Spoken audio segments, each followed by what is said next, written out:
There are no charges against the husband before this. On the question of the public road,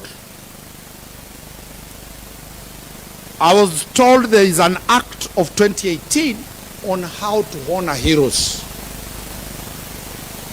I totally agree with that.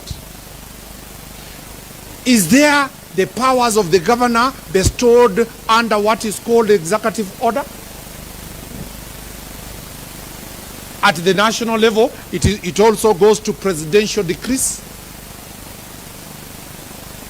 Does the governor have the power to issue executive orders?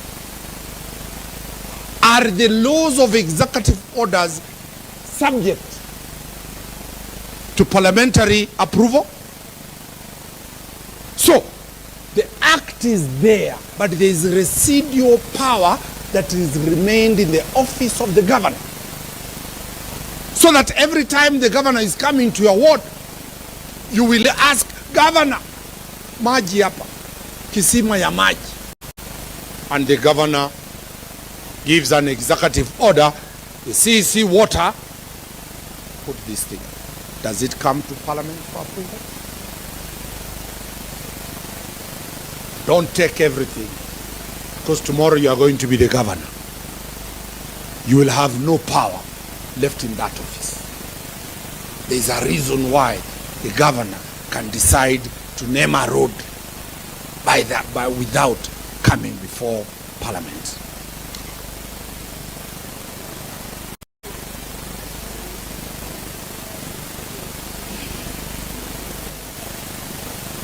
The contempt of the assembly, I have only two more groups, then I give my other. Contempt of the court assembly, the contempt of this assembly. I have laid bare that the governor comes here during the opening state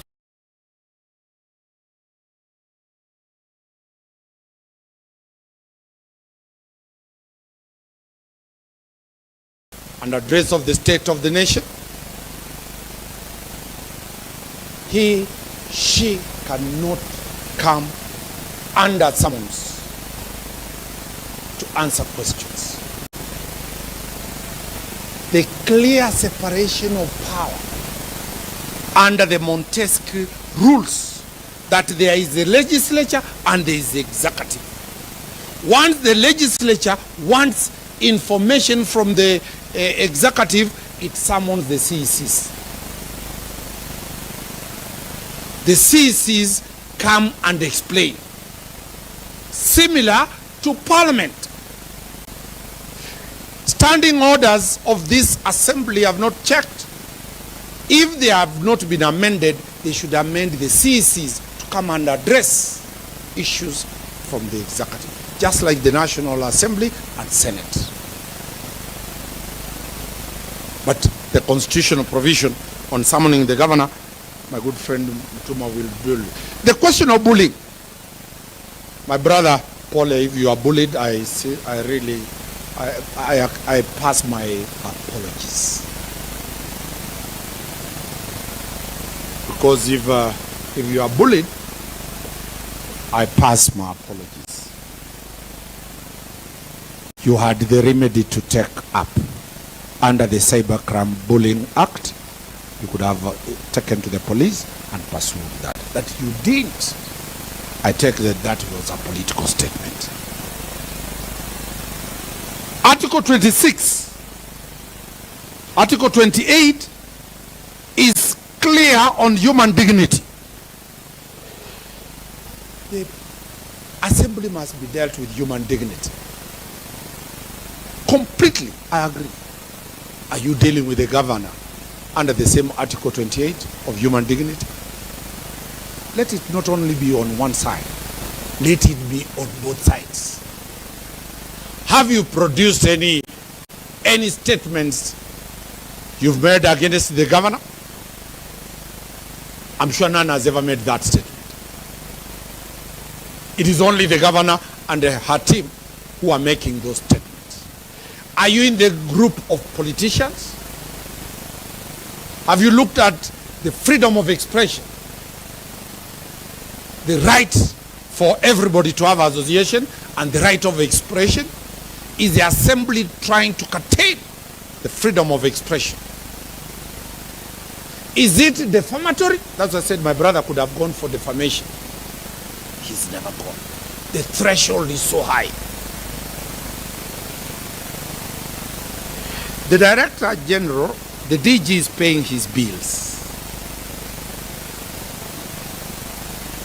The DG is paying his bills.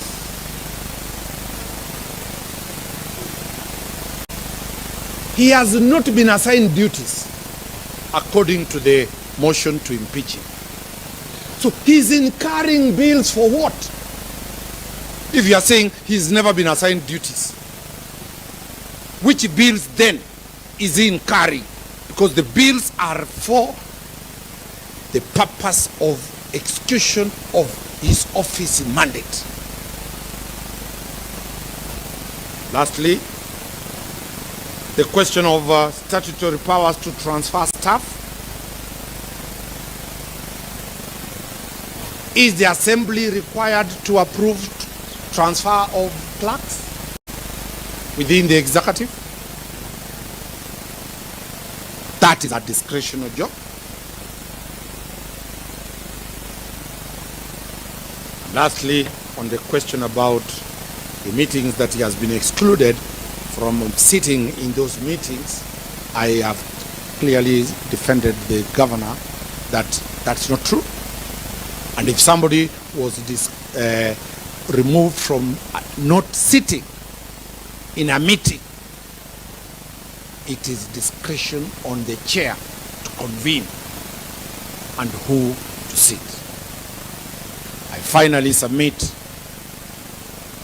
Mr. Speaker, sir, that the motion for impeachment does not meet the threshold, both legally, factually, evidentially, to warrant it being passed by these honorable brothers and sisters of mine, by these honorable members of the County Assembly, because of how we have dealt that matter.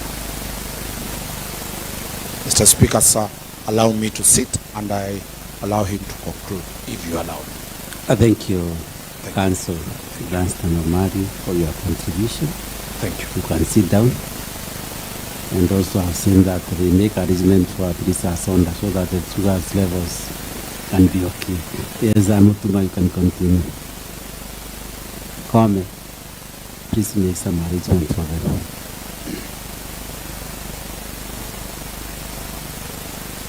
Thank you, Mr. Speaker, sir, and the honorable members of the House. I do not know whether to be happy or glad to be here. I think it breaks my heart, especially coming from this region, that we are here again debating on whether we should impeach our governor in less than 12 months after we had these lives of the common people of Mary. And I say that as a voter in this region and as a person who expects service delivery from both the governor and the representatives of the people in the name of MCS. I will address 3 issues that my learned friend has touched on, just to clarify. Then I will go straight to my closing remarks, because I think most of the issues have been responded to in a substantive manner. One is on the much hyped China trip, where the governor is being accused of sending her relatives, and in the process funds belonging to the public were lost or misappropriated. Mr. Speaker, sir, your own document that has been tabled in this House by the mover of this motion is a letter dated 25th April 2023.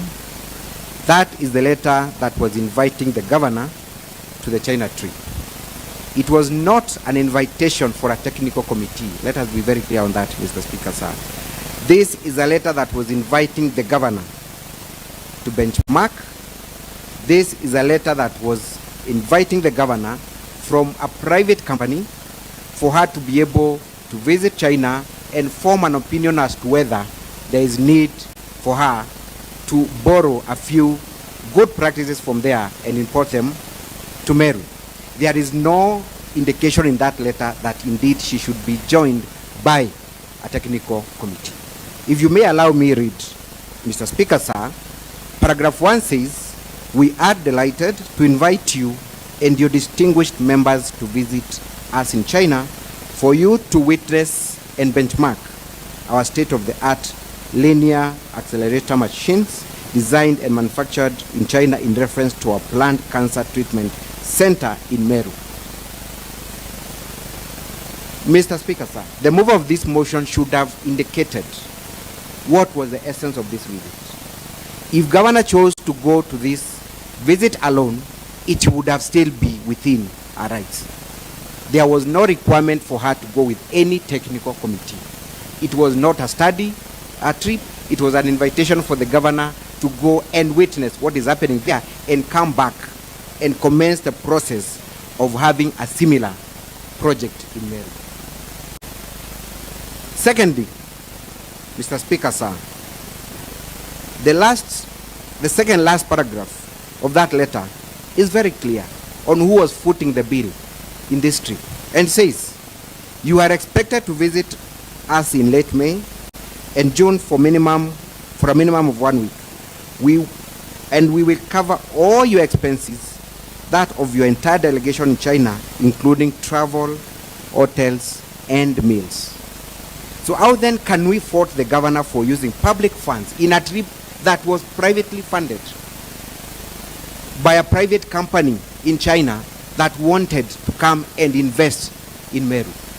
Surely, honorable members, we are not being fair.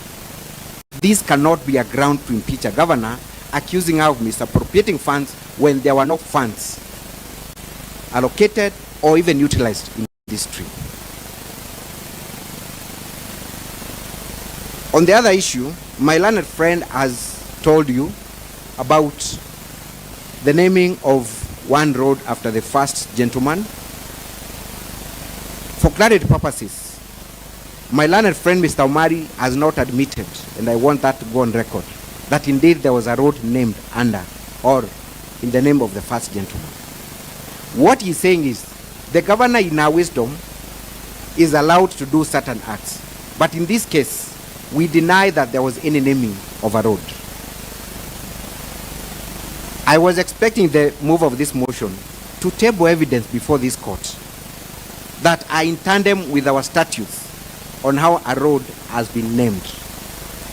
When I walk along the Meru streets, Nairobi streets, and any other street, there are clear signages that indicate Jorincheke Street, Moi Avenue, Tomboya Street. I invite the mover of this motion to show me one signage that reads Muregabaichu Road. None. So how is it that we are talking about naming a road that has not even been named at all? Where is that signage? Where is that instrument in the hand and seal of the governor naming that road, so that then we are able to accuse her of breaching the law? A Facebook extract is what was produced. The governor states that was just a humorous comment on social media. Does that constitute an executive order? Does that constitute a government directive? It does not. So we cannot then rely on social media extracts and then accuse the governor of having done or not done a specific act. Let that be clear. And I was expecting the mover of the motion to be able to do that. The other issue that I want to address before I go to my closing remarks is the issue of contempt of assembly. And allow me to state this. This particular count does not exist under our statutes. I was expecting the mover of the motion to show us which particular standing order, which particular statute, which particular provision of the Constitution the governor breached by failing to appear before the House Committee. And at what point does failure to appear before House Committee amount to contempt of assembly? My understanding is that the governor was invited. She responded through a letter requesting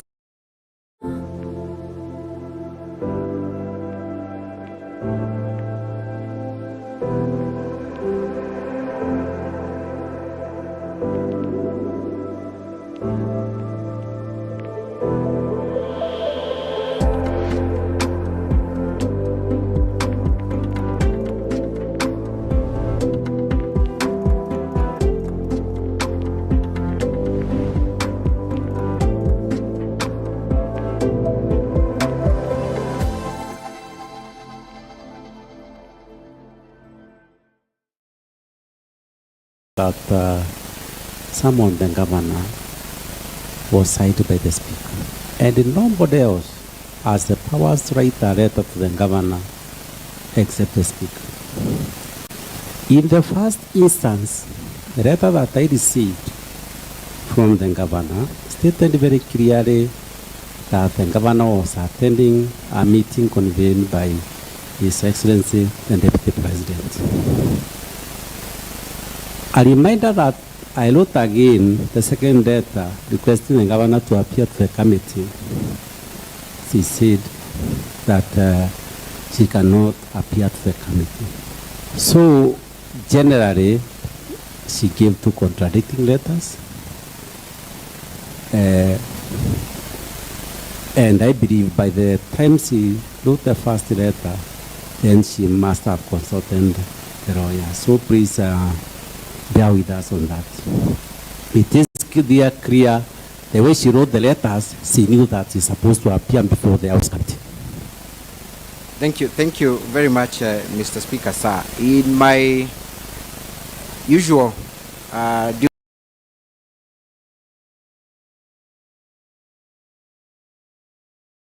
duties, when the court summons, you fail to appear, what they do is to issue a warrant of arrest. If you then respond to summons, giving an explanation as to why you cannot appear, then there is a determination on that issue.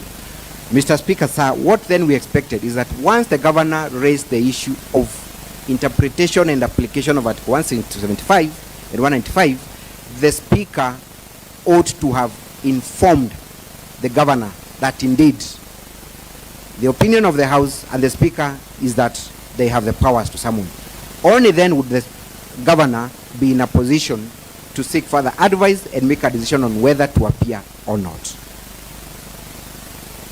In any case, Mr. Speaker, sir, let us interrogate the contempt of assembly count, assuming that indeed the county assembly had the powers to invite the governor before it.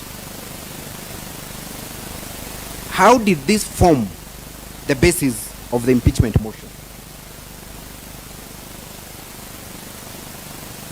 The impeachment motion itself is dated 16th of October 2023. All the members in support of that motion signed the motion of impeachment on or before the 16th of October 2023. The records will bear me witness.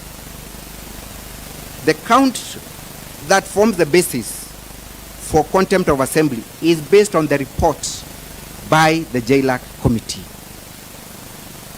That report was not tabled, debated, and adopted by the House until the 17th of October 2023. Indeed, the mover of the impeachment motion first tabled the impeachment motion, then thereafter the JLAC report was tabled, discussed, and adopted.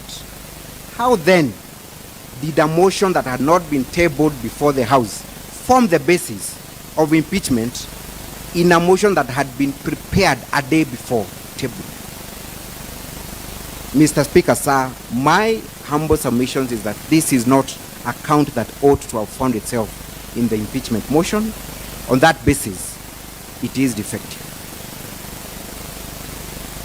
Having said that, I will go straight to my closing remarks so that the House can proceed to its next business.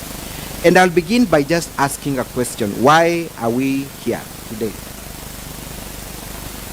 the members of the county assembly elected and nominated, council representing the governor, the honorable speaker, why are we here today? Now the county assembly, and I do not wish to lecture you on your mandate, you have three main roles. One is legislative, second is oversight, and the third one is representation. You are seated here today representing 45 wards of this great county. Therefore, whatever you say, whatever position you take must be that which has been given to you by your people. So as you sit here, ask yourself, am I speaking for and on behalf of the people who elected me? Or am I speaking on behalf of other voices? If you're not speaking for your people, then you have failed in your representation mandate. That is a question that I will leave for your conscience and interrogation. Of course, we are not here for any legislative business because we are not passing any laws. So I'll not talk about your legislative role. I will go straight to the other role, which is oversight. Oversight is a daily, it's a routine duty of a member of the assembly. And today is one of those rare moments when a county assembly exercises the harshest form of oversight. That is, discuss the impeachment of a sitting governor who has been elected in the same manner as you. Now, are we here to impeach the governor? Are we here to impeach the governor? I am glad that you've said that, because it means you failed in your role. You are not here to impeach the governor. You are here to interrogate whether the governor is guilty or not. So if you came here with a formed opinion that you are impeaching the governor, and I'm glad you say, yes, you are here to impeach the governor, then how are you expected to interrogate issues fairly and render a just determination when you've already formed your mind that we are here to impeach the governor? It simply means that we have gone out of our oversight role and taken a stand when we are supposed to be a quasi-judicial body interrogating facts. My reading of section 33 and 181 of the Constitution says that you shall look at the grounds for impeachment, that you shall interrogate the facts, that you shall give the governor a chance to be heard. Only then will you form an opinion whether you're going to impeach or not.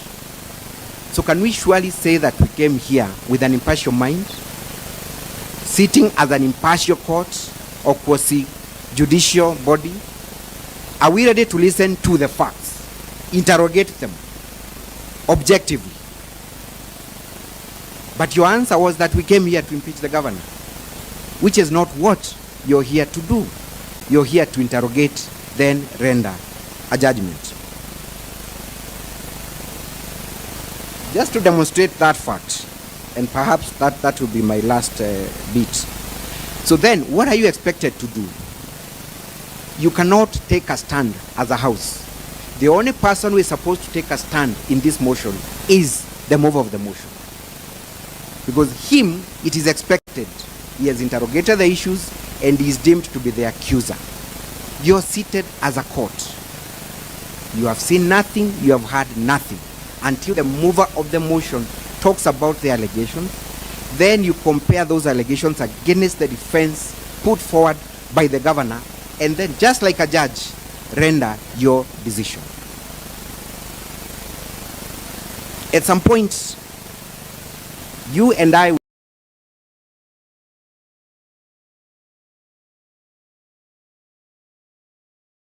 will face the judicial system in this country, either as a complainant or as a defendant. When you do that, I want you just to close your eyes for a moment and imagine appearing before a judge who has already made statements pronouncing your guilt. The first application you do is for that judge to recuse himself from the matter. When I hear what you're saying, honorable members, it is an indication that you have gone out of your way, joined the mover of the motion, and that whatever we are doing here is an exercise in futility. Because you are not capable of looking at the matters objectively. Council, You've already taken a Council stand. Mutuma, Yes. you have 30 minutes, but please be mindful of the language that you are using. You cannot tell the honorable members that what they are doing is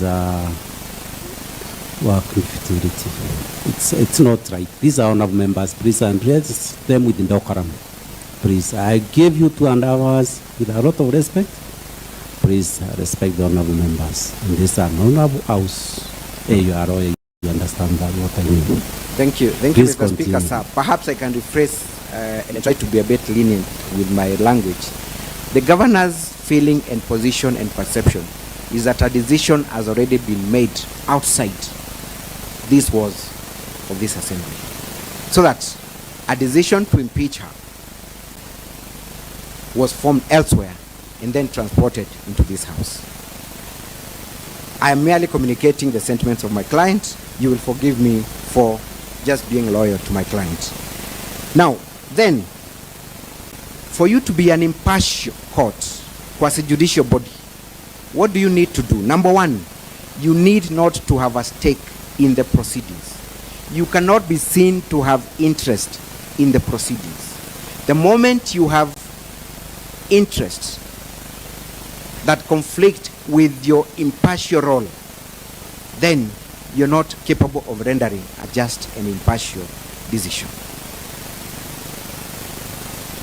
As I move on to the next point, is that I expected members of this honorable house to put Honorable Kawira to task, to question him on the allegations, for him to produce witnesses before you, for you to be able to look at the issues and the allegations fairly. Council Mutuma, in this case, Honorable Kawira is not the subject, because I see it in our document, a list of 64 members you signed. So these members signed. I don't think they signed a document that they not read. They must have read and then signed. So now how are you saying that they put the majority leader of the mover into task? Listen, let's move on. Thank you, thank you. Perhaps you'll allow me to substantiate that thought a bit.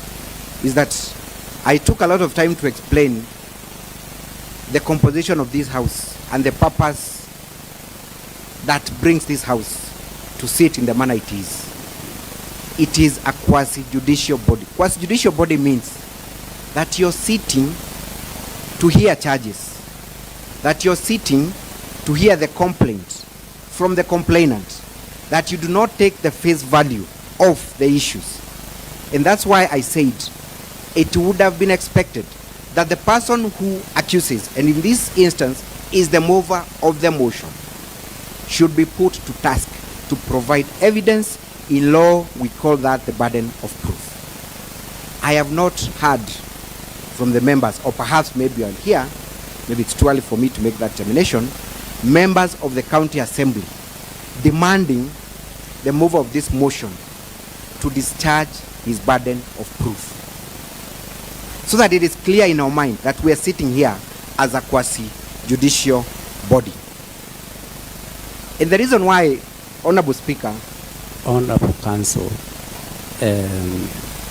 I gave you the opportunity after the mover moved the motion to also make a response. The next stage that we are going into is I'm going to allow the members to make their contributions. And then lastly, I'll give you another opportunity for you also to make your comments after the members have contributed. And then also lastly, I'll give the mover an opportunity to respond, then we move on. So probably you can reserve those remarks now for 8 hours. Most obliged. Thank you, can continue. Mr. Speaker, sir. So lastly, and the reason why Her Excellency the Governor of Meru, who appears before you as an accused person, feels that a decision to impeach her is not based on any merit, is not based on any facts, is, among other things, our observation of the conduct of the members of this House, outside this House. Allow me say this, because if I do not say this, I will not have discharged my duty as an advocate sent by my client. On 14th of October 2023 rather, a number of the members of this House were spotted, and it is captured on both print and electronic media, taking an oath to impeach the governor before the Njuri Council of Elders. That was on 14th of October. Ladies and gentlemen, this motion was brought to the House on 16th of October. So these members, Mr. Speaker, sir, were influenced at the expense of their lives and their families to take a stand on whether they are going to impeach a governor or not. Sadly, Mr. Speaker, sir, the Speaker was in that meeting. Sadly, Mr. Speaker, sir, the move of this motion was in that meeting. Sadly, Mr. Speaker, sir, one Mwenda Ali was in that meeting. Council Mutuma, I'm a senior member. Please resume your seat. You don't stand when the chair is talking. I'm a senior elder of Jorincheke and the former Deputy Secretary Jorincheke for 7 years. So there is nothing that can be done in the shrine. I must be there, not unless I'm out of the country. Please take note of that. And I believe also the members here are members of Jorincheke. So please, by the virtue of being there, they are members of the group. You can continue. Thank you for that guidance and clarification, Mr. Speaker, sir, because then it confirms my allegation that indeed a number of MCAs in this sitting were present.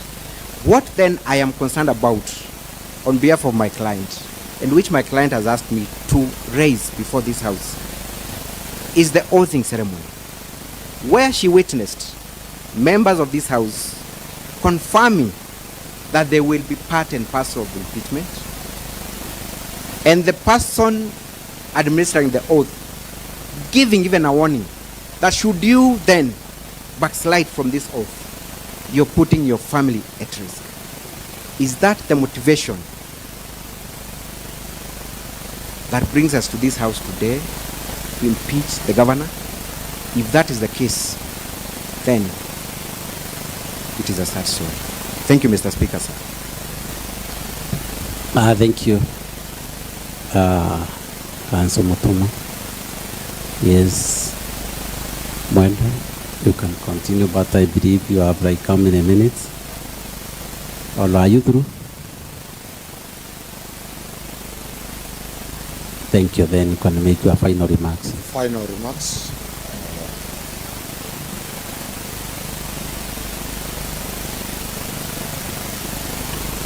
Mr. Speaker, sir, the members we are addressing, a grave issue has been raised in the Muskali Combo case. The question of the election petition being nullified was on the basis of administration of a shiruru, a traditional oath-taking. If that is true, because I don't belong to this community,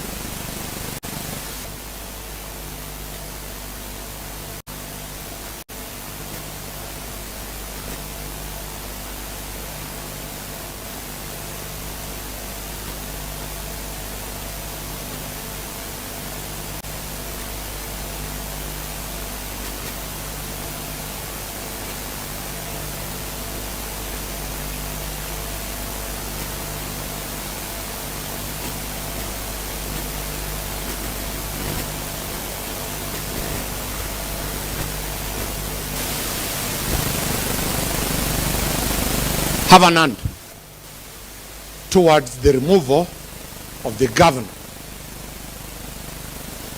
Power is transient. It comes today, moves away. And have appeared for many. At that time they were weak. Previously they were strong.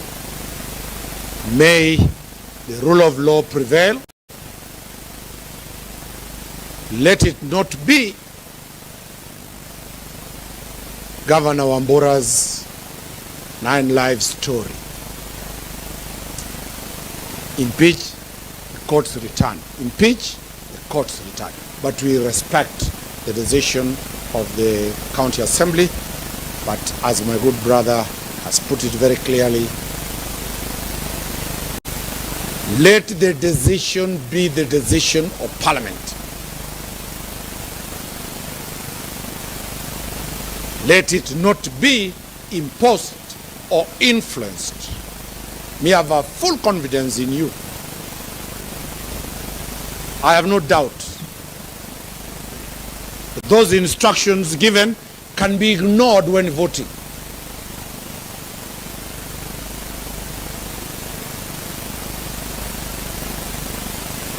And I appeal to members of the County Assembly. No level of intimidation, no level of influence, no level of blackmail, no level of cajoling should be used on you. You are elected by the people of Meru to defend their rights. You are never elected by members of the executive to impeach another arm of the executive in Meru. The world is watching on you. Weru TV is live, Baite TV is live, all the other TVs are live. There reaches a time when the Meru County people are bigger than the leadership of the Meru leaders. Raise up to the many Meru people looking at you, your children looking at you, your voters looking at you.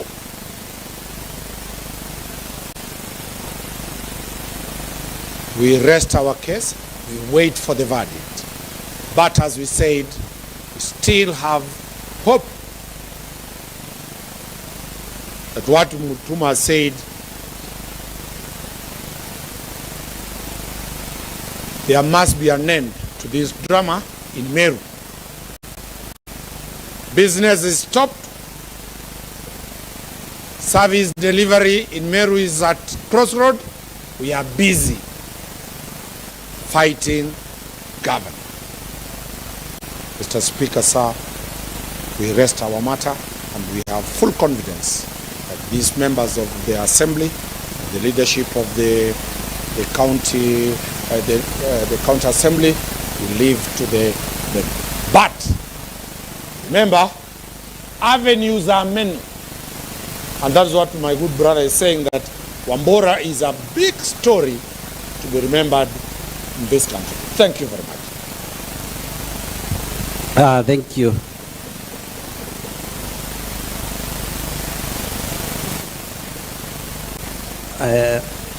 Please put off the mic. The end one. Thank you. Thank you, Council Danson Omari. And I believe we did as you requested us. We gave you 2.5 hours, and you have taken 2 hours. And at this junction of members, I allow debate at this time, and any member wishing to make a contribution can catch the speakers. By that one of members, let me question you that you'll have a maximum of 5 minutes. If you take more than 5 minutes, then one of members will have to cut you short. Please, what is it, Honorable Kirinya?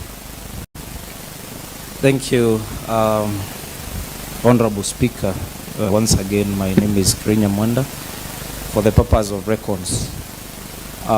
Honorable Speaker, I'll be very brief in addressing the matters that have been prosecuted before us. And on a light note, Honorable Speaker, the choice of the council for the governor, who more often than not represent criminals, tells a lot on the matter that we are handling before us, Honorable Speaker. And number two, Honorable Speaker, the fact that... Honorable Kirinya, are you alluding that our council, our cousin is a criminal? Or what are you really alluding to? Thank you, Honorable Speaker. I am saying that more often than not, the council for the governor represent criminals. So the choice of the council by the governor leaves a lot to be desired, Honorable Speaker. Number two, Honorable Kirinya, those are not good ones. He is a professional lawyer. It's a career. Please withdraw those ones and then continue, please. I will withdraw, Honorable Speaker. And number two. And he is your father.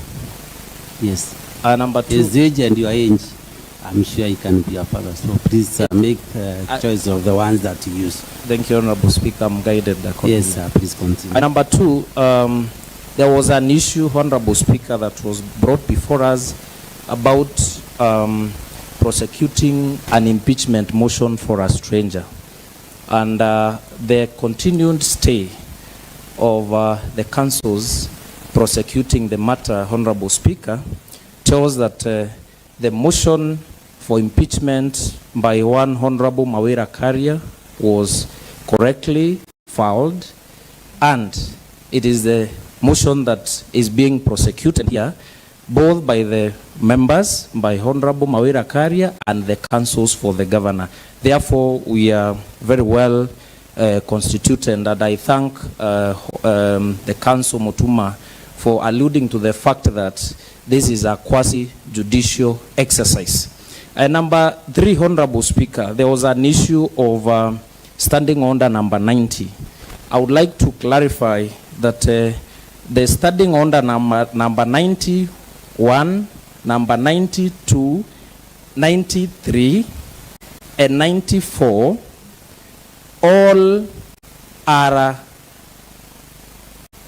subject to standing order number 95, where it says that notwithstanding this standing order, the Speaker may allow reference to any matter before the House or a committee. Therefore, the Honorable Speaker allowing the motion to proceed and looked into all the matters that were presented. And the other thing I would like to dwell on, Honorable Speaker, is the fact that there are quite a number of issues that the councils have misled the people. And one of the issues is to actually mislead the community that all Merus are relatives. I am happy that the council alluded to the fact of consanguinity. I am a scientist, and the consanguineous marriages are not encouraged because of genetic disorders, Honorable Speaker. Therefore, the council should not mislead our community that we are all relatives. We will end up not getting marriages from Meru because people fear that indeed they are all, relatives. Therefore, that misleading statement should not be taken seriously by members of this House or members of our community. Honorable Speaker, there is an issue that even the council talked about on Wambora case. And the Wambora issue, there was even a case law about Justice Kariuki Mate and Martin Wambora, Honorable Speaker, that you cannot stop a county assembly from exercising its constitutional powers under Article 185. Therefore, he is right to admit that indeed the matters that we are discussing here are not sub judice to whatever the process that is going on in the court. Therefore, Honorable Speaker, there is another misleading statement from the council that when impeaching a governor, the process must be followed to the letter, shall be followed to the letter, will be followed to the letter. But again, Honorable Speaker, the council goes on to eat the cake and still want to have it by saying that one must not follow the law when naming a road after any other person. Therefore, it is either we follow the law to the letter when impeaching the governor and also when naming a road, or we don't follow the law. Therefore, Honorable Speaker, I'm kindly requesting that the councils should not make misleading statements that are meant to mislead members of the public and also members of this honorable house. Thank you, Honorable Speaker. Thank you, Honorable Kirinya. Yes, Honorable Muchui. Thank you, Mr. Speaker. My name is Jim Muchui, representing the great people of Adwana and the majority whip in the County Assembly of Meru. And Mr. Speaker, I want to say that today is really a great day for the people of Meru. And I am happy that when the council, Ranson Amari, started speaking, he alluded and agreed to the fact that the grounds for impeaching the governor meets the threshold, but the problem is the process. Now that, because I know by the end of this will be absorted the issue of process, because I know our case has no problem with the process, then I don't think they will have any business. In an event we go to the Senate, I don't think they will have any business going to the Senate to defend the case, because we will have sorted the issue of processes, and I believe by the time we finish they will agree with us. Number two, Mr. Speaker, I have also learned something new today, that we are all relatives. And maybe through the Speaker, I would like to ask the councils, now that I'm married from Meru, whether I have, whether that is incest or what is incest. I would actually like to ask them whether there is anything like incest, because I might have married my sister, and I don't know. And we have a daughter, Madam Speaker, so it's good to be kind of that. Honorable Jim, do you look the same with your wife? What do people say? Mr. Speaker, you have also seen my wife, so you can also guide us on that. Mostly I see her in the evening. Thank you, Honorable Jim. You can continue. Yeah, so, Mr. Speaker, many issues have been raised. And as Honorable Kirinya has stated, I'm still a little bit maybe confused, because the council is arguing that the client that is mentioned in the impeachment motion and also in the public participation is not the one they are representing, and they went ahead to come with a letter. I expected the councils to come and read the letter and they say that their client has been wrongly mentioned, or the letter was written to a wrong person, and then leave us discuss the stranger. That's what I expected, Mr. Speaker. But coming with a letter and saying that this is not the person being impeached, and then you go ahead to defend a stranger who has not given you instructions, then that shouldn't get into Guinness Book of Records, Mr. Speaker. So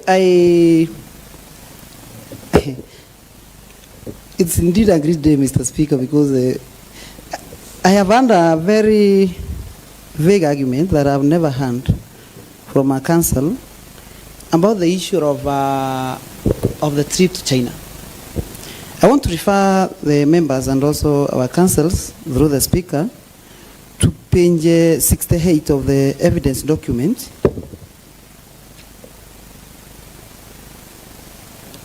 And there is a letter.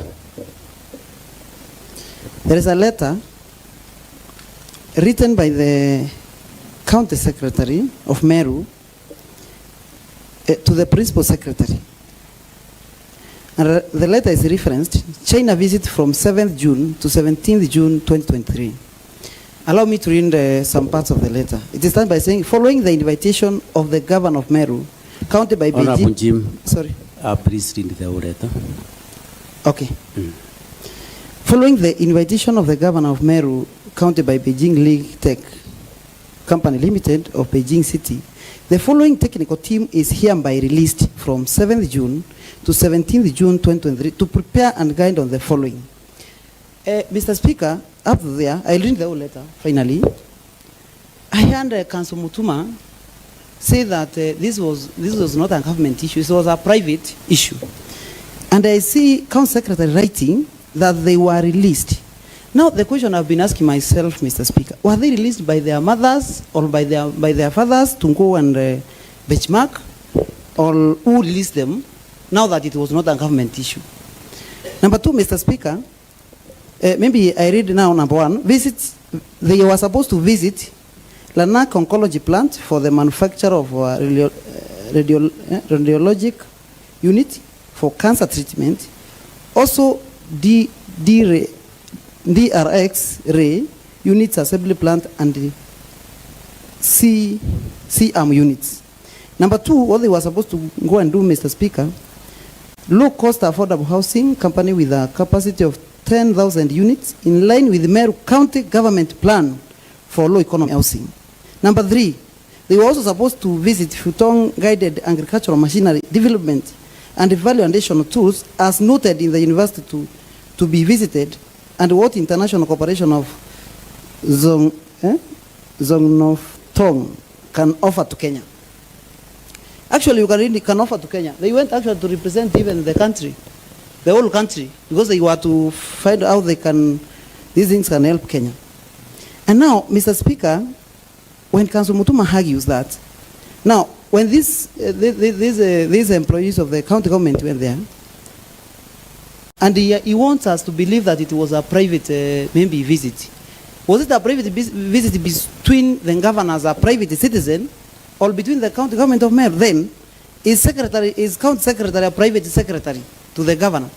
Is the county secretary for Meru County, Mr. Speaker. And now, about these other the things they were supposed to benchmark about. Was the governor supposed to go to come and sell her cows so that now she can come and support these programs they were benchmarking about, so that now it can be private? I would really want to hear that question from our council, so that now we can consider this thing as private. Number two, Council Mutuma said that it was not funded by the county. Actually, I would state in this house, that's an insult. It is spitting in the eyes of the cancer patients in this country. And that thing should stop, Mr. Speaker. Because the issues they went to, especially the issue of cancer, were they supposed to go to benchmark on equipment to go treat the governor or the people of Meru? This was a donation to the people of Meru by this private company. And it was messed up, it was misused, it was mishandled by the governor trying to please our relatives or to reward our relatives. We have allocated this house in the office of the governor a lot of money, Mr. Speaker, a tune of 180 million. Why would you joke with the lives of people, taking your people out for a tour on very serious matters? And actually, he said there was one director. I want to inform our council through the speaker that Dr. George Mungani is a pharmacist. He's a pharmacist. He's not an oncologist. How do you go benchmark for a cancer treatment machine without a single oncologist when this county has so many oncologists, Mr. Speaker? How? How do you go and benchmark on low affordable housing without a single person from the Department of Housing and the department concerned, Mr. Speaker? How do you go and benchmark on issues of agricultural machinery led by a pharmacist and the security officers, Mr. Speaker, and a PA? Now, even if, let's assume they go and learn a lot of things there. Then, in terms of systems, these people are nowhere in this department, so that now they can come and implement these things. Were they supposed to come and implement in the security department, Mr. Speaker? So this is a big joke. So Mr. Speaker, I want to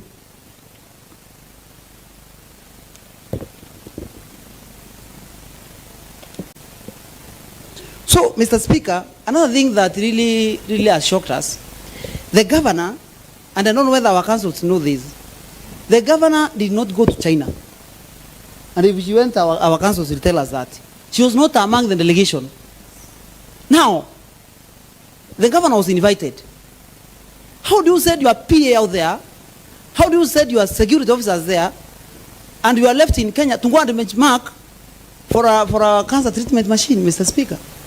If the governor went to say, maybe China is so insecure, she is feared for her life. So, Mr. Speaker, this is misuse of public resources. It's a very high level of nepotism. And then she terms them as a technical team. Honorable Jim, please. I'll grant you 3 more minutes because you are a senior member of this House. Please conclude your remarks. Thank you, Mr. Speaker. So, and the county secretary refers them as a technical team. And I also had, last time, Mr. Speaker, I started by saying I've never heard in my life such a vague argument from a council, because I heard also Council Danson Omari say that these people were approved by the department, by the Foreign Affairs Department and all that. Did the council secretary them saying that they are relatives, they are sisters and brothers to the governor? Did he tell them these are security officers? They wrote them as technical team, and that's the department approved them as technical team. And these are criminals, Mr. Speaker, because they even lied to all those departments up to China. Wherever they passed, they lied that they are technical team. I also hear someone was making a joke. I don't know whether it's a joke that one of them went disguised as the chair, held the committee in this house. So, what I'm saying, Mr. Speaker, is that because I have very few minutes. Honorable Jim, can you verify that information that somebody went disguised himself as the chair of the committee? Mr. Speaker, I said someone was making a joke, so I don't know whether it's a joke or not. Jim, I already said that. Then we withdraw that one and move on. Okay, I withdraw, Mr. Speaker. So, Mr. Speaker, this county, we have had a serious issue with cancer, and many studies have been done, and they have shown that Meru County is leading in the cancer prevalence in this country. And actually, in the world, Meru is one of the leading areas with cancer in the world, stomach cancer. And Mr. Speaker, when you see a county CEO who jokes with such an issue and they are affecting their county, the question we should ask ourselves as a house is this: how then can a county CEO who misuses? Honorable Jim, you know I don't want to cut you short because you are a senior member of the House. I'm winding Please up, conclude your remarks. Yes, the question I want this house, as when we go to as concluding this, I want this house to ask themselves this: how then can a county CEO who misuses every opportunity from a donor to help our cancer patients be trusted to make interventions on the prevalence of cancer or manage the cancer prevalence but through allocation of resources and also through policy interventions? The answer is that our governor cannot be trusted with the health of Meru people, and I beseech the members of this house to make sure that we deal with that so that we can have someone who can really guarantee the health of members of this county. Thank you, Mr. Speaker. Thank you, Honorable Jim. And didn't say that if you are supporting or not. I support the motion, Mr. Speaker. Thank you, Honorable Jim. Now, honorable members, please, you know, when my deputy answers up, I have to give him the next opportunity. And then I will come to the whip, Honorable DMK. They are senior members of the House. Then I will give further directions from there. Yes, Honorable Deputy Speaker. Thank you very much, Honorable Speaker. For the purposes of record, I'm Hali Mwenda, representing Gia Ward, and the Deputy Speaker of this Honorable Assembly. Honorable Speaker, I'm standing to refute some claims and assumptions that the lead counsel for the governor have really put across, and I'll pick one by Council Danson Omari on freedom of expression. That is Article 33 of our Constitution. And it says every person has the right to freedom of expression, which include freedom to seek, receive, or impart information or ideas. That is one. 2, freedom of artistic creativity. And 3, academic freedom and freedom of scientific research. So the same right now, this is why now the council now got it wrong. We may be not lawyers, but we understand law. Now this one now, article, the same article 33, then it 2 says, the right to freedom of expression does not extend to propaganda, to war, incitement to violence, hate speech, advocacy of hatred. Now this one now includes ethnic incitement, vilification of others, or incitement to cause harm. Now, Honorable Counsel, now you said...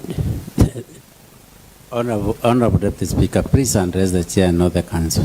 Thank you very much, Honorable Speaker. Now, when the council says that now the governor is enshrined to freedom of expression, including vilifying, bullying, demeaning other leaders, how do we take now that one? That is a misleading statement from a senior counsel, and I think on our accounts on the impeachment of the governor, vilification, bullying, demeaning is one of the count that we've put in our motion. Now, Honorable Speaker, that alone warrants us as an assembly to impeach the governor. In the last one now, that is Council Mwenda. Now, Mwenda says that when we did public participation, we didn't factor it at one level. Now, Honorable Speaker, I guess it is in common knowledge that the advert that we forwarded, in fact, we forwarded public participation factoring at the ward levels. And we have the Meru County Public Act, that is Act 2014 on public participation. And we have levels that are enshrined in this act on how we can conduct public participation. It can start at the county level, sub-county level, ward level, village level, or town levels. Now in our act again, we didn't factor all these things. And as per the announcement that have been going on, we factored public participation at the ward level. Now, Honorable Speaker, much has been said around, but now the council again says that we are impeaching Faith Kawira Mwangaza, and they go ahead and say she's not the governor of Meru. We members of this assembly, Honorable Assembly, we are impeaching the governor of Meru. We are impeaching the governor of Meru. Whether she is Faith Kawira Mwangaza, she is Kawira Mwangaza, Mwangaza Mwenda, Mwangaza Baishu, we are impeaching the governor of Meru County. And that is the business we have here as this Honorable Assembly. So with that, Honorable Speaker, and the last one now to Honorable to Council Mutuma. Hi, Ali Mwenda. I'm speaking on behalf of the residents of Gia Ward. And in fact, I've been a victim of a lot of bullying, vilification, and I guess my sentiment here as I speak are the representative of the people of Gia Ward. And with that, Honorable Speaker, I support the motion. Thank you very much. Thank you, Honorable Deputy Speaker. Honorable members, I give directions. Honorable members. Yes, Honorable DMK, who is a senior member of the House. Honorable Murangiri. Honorable Tururu. You know he is more senior than you. And you cannot talk before him once his hand is up. That is the law, not about the Speaker. Thank you. Continue, Honorable DMK. Thank you, Mr. Speaker. My name is Kawira DMK, MCA for Abogeta West, and the Minority Party Chief Whip.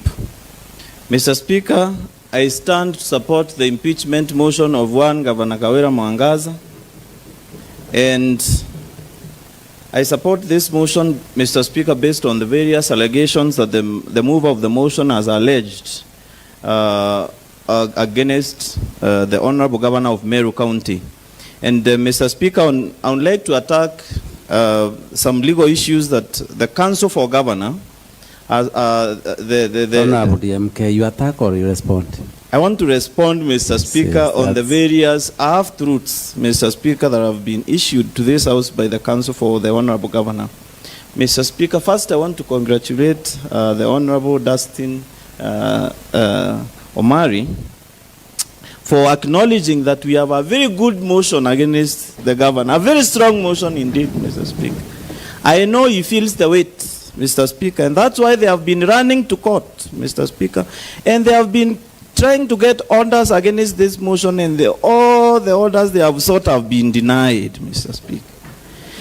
The first issue that they have raised, Mr. Speaker, is that there are issues in this motion that are matters that are pending in court. Mr. Speaker, standing on number 90 that they are relying on to say that some matters that we are discussing are sub judice, Mr. Speaker, is negated by studying on number 95 or that the Speaker can allow certain issues to be discussed. And in any case, these people who have gone to do these lawsuits in the court are the proxies, Mr. Speaker, that we suspect are acting on the governor to try to frustrate any attempts to impeach her, Mr. Speaker. And in any case, the first instance this House started investigating is the letter that was brought to this House on the 30th of August by the Deputy Governor of Meru County complaining about his mistreatment. So these people went to court after we started our investigations, Mr. Speaker, that have led to this impeachment. It is they that are in sub judice of this House. It is they that have gone to the courts to try and suppress what might come, Mr. Speaker, out of this, Mr. Speaker, House. And Mr. Speaker, they have said that they have attacked almost every item that has been averred against the governor of Meru County by tying it to that particular case, Mr. Speaker, that is at the court of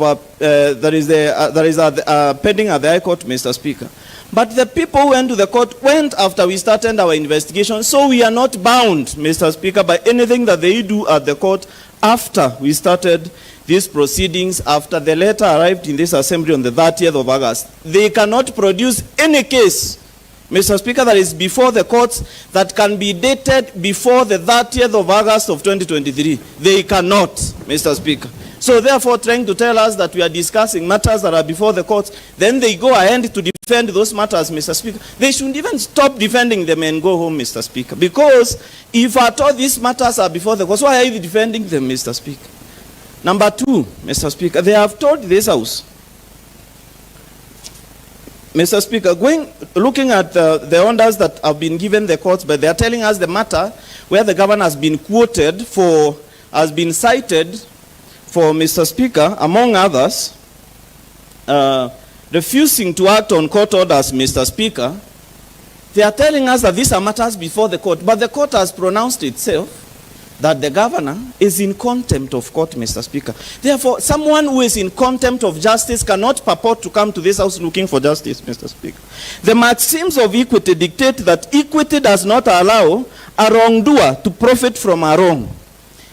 He who seeks equity must do equity.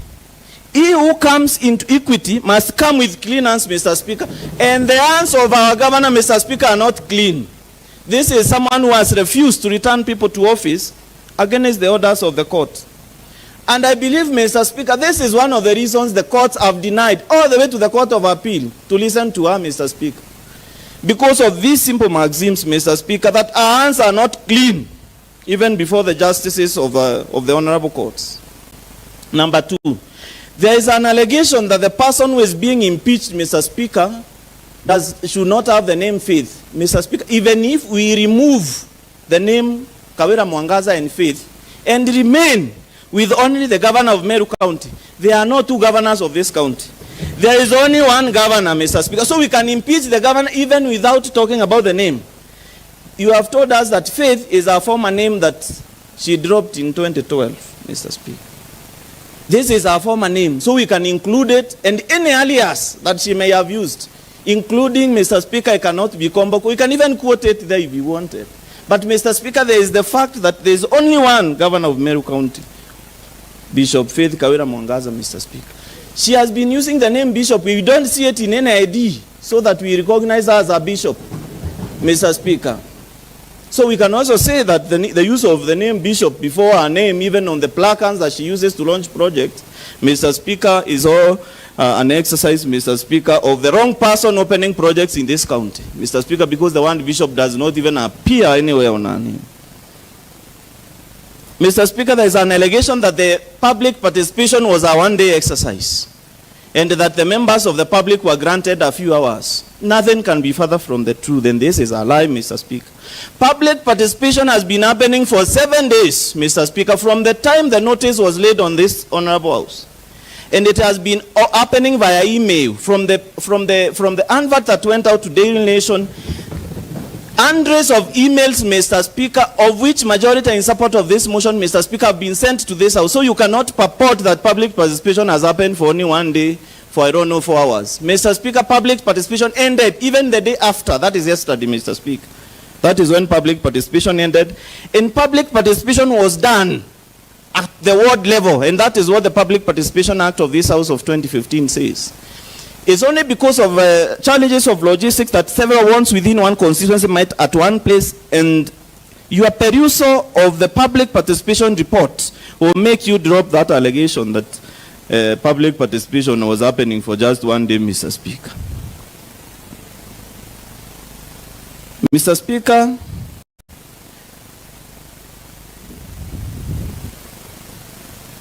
on the issue, Mr. Speaker, of Jorincheke oathing, the Council for Governors alleged that the members of this House, Mr. Speaker, took an oath at the Jorincheke shrine. Mr. Speaker, this is a serious insult, Mr. Speaker, because the Council, the Jorincheke Council of Elders, and I believe, Mr. Speaker, the Council is a Meru. He knows better that, Mr. Speaker, we have traditional prayers, Mr. Speaker. Mr. Speaker, the moment the members appeared before the Council of Elders to be prayed for traditionally, it cannot be treated as an oath. On Sunday, Mr. Speaker, I normally go before a preacher to be prayed for, Mr. Speaker. Let me say that I'm taking an oath. If I am partaking to Christian prayers, I can also partake to traditional prayers, Mr. Speaker. And what was happening at the Jorincheke shrine, Mr. Speaker, are traditional Meru prayers, Mr. Speaker, whereby they prayed for us the way Meru used to pray traditionally to the God of Nyambene and Kirinyaga, Mr. Speaker, and Kirimara, Mr. Speaker. You cannot subject Africans, Mr. Speaker, to only Western traditions and Western Christian traditions, Mr. Speaker. Some of us here, Mr. Speaker, even married through the customary law. Others are married through the Christian law, Mr. Speaker. Some members here, Mr. Speaker, have more than one wife. We cannot castigate them and judge them based on our Christian values of having one wife, Mr. Speaker. Theirs is a different belief from ours. The elders pray that way, Mr. Speaker, and it was in order for the members to go and get prayed for by their elders, Mr. Speaker. Mr. Speaker, this constitution is what we are using, Mr. Speaker, to impeach the governor. And I would like to bring the council for governor, Mr. Speaker, that Which council, Honorable DMK? There are 3. All of them, Mr. Speaker, I'm referring to them as council for governor because, Mr. Speaker, they are here on our behalf. They are not here on behalf of themselves or anybody else, but on behalf of the governor of Meru County, Mr. Speaker. Sorry, I thought you are making a reference to one. No, Mr. Speaker, I'm referring to them as a team. Continue. So, Mr. Speaker, Chapter 6 of the Constitution states as follows, Mr. Speaker. Article 75 of the Constitution of the Republic of Kenya, Mr. Speaker. Number 1, a state officer shall behave whether in public and official life, in private life, or in association with other persons in a manner that avoids 1, any conflict between personal interest and public or official duties. 2, compromising any public or official interest in favor of a personal interest, or demeaning the office the officer holds, Mr. Speaker. The governor of Meru County has made us not to be proud of to be Merus anymore, Mr. Speaker. Not very many people, Mr. Speaker, want to be mentioned in the same line with being Merus. You're being asked, are you the ones who elected this governor, who is insulting everybody? The governor of Meru County has broken this constitution by demeaning that office. Our conduct is not the conduct that is expected of someone who holds that office, Mr. Speaker. I know various issues have been cited from verification, Mr. Speaker, from Mr. Speaker, naming roles after the husband, Mr. Speaker, which can be both be put together to be gross, Mr. Speaker, and qualify to be grounds of impeaching the county governor, Mr. Speaker. This is a serious ground, and we cannot be, Mr. Speaker, be misled to think that the governor of Meru County, Mr. Speaker, has a right to behave anyhow she wants. She has, Mr. Speaker, someone, the Council for Governor, Motuma, Mr. Speaker, said that the governor was joking when naming a road after the husband. Mr. Speaker, the voters of Meru County did not elect a comedian. The voters of Meru County did not elect a joker. The voters came out in August 2022, Mr. Speaker, to elect the CEO of this county, the governor of Meru County. She is expected to carry herself as the governor of Meru County, not a comedian, to be naming roles after the husband, to be sending the family, Mr. Speaker, on official duties, pretending they are private business, Mr. Speaker. And the council goes on to tell us, Mr. Speaker, that this was a private invitation to benchmark. There cannot be benchmarking in a company that manufactures machines. This is a company that wants to bring machines here to be used for cancer patients. They never went to China to a hospital so that they can benchmark. They went to a limited company that makes machines that are supposed to be brought to this county, Mr. Speaker, to be used and utilized to treat cancer, Mr. Speaker. So they cannot be sent to be a private trip to benchmark, Mr. Speaker, to see, I don't know, to visit. This was an invitation to see the technology that we have right now for treating cancer. And Mr. Speaker, someone who carries a pistol, who is a trained officer, Mr. Speaker, to protect the governor, cannot tell us they went there because they are the governor's security and the governor was not there. Let everyone stick to their profession. Let the oncologists be the ones to be sent, Mr. Speaker, to benchmark. You cannot use public funds, Mr. Speaker, even to travel to Nairobi, Mr. Speaker. Maybe even their trip in China was funded by China, Mr. Speaker. But you find claims that these officers use money. That's why they were looking for these approvals, Mr. Speaker, for their local travel to, and when they were coming back, Mr. Speaker. So you cannot use a coin of public funds, Mr. Speaker, not even to buy a biscuit, Mr. Speaker, without following the due process. Mr. Speaker, the Council for Governor, that is one Dustin Omari, Mr. Speaker, I've heard something before this Honorable House that we passed the budget, the governor, the office of the governor is using to illegally employ people, that we are guilty, that we should be guilty as a house, Mr. Speaker, because we passed the budget, Mr. Speaker. It's like telling a parent, Mr. Speaker, it's because, Mr. Speaker, it's like telling a parent, Mr. Speaker, because you sent your child to school and the child was hit by a bus, that is your mistake. We passed the budget, we gave it to the governor. In one instance, we gave her even directions to give us, Mr. Speaker, policy directions on how she's going to buy live animals. She never brought them. She started doing okolea, Mr. Speaker, with the money meant for buying live animals without any policy. We gave her money to pay the required number of staff who are 38 in our office. She used this to stretch and pay people peanuts to employ many without going through the service board. Then she employed, Mr. Speaker, 103 people masqueraded as senior staff, others as cleaners. Then she employed them, Mr. Speaker, and on further interrogation, some of them are mother-daughter, with birth certificates attached, without any shame. And then you tell us we are guilty because we passed the budget, as if we should not deny the office of the governor budget for staff. She goes and overstretches, then we are told not to do oversight. What we are doing is the oversight for the funds we allocated. And that oversight includes impeachment, Mr. Speaker. One of the duties allocated to this house by the Constitution is oversight, legislation, representation, Mr. Speaker. And there are a fourth one that is not very pronounced, impeachment, Mr. Speaker. And that's why we are here today. The question of gender that was brought by Dustin Omari, Mr. Speaker, I would like to urge the council to stay and see how the female members of this house will vote. And Mr. Speaker, I don't know whether the voters of Meru were not gender sensitive when they were electing a female governor. And like I suggested to someone who called, Mr. Speaker, to suggest that we are impeaching the governor because of her gender.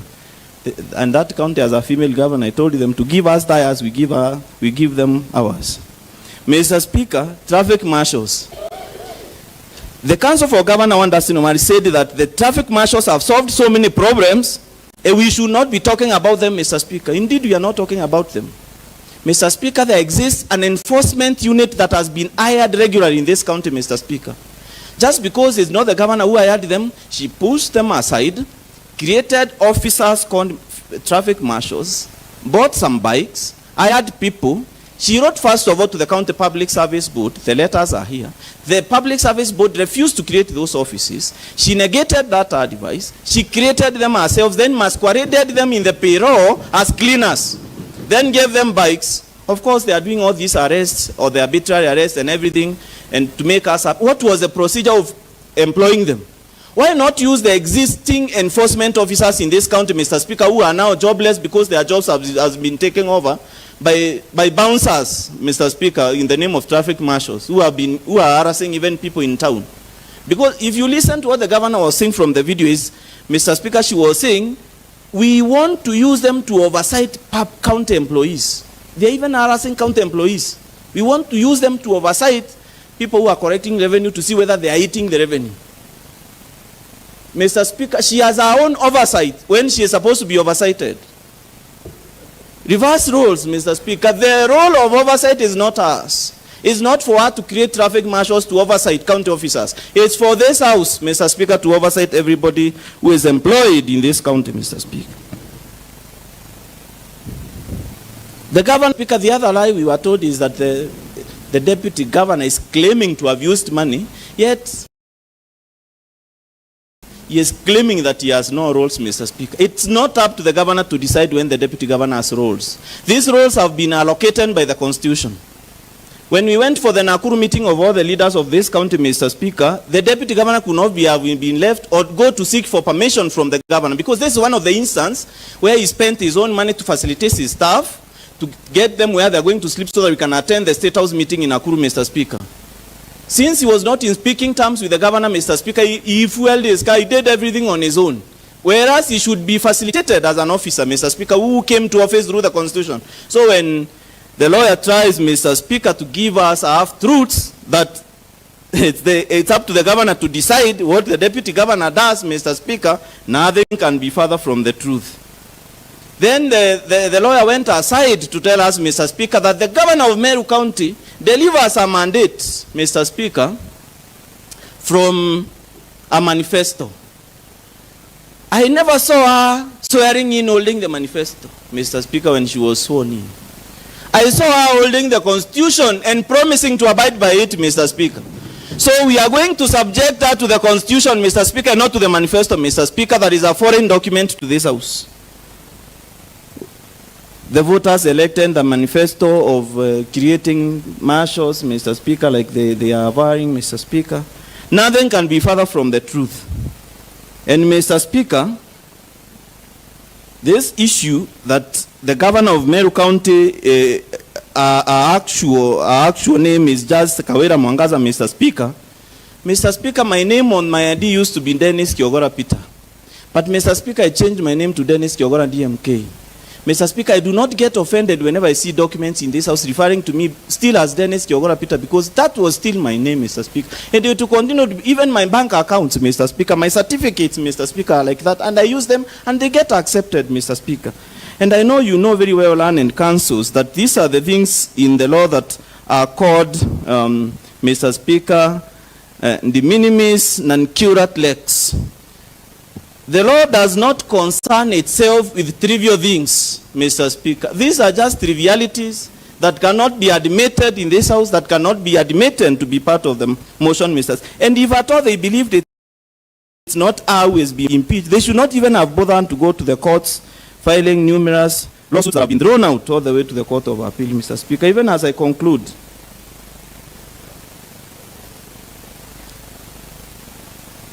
Mr. Speaker,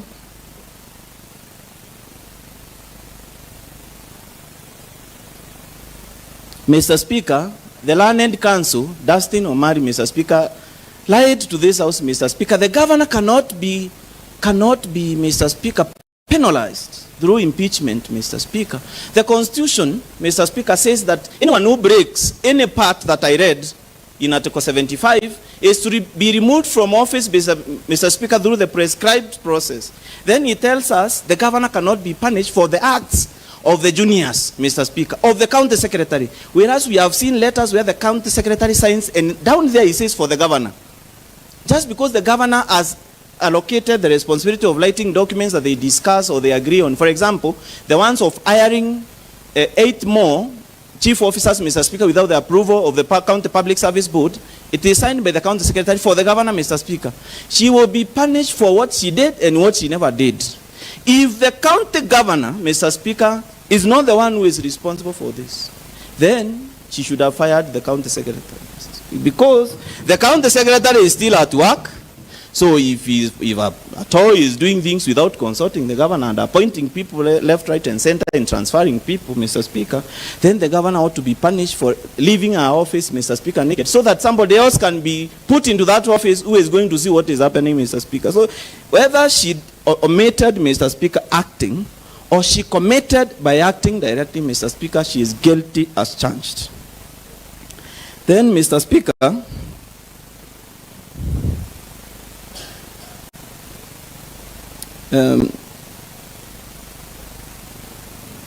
Mr. Speaker, as I conclude, Mr. Speaker, I would like to quote what the Supreme Court judges gave as an authority. And they have quoted Wambora here, Mr. Speaker. What they should know is that the Wambora case has been vacated. It's no longer an authority, Mr. Speaker, to be quoted anywhere, leave alone by senior counsels, Mr. Speaker. They need to know that, Mr. Speaker. The authority that I can rely on is the Sonko case, because that one went to the Supreme Court, Mr. Speaker.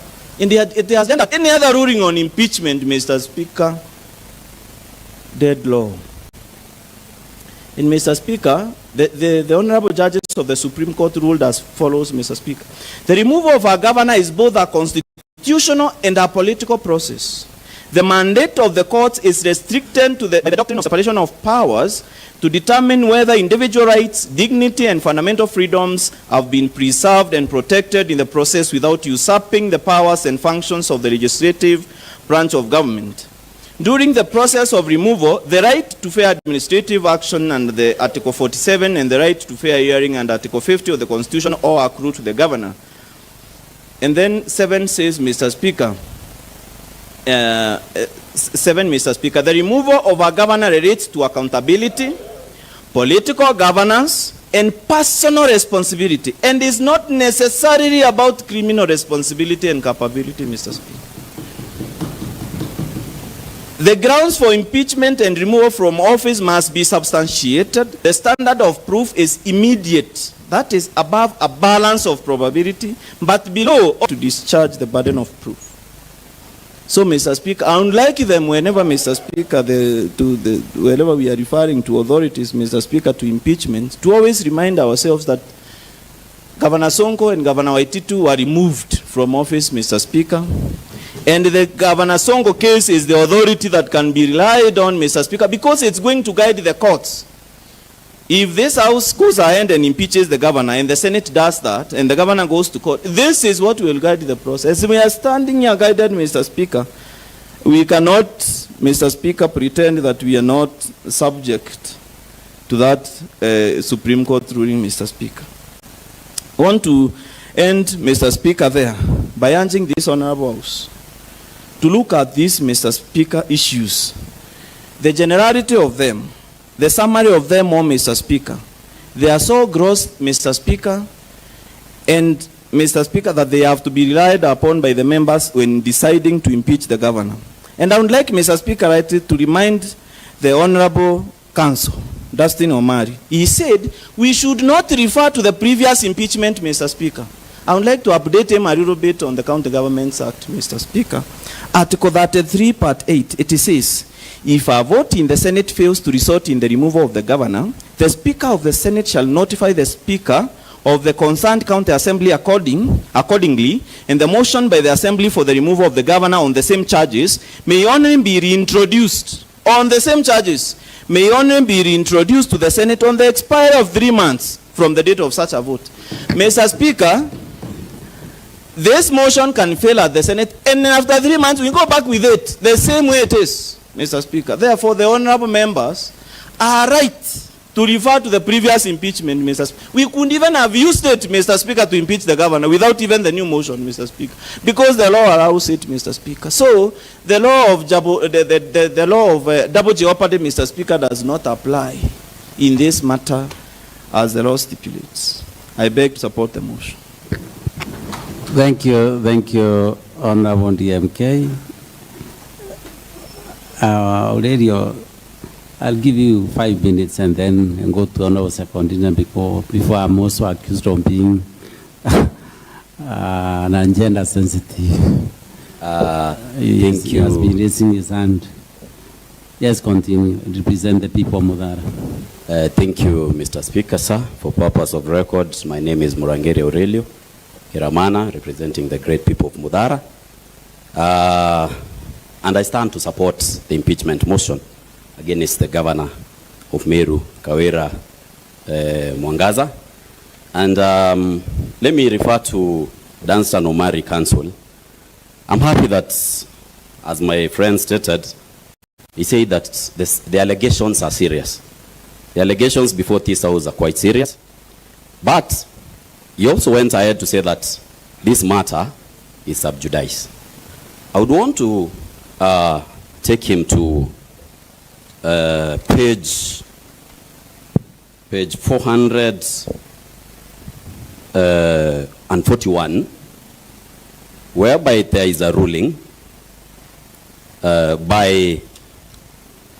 by Justice Onesimus N. Macau, and one of the things that he stated is that until the contempt is purged, the respondent, who is one and none other than Governor Kawira Mwangaza, will not have any audience before this court. I want to say that she has been in contempt of court for so long, until the courts are tired of her. And that's why they took that direction. I want to say that this assembly today is doing the Meru residents a favor to discuss what the courts have refused to discuss. They have taken the higher route to go ahead and discuss the malpractices that our governor, Kawira Mwangaza, has been day on, day in, day out perpetuating. And I want to say that on that one, I believe that, again, you say that this assembly is, or whatever process is happening today, is a quasi-judicial process. And in that matter, it means that this court today, which is also anchored in the Constitution, has the same powers as those of the High Court in this country. So whatever the decision that this court, this assembly makes today, is not going to be any less by law, because there is something that is waiting in court to be discussed. So I want to say that on that matter, I don't think this motion that we are discussing today is sub judice. Now, I want to mention that there is the case of the China issue, whereby we had employees going to China. I want to say that if you go to Article 10(2) of the Constitution, whereby we have the national values and principles of governance, you will realize that the rule of law is one of them. It says the maxim, it's anchored on the maxim that no one is above the law. Further, the law is allowed to punish anyone who breaches it. Further, it is contained in the Civil Procedure Act. And that's why I think even the courts went ahead to pronounce itself on the contempt against court orders by the governor. I want to say further on the principles of governance. We have good governance as one of them. It further says that decisions should be made and implemented through consultation to further proper management of public affairs and resources. And further says that collective decision making and implementation of such decisions should be made. I want to say that in this case of the China, whereby we had employees going to China, or rather relatives of the governor going to China, I want to ask just a simple question. Did good governance play in that decision? Was there consultation for it to be decided and implemented? Again, you say that this was a personal invitation. I want to take you to page page 69. The invitation. It is to Her Excellency. The name Her Excellency came about by the fact that she's a governor. Let's start from there. Her Excellency Kawira Mwangaza, Governor, County Government of Meru. PO Box, that address, which is a county address, not a personal address. So it was addressed to the governor in our official capacity as the governor. Secondly, we go ahead and read invitation for a visit to China. We are delighted to invite you and your distinguished members. I want you, maybe in your response, to describe who these distinguished members are in respect to Meru County, which the governor is the CEO, to visit us in China for you to witness and benchmark our state-of-art linear accelerator machines designed and manufactured in China in reference, underline the word reference, to our planned cancer treatment center in Meru. I don't think the governor has got any cancer treatment center of our own. It belongs to the people of Meru. It belongs to the county government of Meru. And everything that was happening in this trip was official. Further, I want to take you. You mentioned that in Meru, we are all relatives. That's what you said. And her taking her sister and the brother and the husband to the sister cannot be nepotism. Should I ask this? That now that we are told from the Bible we all come from Adam and Eve, are we all brothers and sisters in that manner? Are we all related in that manner, that we all came from Adam and Eve? Secondly, I want to ask, what about those who don't believe in the mythologies that you give? We are not all Christians. We have Muslims, we have Buddhists, we have people who are in Meru but they don't believe in that analogy. So you must be lying to these people and to the great people of Meru.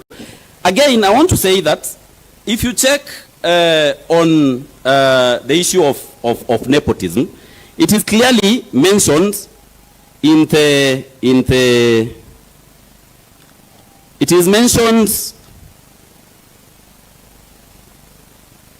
mentioned that you cannot use your position, you cannot take advantage of your position to give undue advantage to any member or even to yourself against the interests of the public.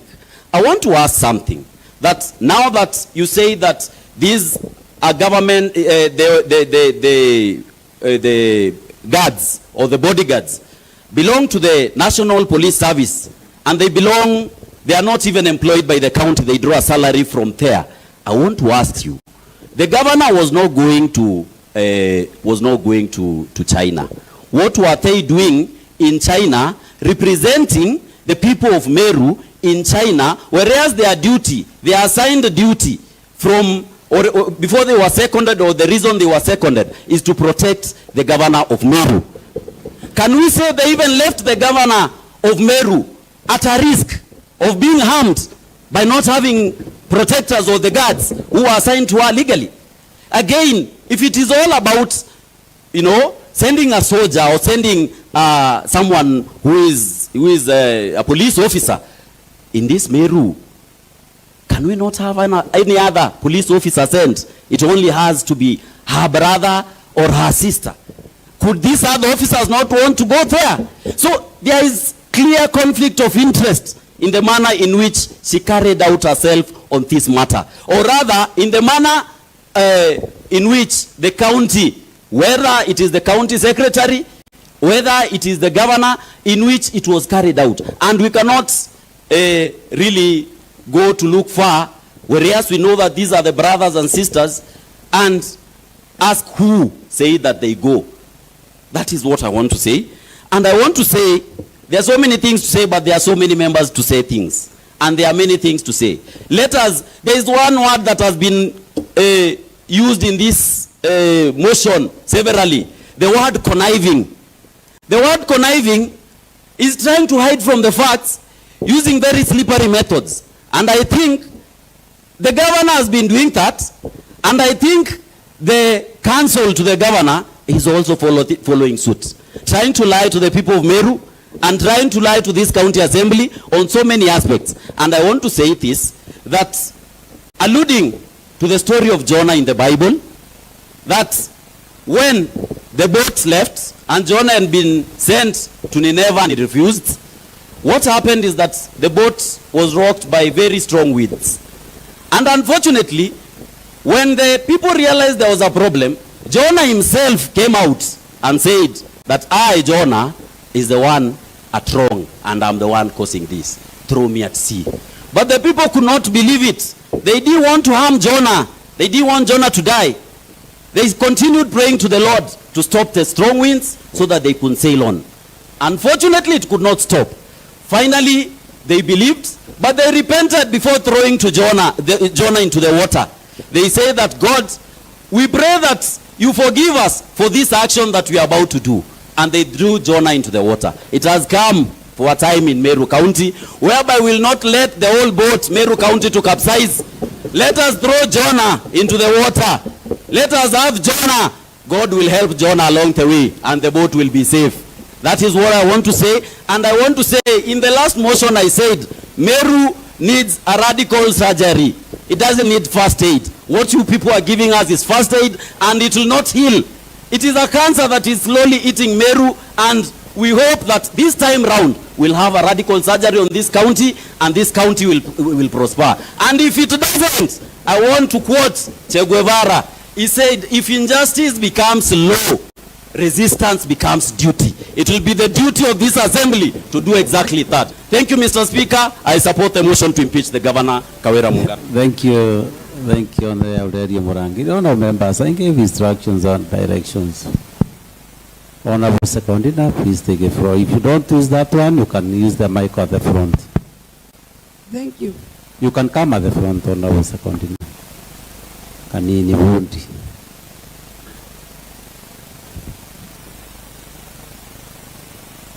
Thank you very much, Mr. Speaker. For purposes of record, I'm Secondina Kanini Bundi, member of this Honorable House, nominated by Bass Party. Mr. Speaker, I stand to support the impeachment motion.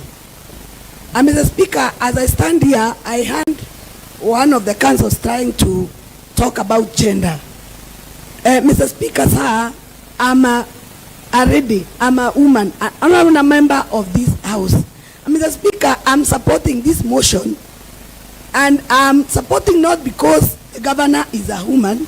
I'm supporting it because of the governor's issues pertaining the office of the governor, and the people of Meru voted a woman already to be the CEO of this country, of this county, Mr. Speaker.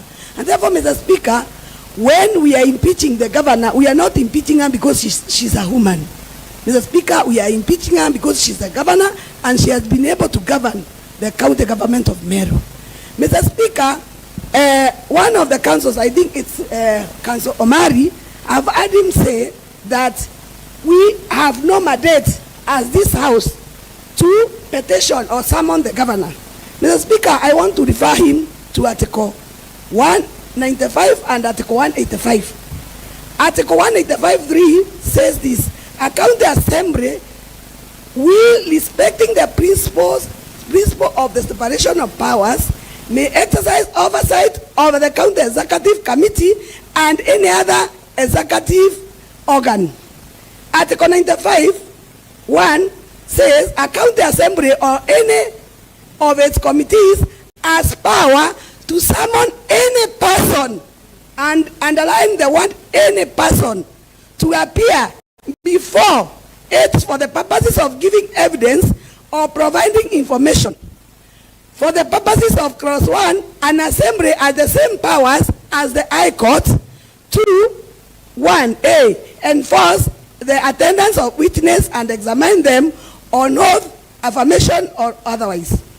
Compel the production of documents, and C, issue a commission or request to examine the witness abroad.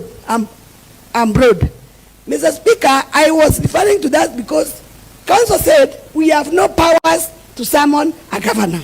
Unless you tell us a governor is I don't know God or who, he is anybody, he is a county officer who we can summon to this county assembly, to any committee or the full house, Mr. Speaker. So I want them to argue that whatever he said we don't have powers, we have powers, Mr. Speaker. Mr. Speaker, Section 39 of County Government Act 2012. They have said also the governor cannot be asked a question on behalf of the CECs or something. Yes, Mr. Speaker, Section 39, accountability of the executive committees. The members of the county executive committee are individually and collectively accountable to the governor. Because, Mr. Speaker, the governor is the appointing authority. Therefore, Mr. Speaker, there is no way the governor can run away from his executive team, the CECs, because he is the one who has appointed them and they are acting on our behalf, Mr. Speaker. And I believe there is nothing the executive, members of the executive of the governor does without the knowledge of the governor. Therefore, the governor is culpable and he is responsible for any mismanagement, for any misrepresentation which is done by his executive members. Mr. Speaker, I've heard one of the councils saying that there is no county assembly in this Kenya which has ever summoned a governor to the assembly of the committee. Mr. Speaker, I want to tell them we can set a precedent. And Mr. Speaker, I want to tell them that we don't work under any influence of any county government in this country. We are a devolved function and we are fully here and we are there to exercise our duties and we know our roles very well. Therefore, I want to tell them that we are here even to send a precedent. Even the other counties should be coming to benchmark from us. Thank you, Mr. Speaker, sir. Thank you, Honorable Secondary Bundi. Yes, Honorable Spora. Then I'll give further directions from there. Thank you very much, Honorable Speaker. For purposes of records, I'm Zipporah, popularly known as NK. I'm also the de facto chair of Oversight in this House. And I rise, Honorable Speaker, to support the motion that is on the floor of this Honorable House. And I would want to start by congratulating the councils for the governor, because actually the council Dunstan Omari has really addressed non-issues, and he has really convinced me on the side that I should vote. Because I expected the council to address the issues that have been raised, but he did not address the issues. He ran away from the issues and addressed non-issues to me. Then number two, to the other council, Arias Mutuma, thank you very much too, because the council has just preached to us. Today did not address any issues. I think the council decided to do some conversion through preaching, and I think council, you have done very well. And what I'm saying is that to me, the presentations of the councils has really convinced me, Honorable Speaker, that we have a very strong case against the governor, and that is the reason as to why I support the impeachment of the governor of Meru, Kawira Mwangaza. And I really want to concentrate on the allegation number 4, allegation, or the count number 4, on the illegal appointment of county government officers by the county government of Meru. And Honorable Speaker, I would want to note that the governor of Meru can never run away from anything that happens in the county government of Meru in terms of governance, as long as she is the governor of Meru. She cannot run away because she is supposed to be responsible and accountable for every and each deed that is carried out by the officers that she supervises on daily basis. So I would want to note that in that regard, Honorable Speaker, I would want to note that we have had very serious allegations that have been raised by the mover of the motion on illegal appointments on the chief officers. Honorable Speaker, it is only in the county of Meru you will find a ward administrator at Job Group J is appointed to act as a chief officer to supervise directors in Job Group R, to supervise deputy directors at Job Group Q, to supervise other officers going down the randa. I would want to say it happens only in the county of Meru. That is where it only happens. Mr. Honorable Speaker, I would also want to bring to the attention of this House, we have a director of enforcement, acting director, who is in Job Group C. Job Group C is not even an entry grade for the certificate holders, leave alone the graduates. So, Mr. Speaker, I really wonder how that director at Job Group C will supervise the officers in Job Group R, Job Group P, Job Group Q, going down the randa. It only happens in Meru County. Honorable Speaker, I would want to say that in the I want to refer the council on the Human Resource Manual 2016, Section 15(3), that stipulates officers shall not be called upon to act more than 2 job groups above their substantive grade. This has seriously been violated in Meru County. We have very, very junior officers, Honorable Speaker, that are acting in very senior positions. And I want to tell the Meru County residents, the Kenyan people, that Meru County public service has seriously been compromised. I would also want to note, Honorable Speaker, that the same government has been appointing officers to non-existent vacancies. You find that, Honorable Speaker, there is a substantively appointed officer in an office, and then somebody else is appointed in acting capacity. And this one is also a contravention. It is a contravention of County Government Act Section 69(2), where it says, Honorable Speaker, a public officer shall not be discriminated to hold office that is not vacant. So we have many directors, Honorable Speaker, that have been appointed on acting capacities in positions that have substantive holders, and I've always wondered where those substantive holders are. In this regard, Honorable Speaker, Zipporah, I sought a statement from the county government of Meru on the status of deployment of directors in the county government of Meru. Since June, I have not gotten a response. Council Omar said that we have not been doing anything as a house. But I would want Honorable Speaker to report to this House. We have sought statements in regard to deployment of officers in the county government offices, and they have not been forthcoming. We have summoned the county secretary in this to come here, Honorable Speaker, and all these are not forthcoming. And then, Honorable Speaker, the council also said the public service board has not done its work, or they have not been doing their work. In the extract on exhibits, page 5, I have seen a letter from the Meru County Public Service Board advising the county government of Meru against usurping the powers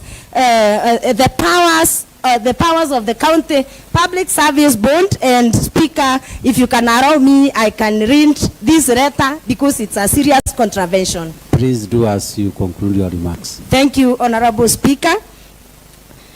Honorable Speaker, this is an advisory on transfer and appointments from the Meru County Public Service Board to all chief officers through the County Secretary and the Head of Public Service, dated 22nd December 2022. And I want to note, Honorable Speaker, this is exactly the time when we were impeaching the Governor of Meru, Kawira Mwangaza, the first time.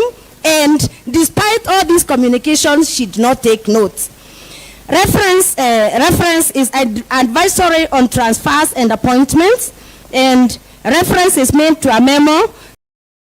Is to emphasize the message by the County Secretary that arbitrary transfers without due consultation with the CS's office is discouraged at all time.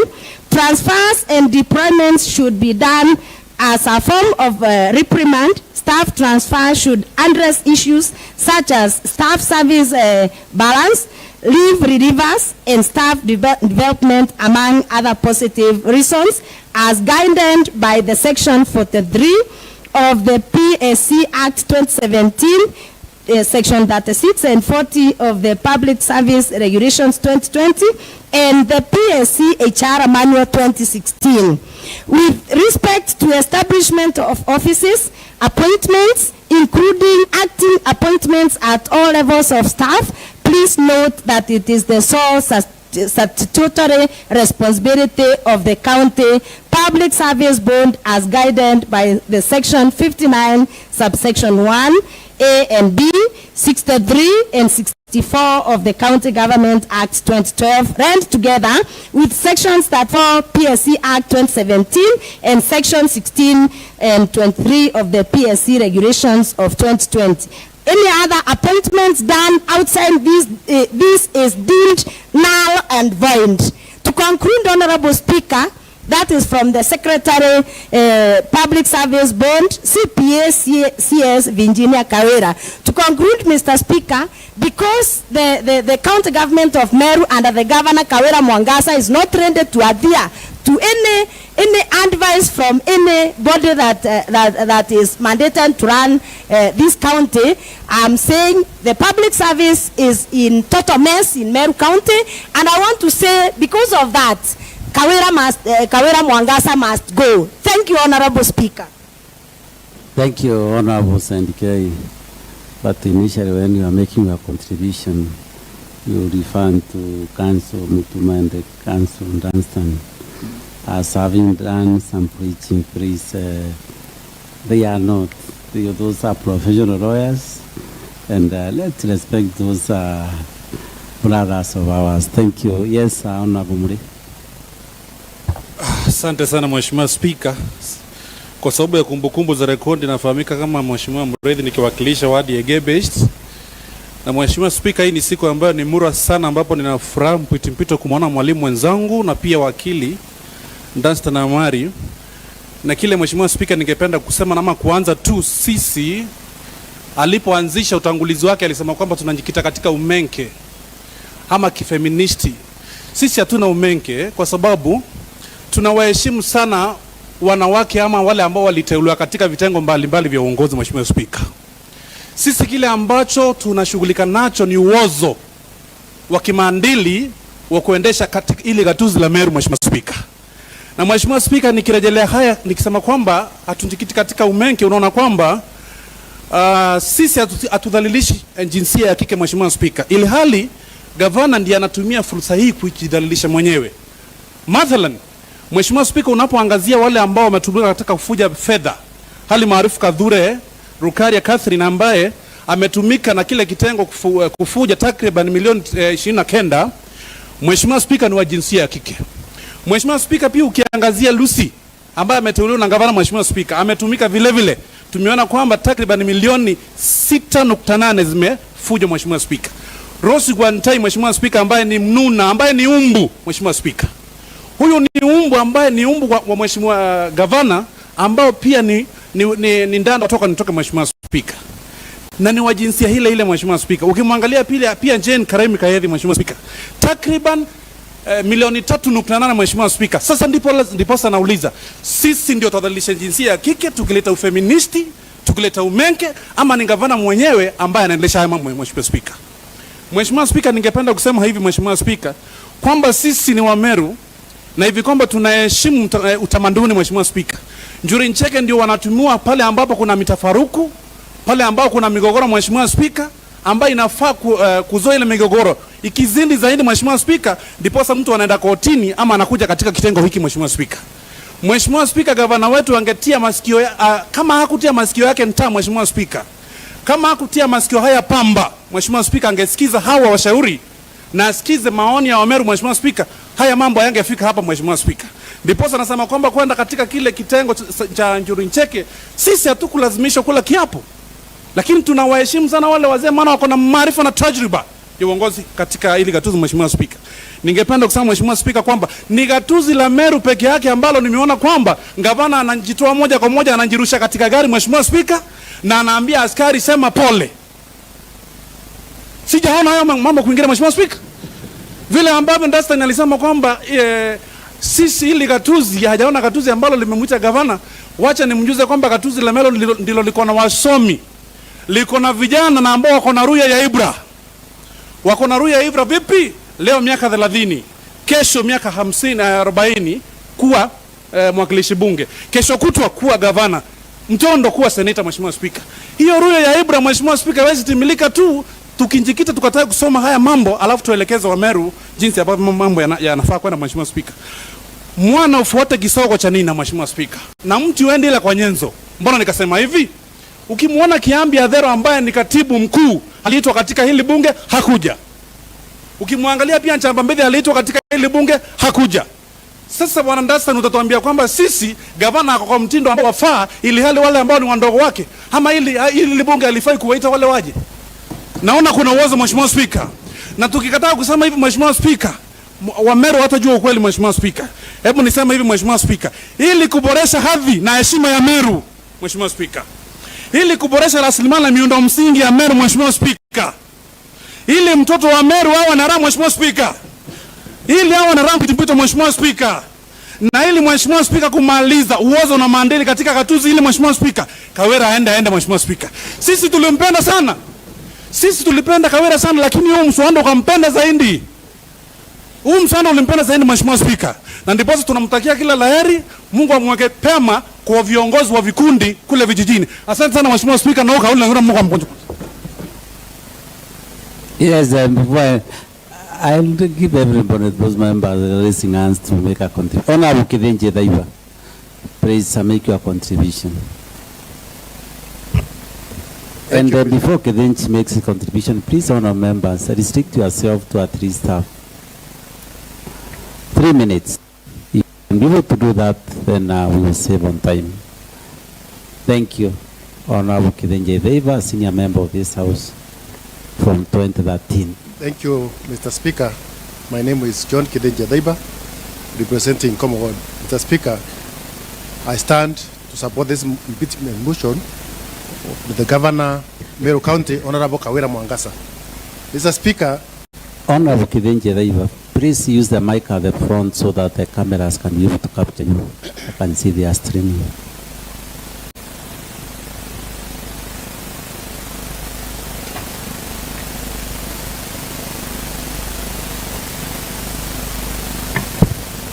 thank you, Mr. Speaker. My name is John Kithenje Dhaiba, representing Commonwealth, Mr. Speaker. Mr. Speaker, I stand here to support the impeachment motion of Governor of Meru, Honorable Kawira Mwangaza. Mr. Speaker, this is a great day for Meru County, Mr. Speaker, because, Mr. Speaker, for the last 1 year, Meru has not experienced any peace. Mr. Speaker, sir, although we are told that Meru is getting happy, Mr. Speaker, I want to say that Meru has been very sad. Mr. Speaker, it is today, through this impeachment motion, that we want to make Meru happy.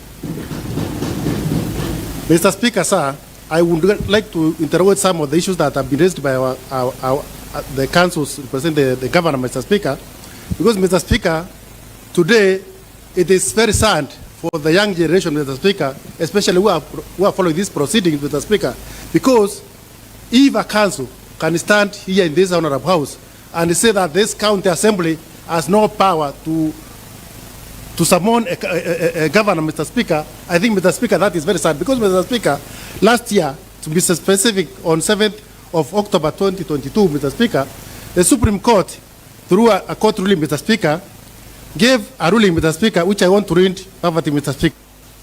The court also ruled that the county assemblies, Mr. Speaker, have the power for oversight of a county government. Therefore, Mr. Speaker, the county assemblies are the same powers. Sorry. I've read it, Article 195. I want to read the Supreme Court ruling, Mr. Speaker. The Supreme Court on Friday, the 7th October 2022, declared that the Senate, let me read the Senate page, Mr. Speaker. I want to read about the county assemblies. The court also ruled, Mr. Speaker, that the county assemblies have the power of oversight of a county government revenue, whether nationally allocated or locally generated. This means that the county assembly or any of the committees has power to summon any person, and like that, any person, including a governor, to appear before it for the purpose of giving evidence, Mr. Speaker. Mr. Speaker, our constitution, Mr. Speaker, was done by senior lawyers who are in this house this afternoon, Mr. Speaker. Therefore, Mr. Speaker, for the council, Mr. Speaker, whom we respect so much, Mr. Speaker, to come here this afternoon, Mr. Speaker, and say that the county assemblies, Mr. Speaker, have no power, Mr. Speaker, it shows, Mr. Speaker, that they are also acting against the constitution, Mr. Speaker, which is very bad, Mr. Speaker. Mr. Speaker, on the other hand, Mr. Speaker, I want to dispute the argument by counsel Dan Sanyomari, Mr. Speaker, who was trying to convince us that we are all relatives, Mr. Speaker. Mr. Speaker, that can't be far from the truth, Mr. Speaker, because we cannot say that we are all related, which means then all our marriages, because we are married our sisters, we are married our brothers, all these marriages need to be nullified because we are married our sisters, Mr. Speaker. Mr. Speaker, I want to explain to Council Omari, Mr. Speaker, about nepotism. Mr. Speaker, and I refer to a Google explanation, Mr. Speaker, because Google is one of the authorities, Mr. Speaker, that we rely on nowadays, Mr. Speaker. And it says, the practice among those with the power or influence of favoring relatives, friends, or associates, especially by giving them jobs. Therefore, Mr. Speaker, the nepotism that we are talking this afternoon, Mr. Speaker, about a governor taking a sister, two sisters, actually, Mr. Speaker, the brother-in-law, Mr. Speaker, to China. This is the nepotism that we are talking about, Mr. Speaker. So, Mr. Speaker, I don't buy that argument by the council, Mr. Speaker, and the argument, Mr. Speaker, is analytic. Mr. Speaker, I want to hand my argument there, Mr. Speaker, or my support there, Mr. Speaker. I support this motion with all my heart. Kawira must go. Thank you, Mr. Speaker.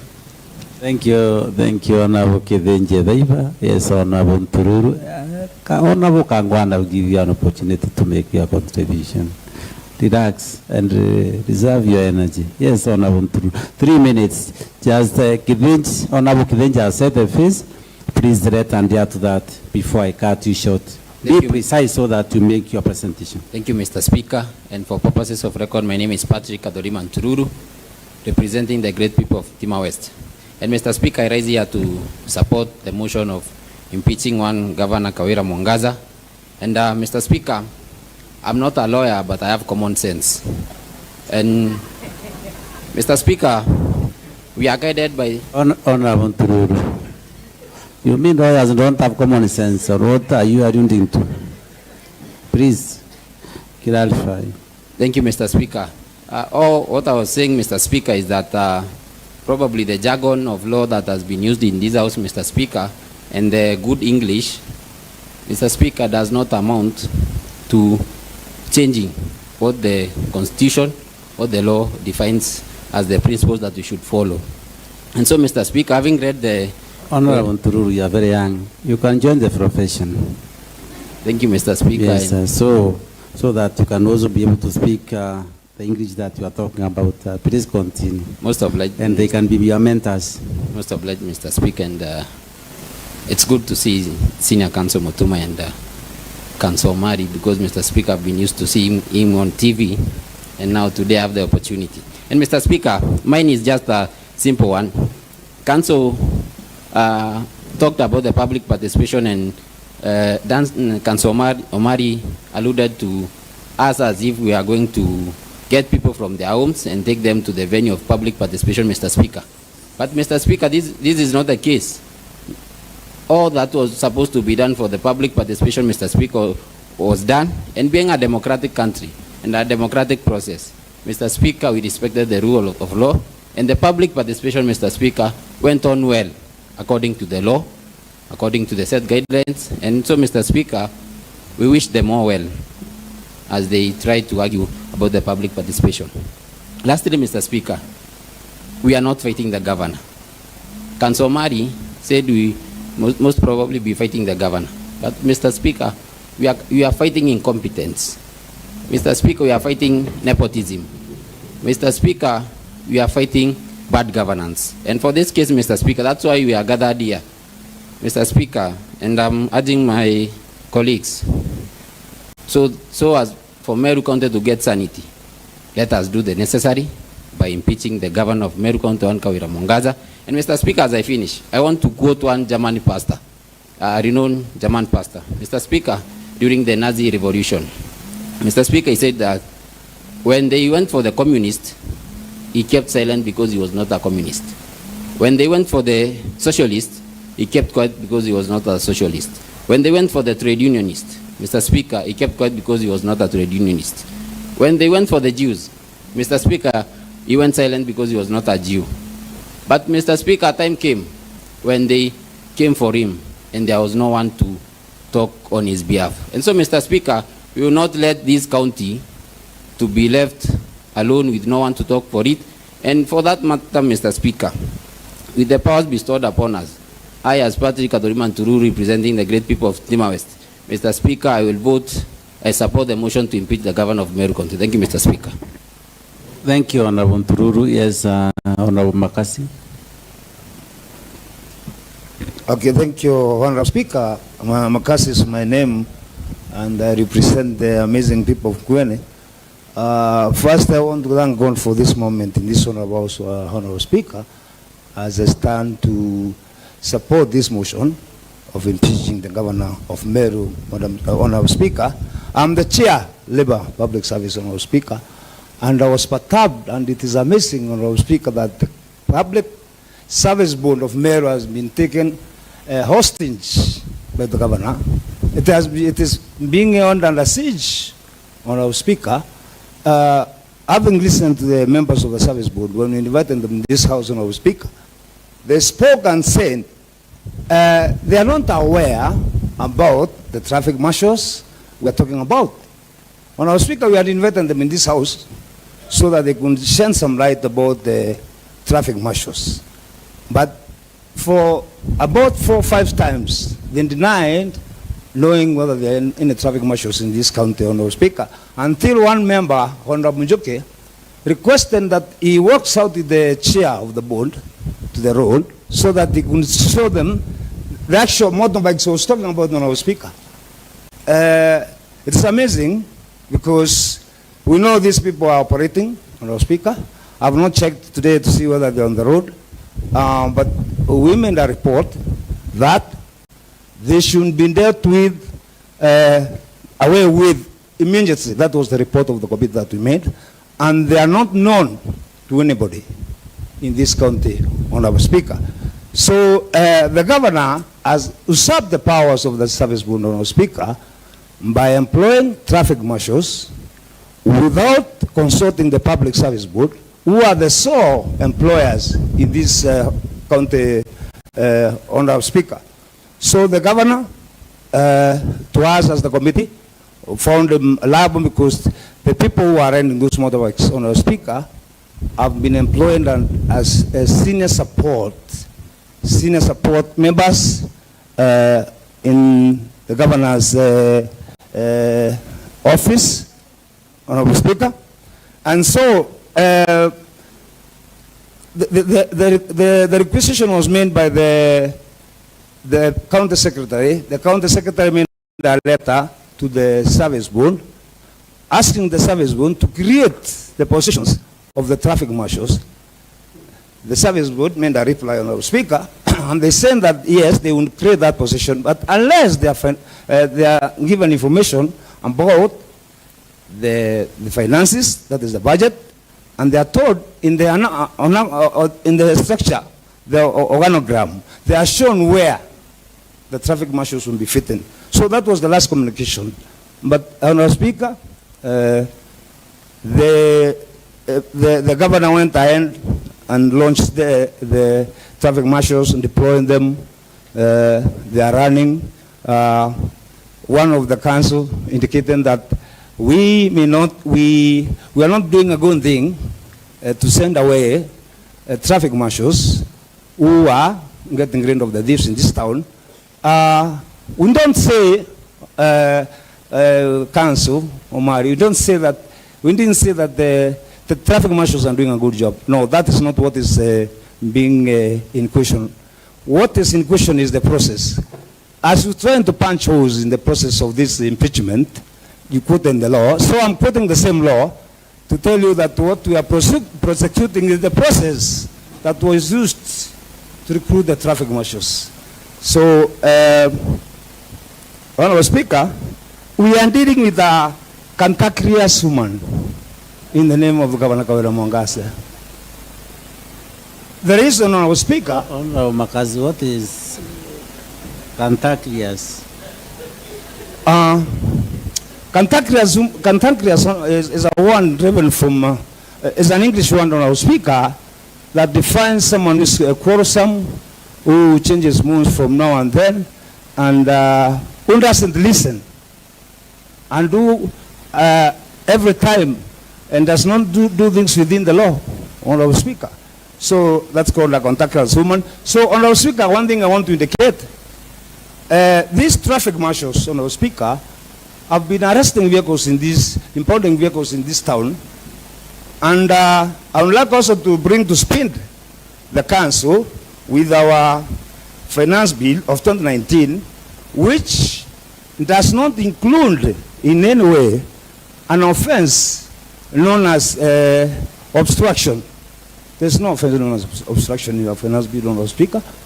But these traffic marshals have been charging 8,000 to members of the public as a charge for obstruction. It does not exist in our Finance Act, Honorable Speaker.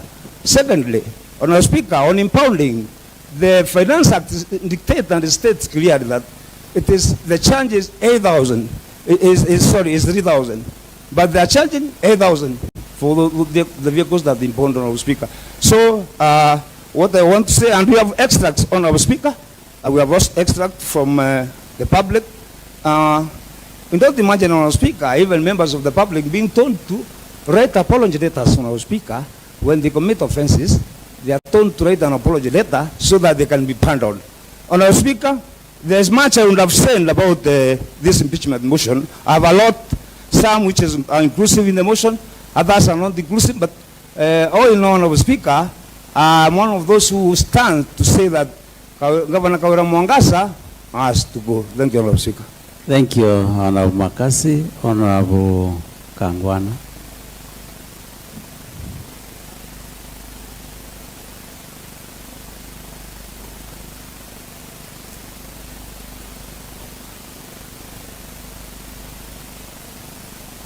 Thank you, Mr. Speaker, for giving me this opportunity.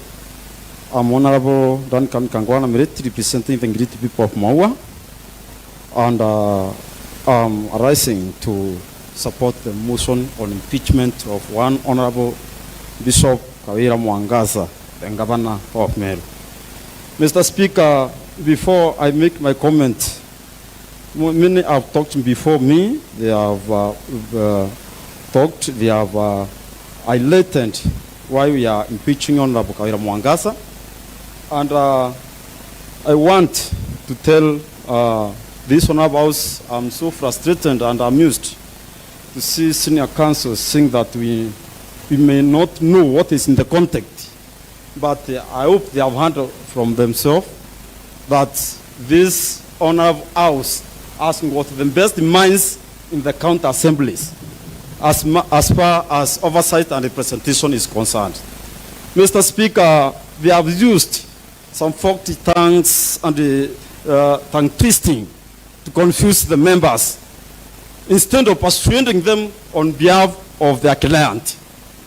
Mr. Speaker, I expected them to persuade this house that not to impeach Kawira Mwangaza, who have contravened the Constitution. But instead, the governor met with them and taught them how to play the honorable house members. And Mr. Speaker, I would want to concur in some times with Honorable Anderson Omar, who said we are relatives. Yes, let me say we are relatives of Mayor. Let's say Kawira is our sister, Kawira is our aunt. Kawira is mother to some of us, and Kawira is a relative to each and everyone. But in Marian, we say in every family, there might be a mad person. And when one arises, we can't leave it. Honorable Kangwana,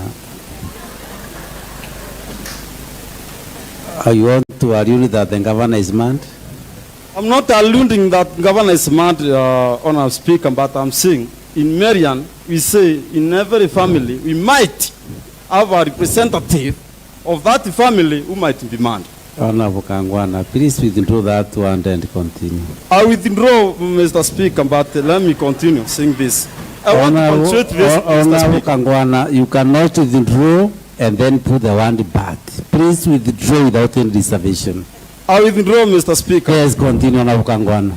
I'm saying, Mr. Speaker, if it happens in a town or a family or whatever the case, we have a mad person, then there is a rehabilitation center where we take that person so that others can survive.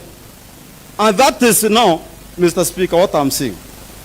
You cannot let one person to humiliate everyone, to bully everyone, to bring all losses of kind to the family or to the community, yet you want that, that family to grow.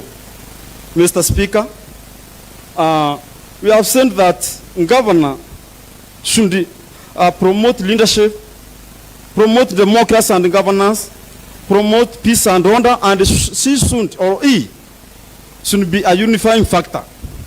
Mr. Speaker, on 10th of September, when we had our prayers at Lare, where the president was present and all type of leadership in the national government and the county government, what we saw governor doing was not promoting leadership or governance or democracy. One of the principles of democracy, Mr. Speaker, is about political tolerance. What she did was not political tolerance. She was not kind even to those whom she defeated and they agreed. In fact, down the, one and a half down the line after election, Mr. Speaker, Mayor Count has been politicking. And the common denominator of all this is one Honorable Kawira Mwangaza. Mr. Speaker, on matters of oath that the senior council have been alluding that we took oath. Mr. Speaker, every Sunday we go to the church, we take sacrament and some wine in, which is a symbolic of the blood of Jesus. Do you want to tell us we are taking oath? Mr. Speaker, during Cheke, Council of Founders are revered members of this community. When things are going south, we call order in the community. They talk to everyone, unless if you can't listen to them. Mr. Speaker, I would advise pursuant our council, senior councils led by Anderson Omar, before they leave Mayor, it would be good they pass through that during Cheke Council of Founders. We bless them, because we might be doing a lot, but maybe you have not reached where you want. They will bless you, and you will not have taken oath by doing that. That is how we do. And because of this, Mr. Speaker, for Mayor to continue, for Mayor to control, for Mayor to realize any form of development, Kawira must go. Thank you, Mr. Speaker. Thank you, Honorable Kangwana. Yes, Honorable Kaimbo. Thank you, Mr. Speaker. For the record, I'm Julius Mireti Kaimbo. Please use the mic at the phone.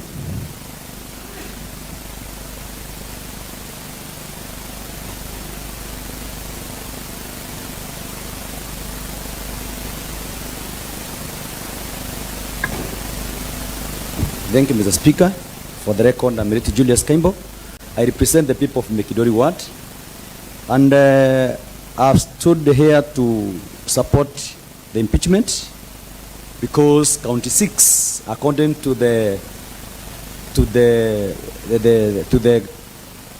ones given by the council for the governor, it has aggrieved me so much on illegally naming of a public road after husband.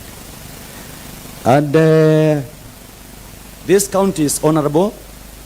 It came up with the Meru County Honors Awards Act 2018 under the former regime. And I remember, for the record, that the chair of the committee was the former Tigania East MP, Honorable Matthew Adams Karaure. And we know there are two roads that were named through the act. That is the Mwariama Road that leads to Mekidori through the Mekidori stage, and another one at the Tuskis called Paimungi. So if this act acted that way, and to that best, and today it is downlooked, it is stampled on, it is sliced down, then as a county, we cannot sit back and watch this go on any further. For example, the act states the composition of the committee, the functions of the committee, the selection of those who have to be given the award. But today, we are using emotional administration to advocate and to execute law, which is wrong. How do we give love or romantic approaches on matters of law?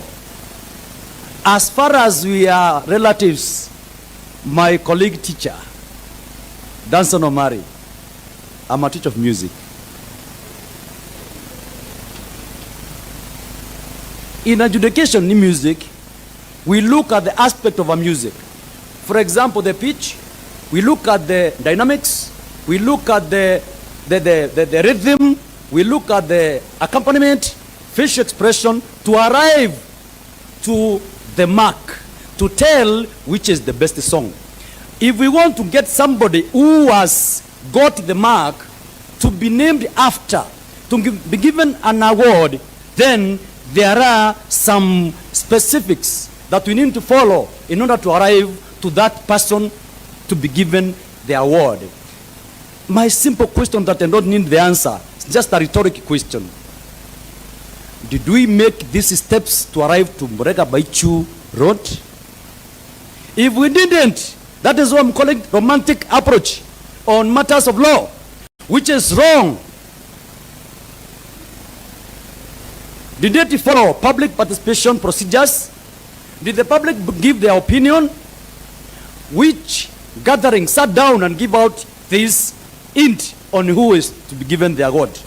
And because I don't want to take a lot of time, what I want to say is that I will leave this on because there is executive powers. I heard the council say that the governor has the executive powers, that she can or he can do, he can say something and it can be done even without following the law. And I hope it happened without the law, to name a road after spouse without the due process. And today I want to give an advice as I conclude. Through a Chinese proverb, that if a king or a queen risks urinating in the bush, even squirrels have a chance to watch at Ace or Amaniwood.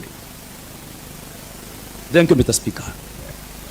Thank you, Honorable Mireti. Yes, Honorable Kacheri.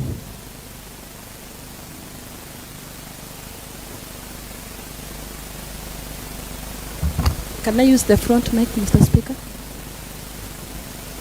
I say in Honorable Wacheri that the cameras are behind you now. When you speak from there, how do they capture you? And you are live in Iwaru TV.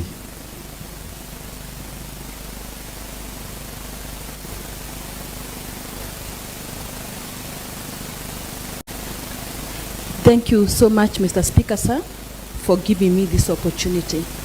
My name is Honorable Gasheri Mudhuri, a nominated member in this county assembly by the Jubilee Party.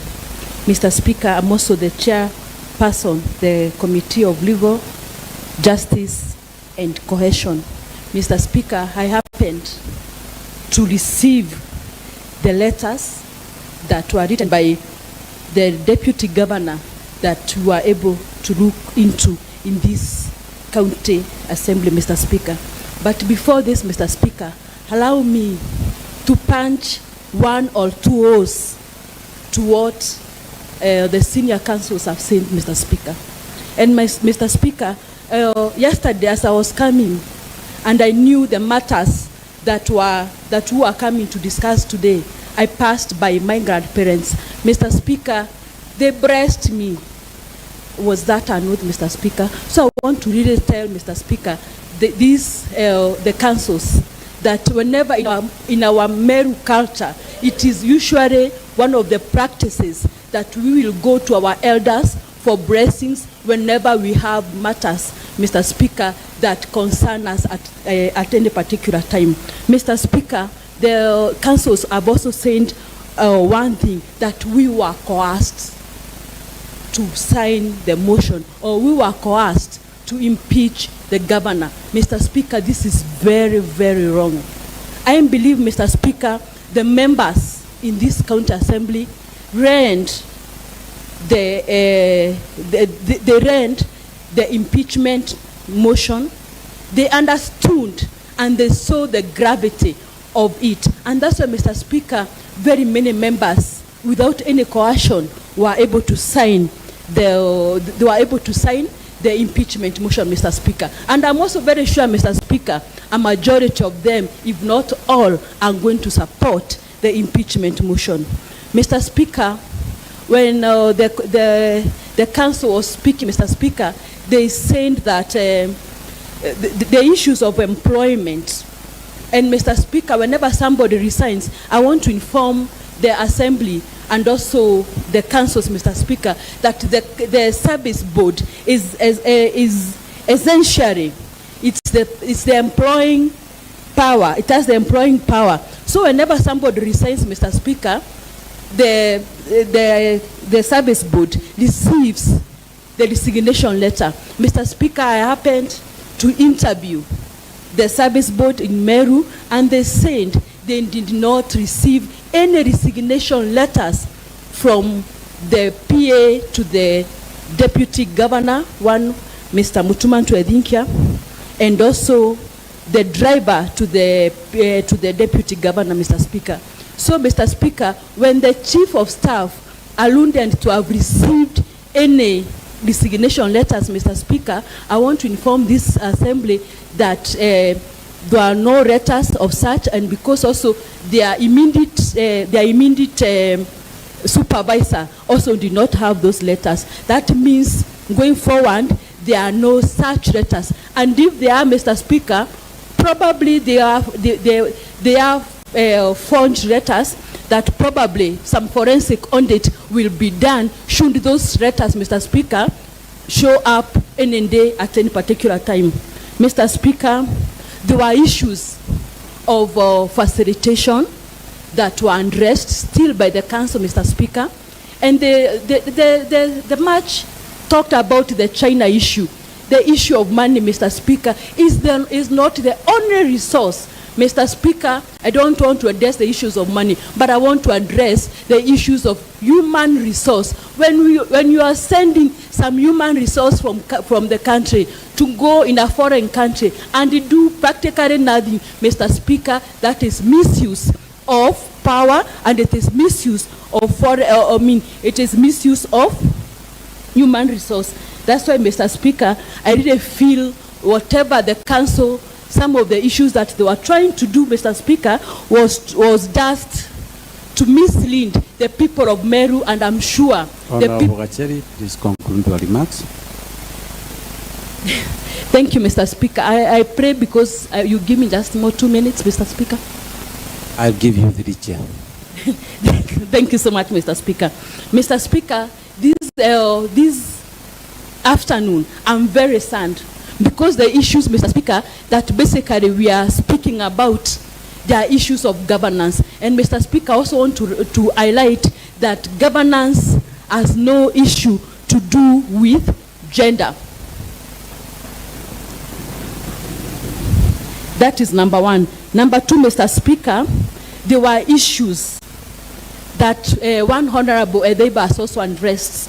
The issue about the Senate having, the Supreme Court, Mr. Speaker, having given a ruling that the governors should be able to attend the Senate. Mr. Speaker, the Senate has the roles, more or less, of checks and balances, more or less what the county assembly have. Therefore, Mr. Speaker, if governors are able to attend to the Senate, it is in the same principle, Mr. Speaker, that the governors should be able to attend to the submissions or to the summons of the county assembly. Mr. Speaker, one governor, Kawira Mwangaza, has broken 2 rules, Mr. Speaker.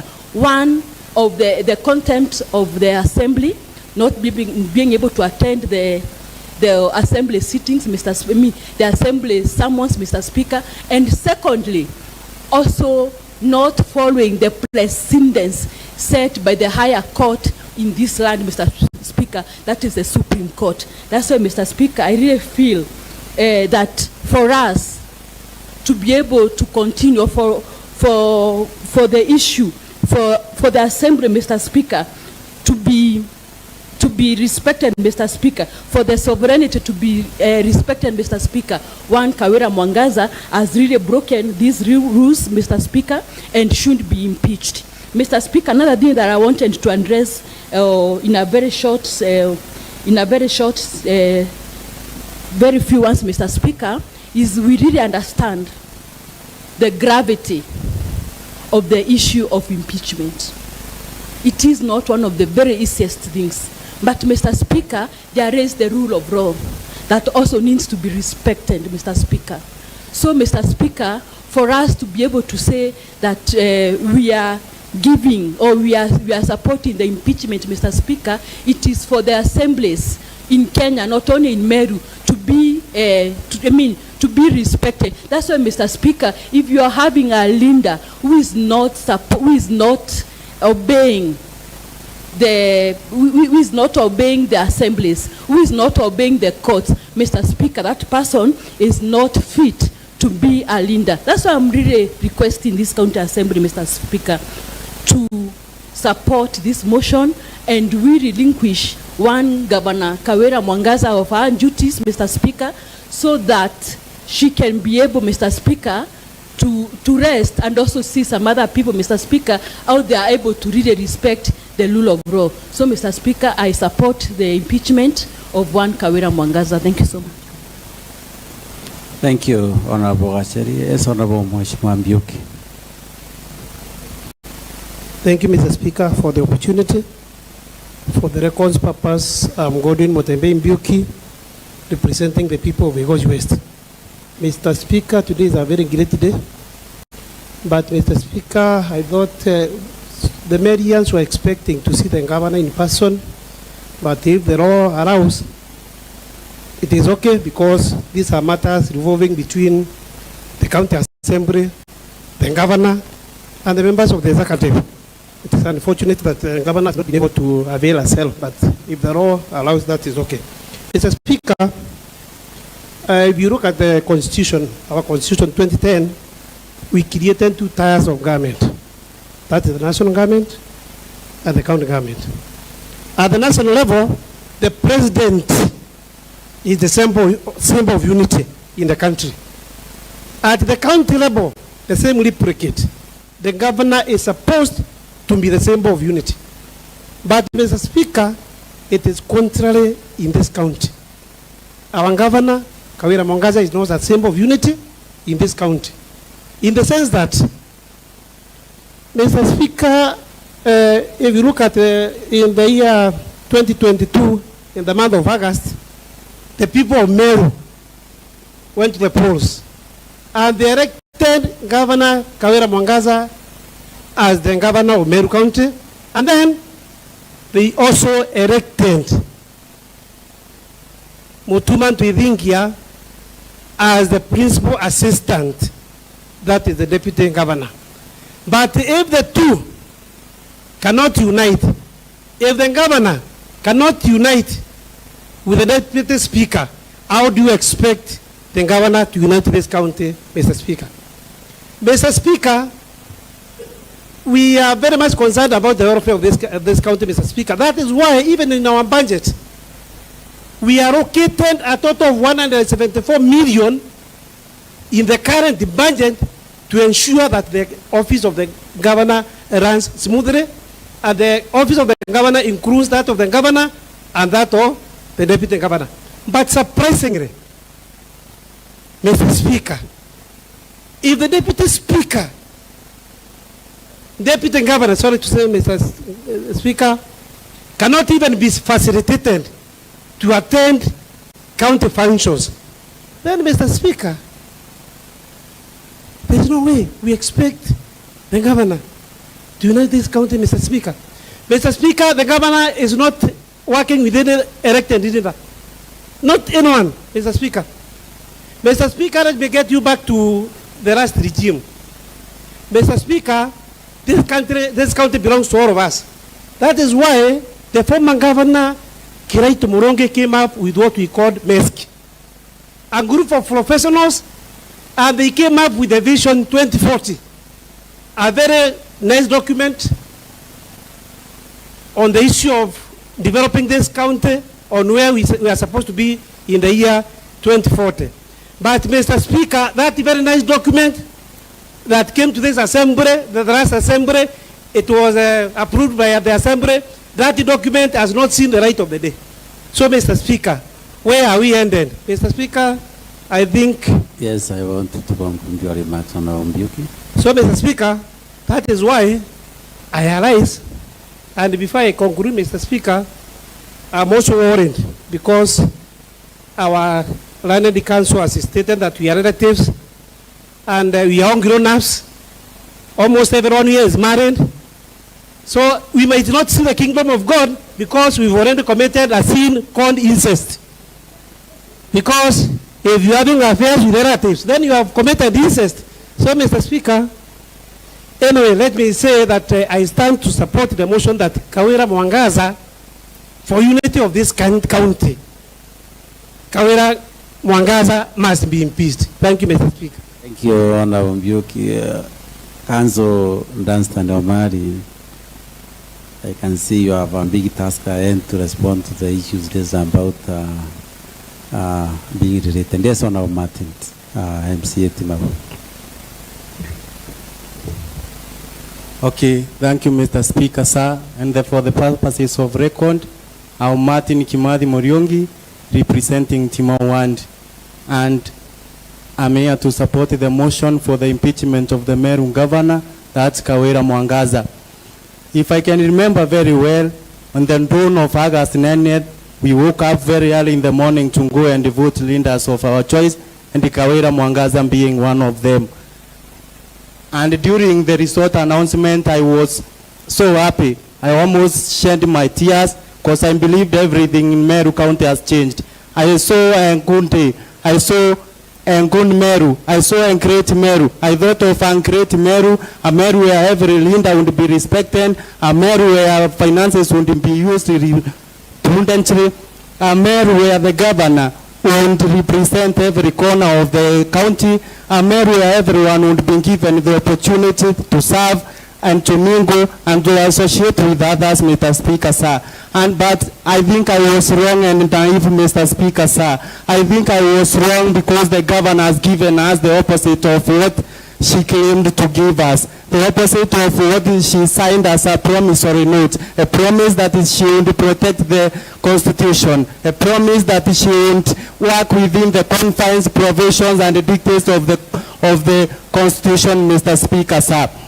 And in addition to that, Mr. Speaker, sir, that's why she has gone ahead to use the relatives, those are close relatives, that's sisters and brothers, to channel the funds from the current coffers directly to the personal account, Mr. Speaker, sir. That's why it's only in Meru where a governor can name her own after her husband and maybe and hire councils just to convince us that just because the signage were removed, just because the okay.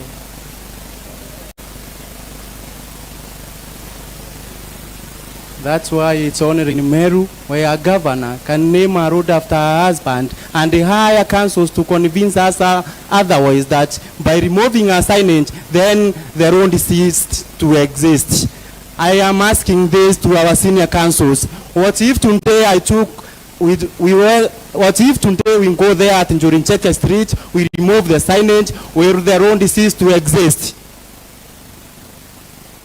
Another thing, if for sure those who went to Chinese, they were on a personal or private tours, why did they write a report or a letter? Why did they seek the clearance from the office of the devolution, from the State Department of the devolution? If at all I need to go to China today for my own private business, do I have to go through the State Department of devolution to seek the clearance? That question, I'm directing it to our senior counsel, Lanston Omari. The second question is about the public participation. We intend the public participation at the one's level. For your information, constituencies are made of wards. So in our case, it happened at Kisima ward. So you cannot rule out that the public participation was not done at the ward level. Another thing concerning the traffic marshal, thank you for admitting that they were indeed employed, but who create the offices in this county? Is it not the county public service board? Who clears, who pays them? How are they elected? But our governor accepted this and went direct and created this indirect by usurpation of powers bestowed to the county public service board. She went ahead and created the offices, which I can call it is just duplication, because we have the same enforcement office that exists and which is. Yes, Honorable Martin, please conclude. Okay. Another thing, and my last thing, is that I would like you to go and advise our governor and those who will in future seek your assistance or seek your services that the governor does not enjoy any immunity. And for the purposes of record and in my conclusion, I'm telling you this, that in own time, the just God who turned the water into into wine, who turned the water into wine, will make Meru great again. And the urgency of the moment is to impeach Honorable Kawira Mwangaza. Thank you. Thank you, Honorable Martin. Honorable Joki, I'll give you just 2 minutes, and then I'm finished now with my left-hand side. Please don't raise hand from that side. Yes, Honorable Honorable Joki, you can use the mic at the front.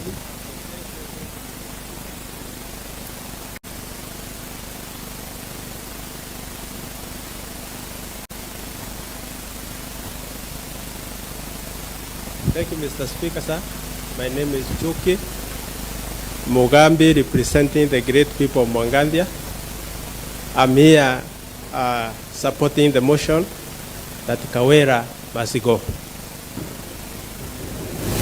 Mr. Speaker, also allow me, with all respect, that I remind the whole Meru that you are also called Solomon, the wisest man, the heart in the face of the heart.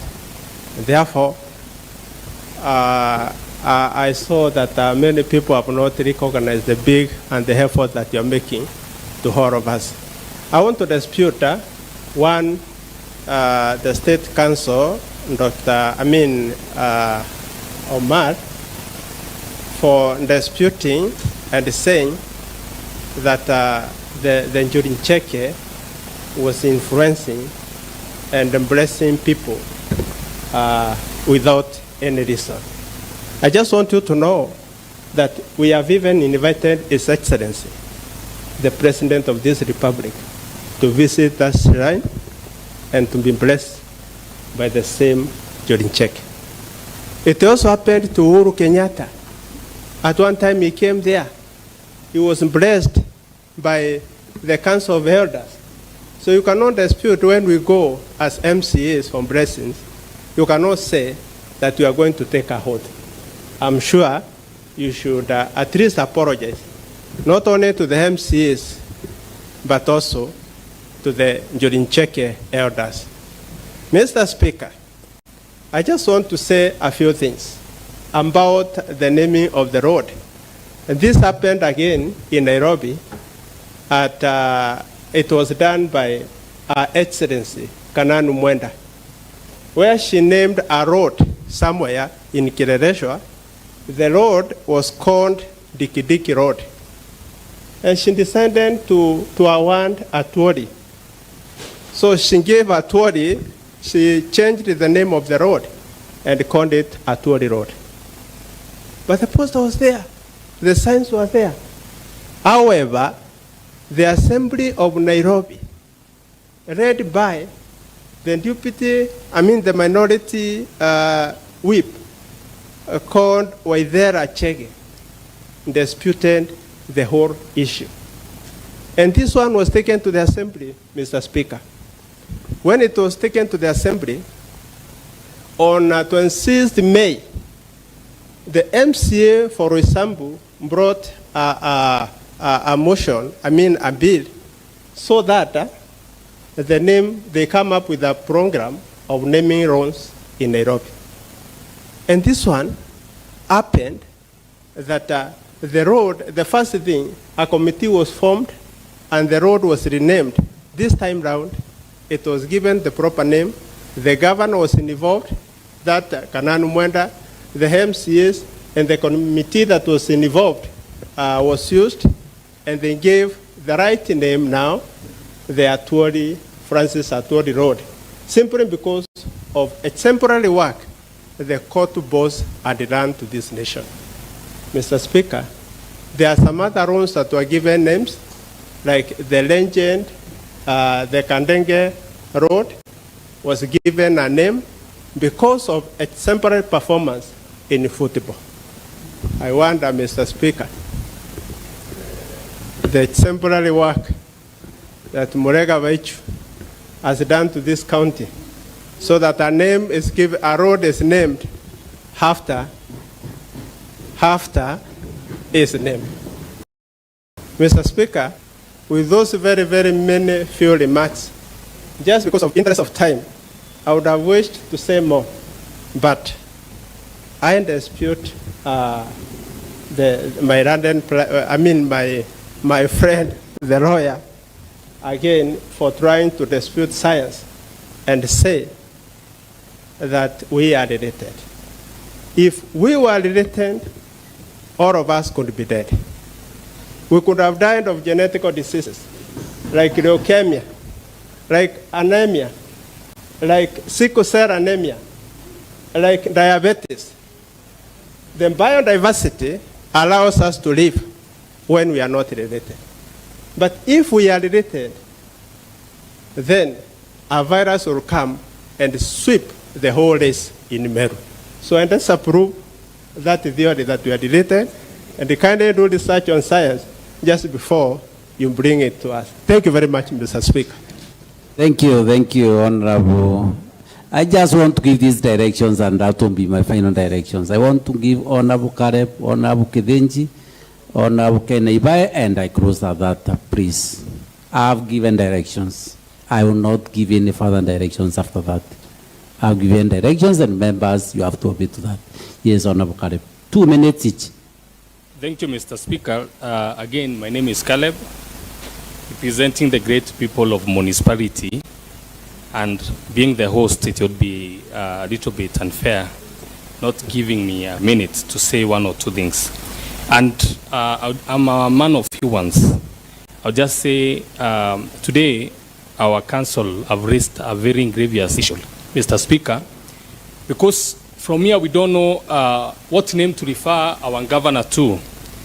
I don't know, Mr. Speaker, if I'll call her Faith Kawira Mwangaza, Faith Kawira, or Mwenda. Because, Mr. Speaker, she is using all these names at the same time.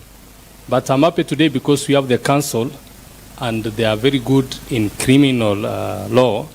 You know, we are getting them something to do, maybe, and convert them to come to our side so that they can help Meru and save Meru from this crook, because I don't know who else could use three names at the same time. The other thing that I would like to make Meru know, we are not against the governor naming loans.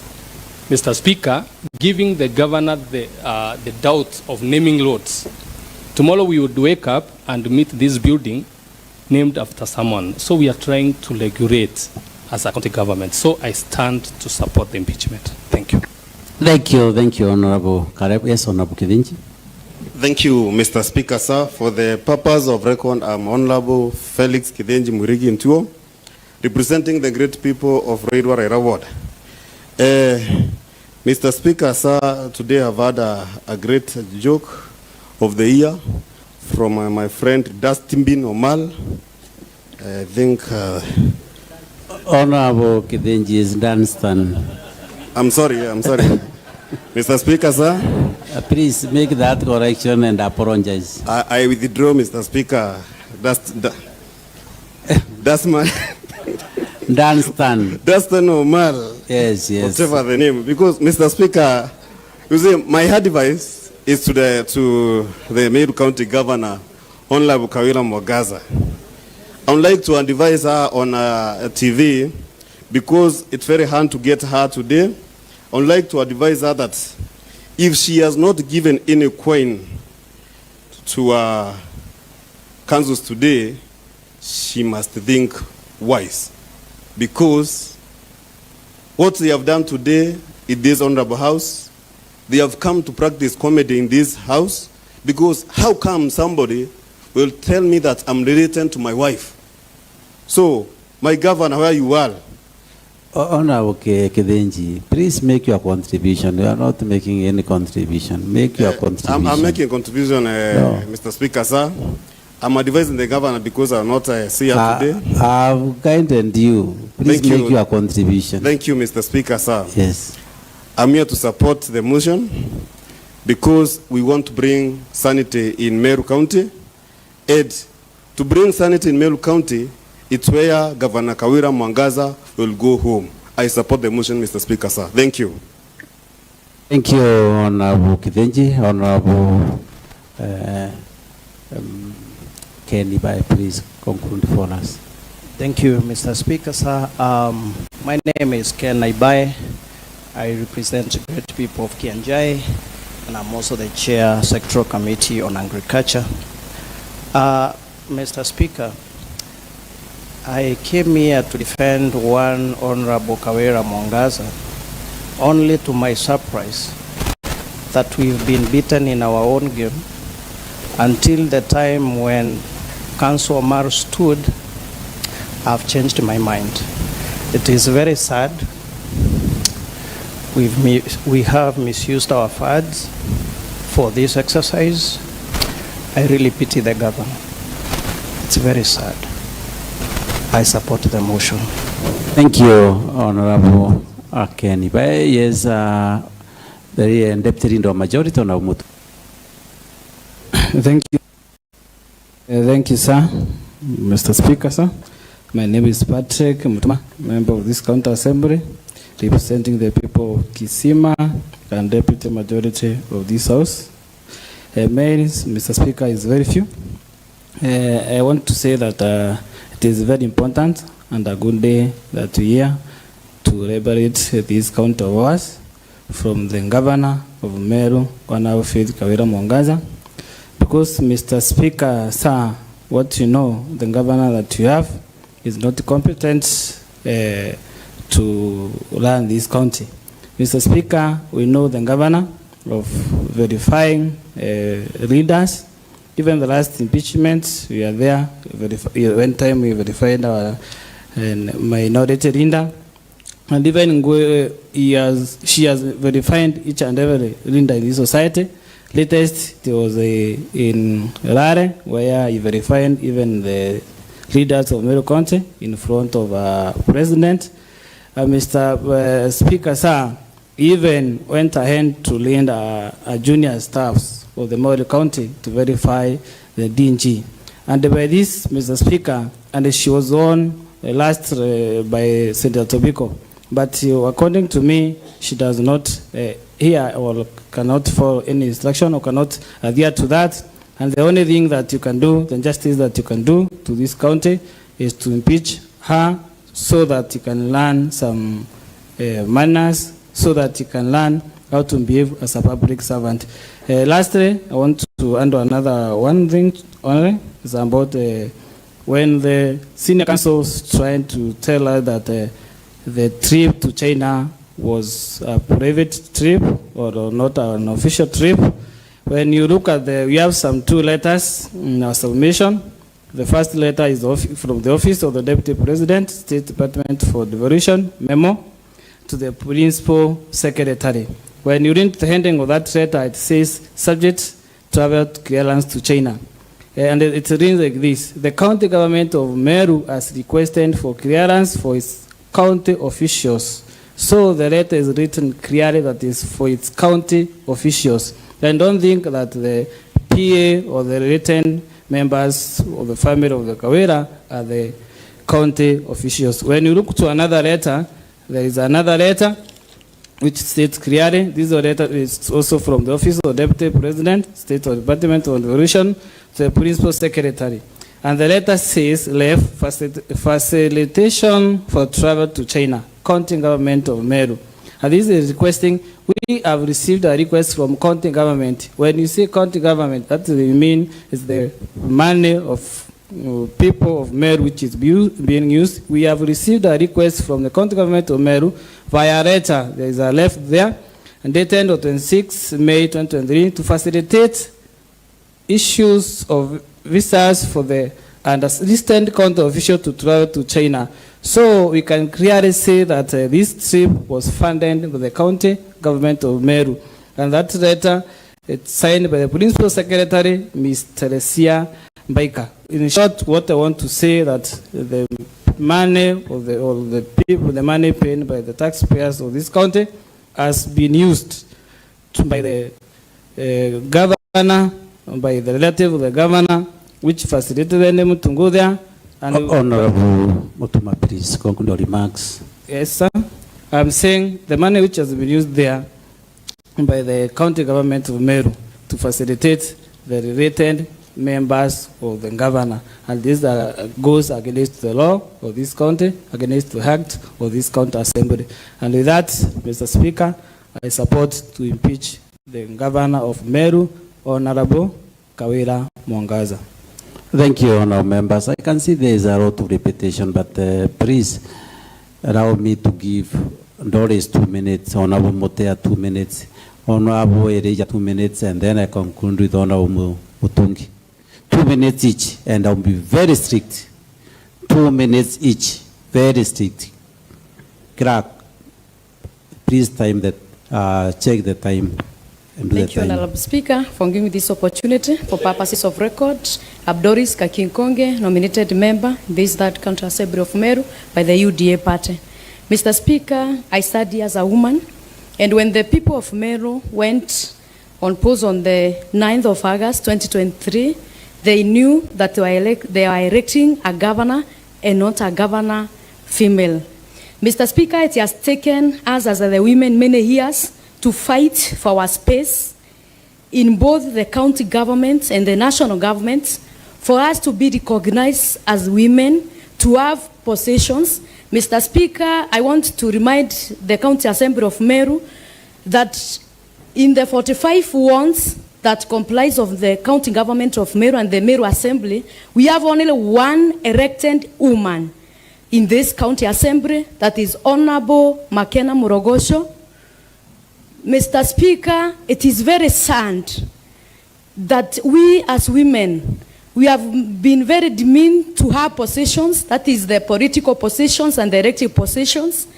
But what the governor of Meru, Our Excellency Bishop Kawira Mwangaza, has said in this county, Mr. Speaker, I don't believe that the people of Meru will again trust the leadership of women. It is very sad. Mr. Speaker, I'm feeling like shedding my tears when I'm standing here to support this impeachment motion. One, we are not fighting gender, but we are fighting competence. We are not fighting Kawira Mwangaza, but we are as a woman, but we are fighting bad governance. And Mr. Speaker, integrity, chapter 6 of integrity and leadership does not discriminate the gender. Integrity is paramount regardless of your gender. So, Mr. Speaker, with those few remarks, I support to impeach the governor of Meru, not because she is a woman, not because we hate her or we are fighting her, but it is because of our poor governance and incompetence. Thank you, Mr. Speaker. Thank you, Honorable Doris. Honorable Motea, please take the floor. 2 minutes each.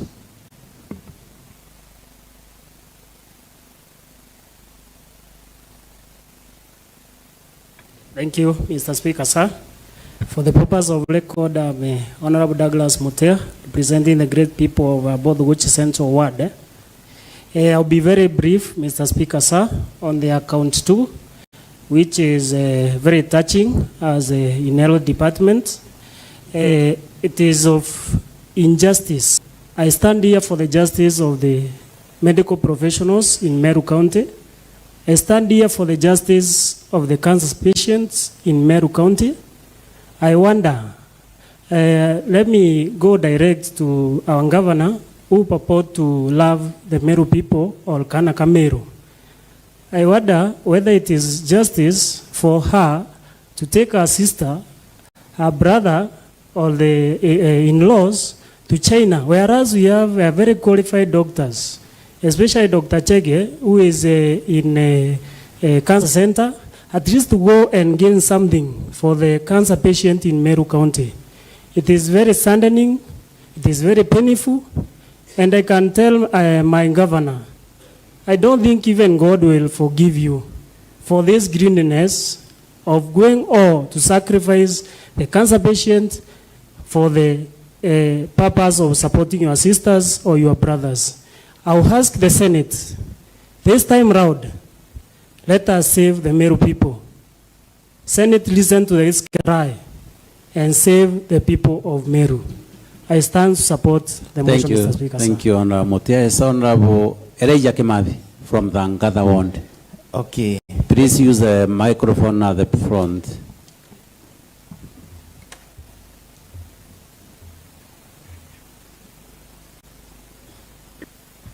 Okay, thank you, Mr. Speaker. I'm Elijah Kimathi, representing the great people of Mwangaza Ward. I'm standing here to support the impeachment. My injustice is a prophecy. As I was praying yesterday, I found that the governor... Elijah, yes? You are saying yours is a prophecy? Yes, yes. Are you a prophet? Yeah, I'm a prophet. Elijah prophet? Yes, Elijah prophet. Okay, then you can continue. Okay. Thank you, Mr. Speaker.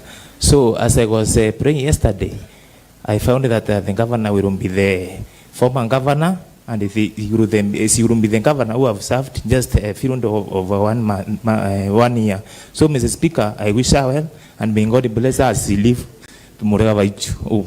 I support the motion. Thank you, Prophet Elijah. Nkoja, I'll give you 2 minutes. Thank you, Mr. Speaker. My name is Nkunja Maore Joseph, for the record. I represent the people of Antubeto Ekiongo, and I rise to support the motion to remove Her Excellency Governor Kawira Mwangaza from office, because the evidence which has just been tabled in the House shows or proves that she is not qualified to hold the office of governor. Therefore, I support the removal of her office. Thank you, Honorable Nkonja. Yes, Mobichi, 2 minutes. 2 minutes each, please.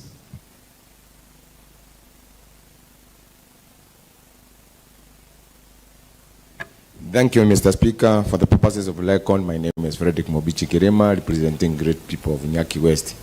Mr. Speaker, today I stand here to support the motion to impeach Governor Kawira. And there is something that I've noticed very special from the previous motion. Today, I just say that the council have now completed our journey, having come. Last time they never represented themselves. That means that we will get it right, for that they have come and we are telling them honestly we're in the right channel, and they support everybody else who has given his or her contribution towards this great motion of impeaching incompetency in this country of ours. We want to bring back the sanity in this country of ours and completely deal away with the same. Thank you very much, Mr. Speaker, for giving me this opportunity. Thank you, Honorable Mobichi. Honorable Arun, 2 minutes. Thank you, Honorable Speaker. For the purposes of records, Honorable Arun Duranera. I represent Abogeta East. Honorable Speaker, I rise to support the motion to impeach Governor Kawira Mwangaza because the evidences that have been tabled in this assembly, Honorable Speaker, it has proved beyond the probabilities. And Honorable Speaker, the power and the mandate that have been given by the people of Abogeta East, I rise to confirm the same, Honorable Speaker, because Meru needs sanity. And I go by the saying that says that ignorance, Honorable Speaker, has no defense. Advices have been given. We've been very close to Governor. We've been advising her, but she has put deaf on her ears, Honorable Speaker. And that's why I support this motion. Thank you, Honorable Speaker. Thank you, Honorable Arun. Now I'll give, yes, Honorable Prugo. Thank you, Mr. Speaker. For the purpose of record, I'm Brugo Frederick, representing the great people of Antomboy Ward. Mr. Speaker, at the extent and point we are now is that we are moving to the point of bringing sanity to Meru County. And this is like the French Revolution, which was about political and societal change to the French people. And as we are now, I believe and trust the process that we will end the impediment of devolution within our county. And at the end of it all, we will make sure that, Mr. Speaker, that Meru gets a radical surgery, and a surgery that will bring back the glory of Meru. And this will happen when we impeach the governor of Meru. With that, Mr. Speaker, I stand to support the impeachment motion. Thank you, Honorable Brugo. Yes, Honorable Mokoronia, please, 2 minutes. Thank you, Mr. Speaker, put off the mic. Honorable Brugo, put off the mic. Thank you, Mr. Speaker, sir. For the purpose of record, my name is Daniel Mokoronia, representing the great people of Tema East. I stand to support the motion because of our governor's incompetence, hatred, and untrustworthy. So I stand to support the motion. Thank you, Honorable Mokoronia. Honorable Akure, 1 minute. Thank you, Mr. Speaker, sir, for giving me this opportunity. For the purpose of record, my name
Honourable members,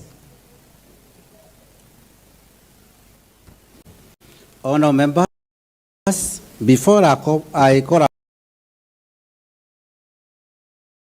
upon the mover to reply to the debate,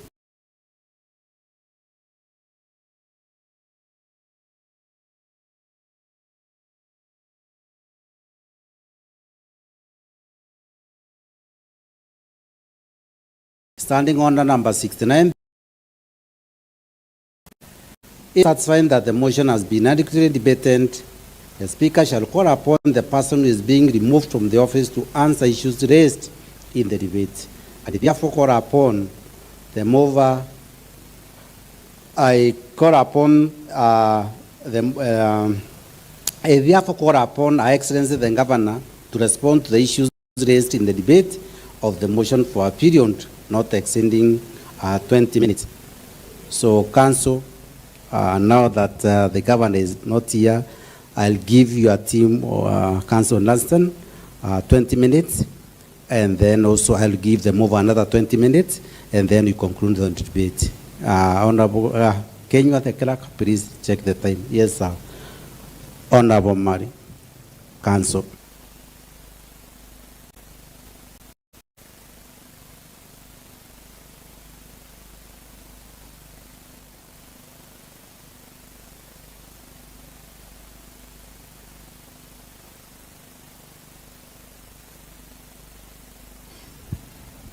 Thank you, Mr. Speaker, sir,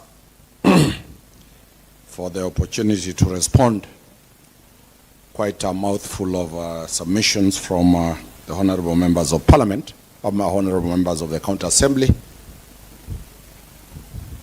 One issue that I start with, Mr. Speaker, sir, an admission has been done that instructions to file this removal of the governor from office was occasioned by outside forces, and therefore the County Assembly is only implementing directions and issued from outside. One of those directions came from Njurinjeke, by admission. The other directions came from other political quarters or executive powers outside this assembly. Mr. Speaker, sir, the creature of this assembly is found in Article 1, Sub-Article 4, that the sovereign powers of the people is exercised, 1, at the national level, and 2, the county level. It's not at the Njurinjeke Shrine.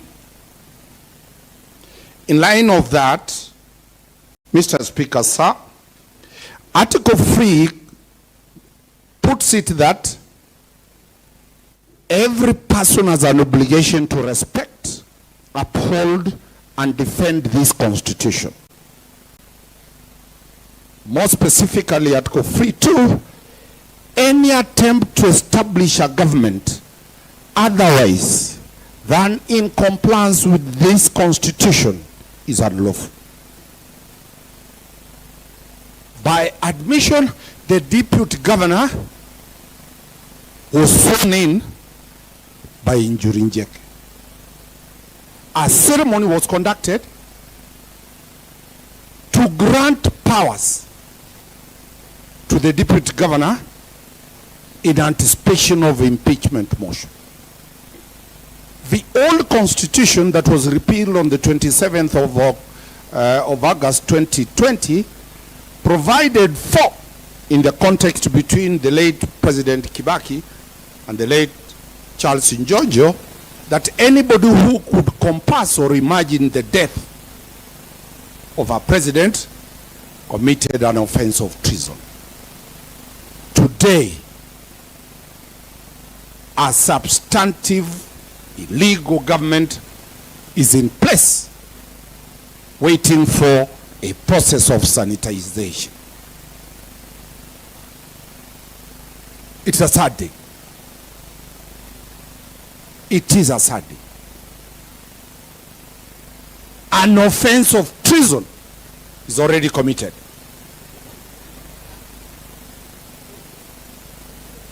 This is a process to sanitize that. So it is my submission, and that is why it has gone on the Hansard, that it cannot be that the deputy governor, out of aspiration to be the governor, decides to bring this process because of the constitutional provision that once the governor is impeached, the deputy automatically assumes power. If that is it, then the consequences are very well known. Mr. Speaker, sir, it is not the first time such drama has been made by a lecturer, the CS, and other people in Senate. Faced the similar fate and they were removed from office. That time, it was so painful. Today, it's music. What will be the fate of Governor Kawira after this process? The jury is on you. Third, I've had quite a number of issues. A challenge about the lawyers came to lie. The lawyers came to mislead. The lawyers came to do anything. Our instructions have come from our clients. Our record is not on criminal law alone. We represent those that have instructed you. We represented them 2017 to 2020, 2022. Now we are representing those ones who are instigating their impeachment. That is the role and the beauty of law. I've seen very able, promising advocates here. Come, train law, let's proceed, because the fate of 2027 might be a fate that you will not be able to contain. Let me respond to a few issues that have been raised, because as we are agents, we represent anybody. We represent anybody, and you will be. If you have not been part of our stables, you will when it changes. And it changes. Today you are impeaching, tomorrow we'll deal it in another manner. But the lawyers are very impartial. We have nothing personal in this matter against anybody, and we do our job as per the law it is. Very few issues were raised. One, about the employees that were recruited without the Public Service Commission or the Public Service Board, or you being involved. For record purposes, personal assistants, cooks, drivers are not recruited through a competitive process pursuant to Article 236. Those are personal. And if that record, let the Hansard captured that way. Two, the question about the recalling of the driver of the deputy governor. Every member of the county assembly knows that driver by name. He's a brother to the deputy governor. There we do not have eyes. But when the sister, the alleged sister of the governor is a security attaché, it raises eyes. Let us do to others that which we expect to do, because the one you are forging to be the next governor, first impeachment will be him for having recruited his own brother to be his driver. Third, the question about China. This was a private donor. You've not been shown, Mr. Speaker, sir, any government expenditure or requisition for that. Fifth, Mr. Speaker, sir, no document of government has been presented before this assembly where the governor has signed. Not even one where her signature is appended. Fifth, you have been told that all these people, the technical team that left, were cleared by government. For record purposes, no public servant will leave this country without approval. Whether you are going for a personal matter or you are going for a public matter, without approval for your leaving. So that is the position. The approval was not for money purposes. Approval was under the law, and I've seen Council man, even the members here, when they are going on their personal issues, they are not cleared by the devolution, Minister of Devolution. They just notify the Speaker that they are out of the country. Those ones who are, if you are cleared by the Minister of Devolution, it simply means you will get a pandiem. And what pandiem means, it means for those days that you have gone out, you will be paid every day. It's called either pandiem or night out.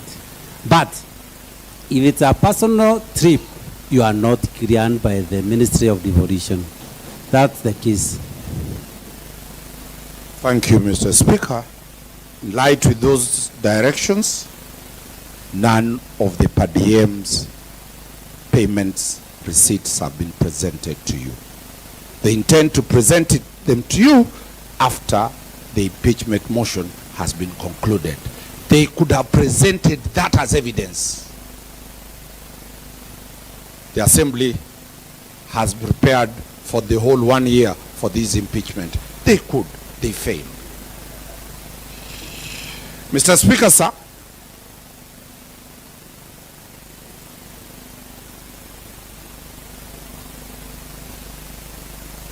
on the question about the relatives and the nepotism, still there is no document to show marriage. A marriage certificate is a very simple document for government to get. It's not presented. A birth certificate showing sisterhood or brotherhood or IDs that are identical. None of those documents, which are critical, have been presented to you. Otherwise, relying on social media, the standard is different.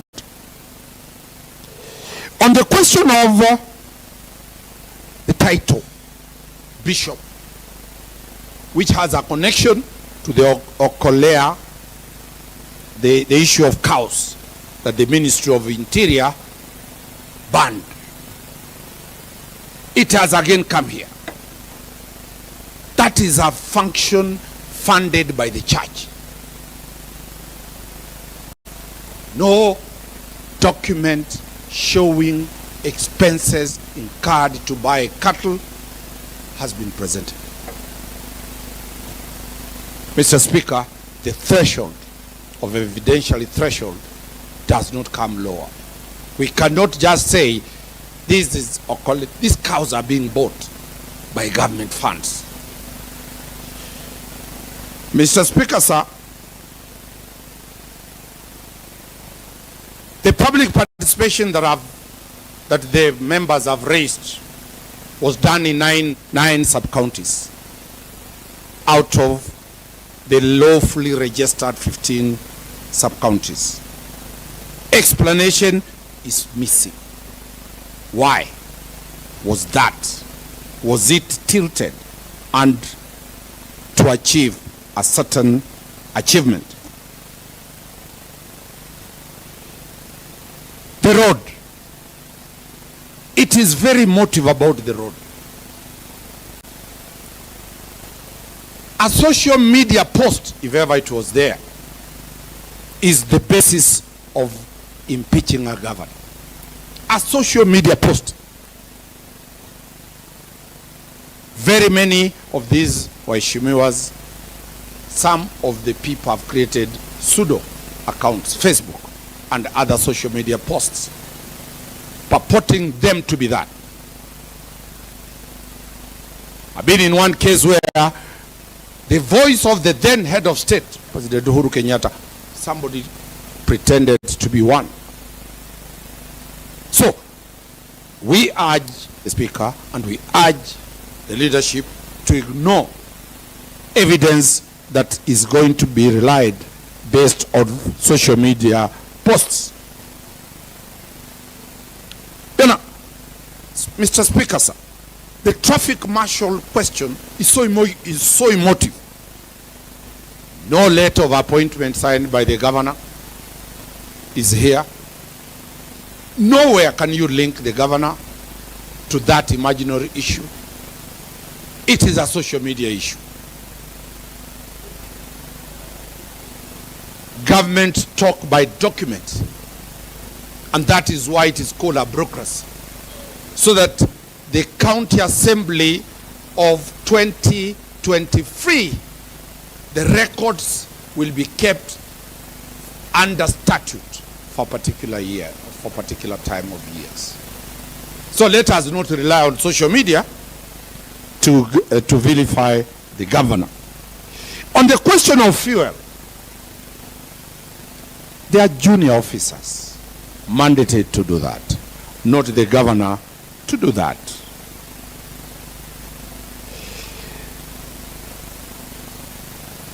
The question that she has failed to fire the county secretary. There are matters in court under which provision of the law will she fire an officer who is in court. My good sister, the member of, I don't know, the MCA who raised the question that the county assembly has powers similar to the High Court. I didn't hear her say that the county assembly has powers to issue warrants of arrest and to fine. Last week, when I was before the Senate, the government chief pathologist failed to come. He was fined 500,000 shillings. That is not there under the Act. So, is it really that the county assembly has similar powers to the powers of the High Court in terms of someone? Council, you have 5 minutes remaining. In sum total, only Mr. Speaker had 2 minutes to finalize this thing, that already a decision has been made. This was a procedure provided for, because a decision has been made outside this office, outside the plenary. It will go in history. It will go in on the hazard that decisions were done outside, they have only come to be implemented. Allow Mutuma, because he might decide to contest, he comes from here, he might decide to be an MCA next time, so that people can see his voice. Thank you very much, Mr. Speaker, sir. Thank you, Council Johnson. Mutuma, you have only 3 minutes. Thank you, Mr. Speaker, sir. I will start my mandate within the 3 minutes. One is that I wish to respond to the issue of the Njeri function. It has been stated that that was a traditional prayer session. I have no problem whatsoever with traditional prayers. What I have a problem with is that prayer also being converted into a curse for someone who does not abide by the outcome. People who attended that meeting, Mr. Speaker, sir, were given a caution that if you do not agree with the decision of the Njeri, step back, lest you bring curse upon your family and your children. The person conducting the function went ahead to say that if you do not adhere to the resolutions, you are also an outcast from the Meru community. I do not see that as a prayer session. It is an oathing ceremony by whatever any other name. On to the China trip, Mr. Speaker, sir, I wish to refer to the letter dated 5th June 2023 that talks about facilitation to travel to China, County Government of Meru. A question was asked why Her Excellency the Governor did not travel to China. When you look at that letter, it lists down the people who are to accompany the governor and their designations. So are they a technical team? The first person who is cited therein is the governor, who is the invitee. The second person is Dr. George Mungania, who is the CCM Health. I believe that this is a person that this committee, rather this house, approved to be appointed in that position. Who else was better qualified than the person in charge of health to accompany the governor in this noble cause? We have Miriam K. Guantai. Look at the designation. She's the PA to the governor. There isn't any function where the governor goes without a PA. The PA is the holder of a diary. The PA is the person who schedules meetings for the governor. The PA is the person who takes note for the governor. It was only fair that the PA to the governor is accompanying the governor during this session. The third person is Nefat Kenywa-Meme. Council yes. Mutuma, your time is up. How many minutes do you want me to earn for you? 5 minutes. Thank you. Mr. Chair. Thank you. Thank you so much. Thank you so much for your indulgence. The fourth person is Nefat Kenywa-Meme. Now, it has been said that Nefat Kenywa-Meme is a relative to the governor. We've not been given any evidence, not shared of evidence, how Nefat Kenywa-Meme is related to the governor or any other person close to the governor. A mere allegation does not amount to a confirmation of an offense. Who is this person?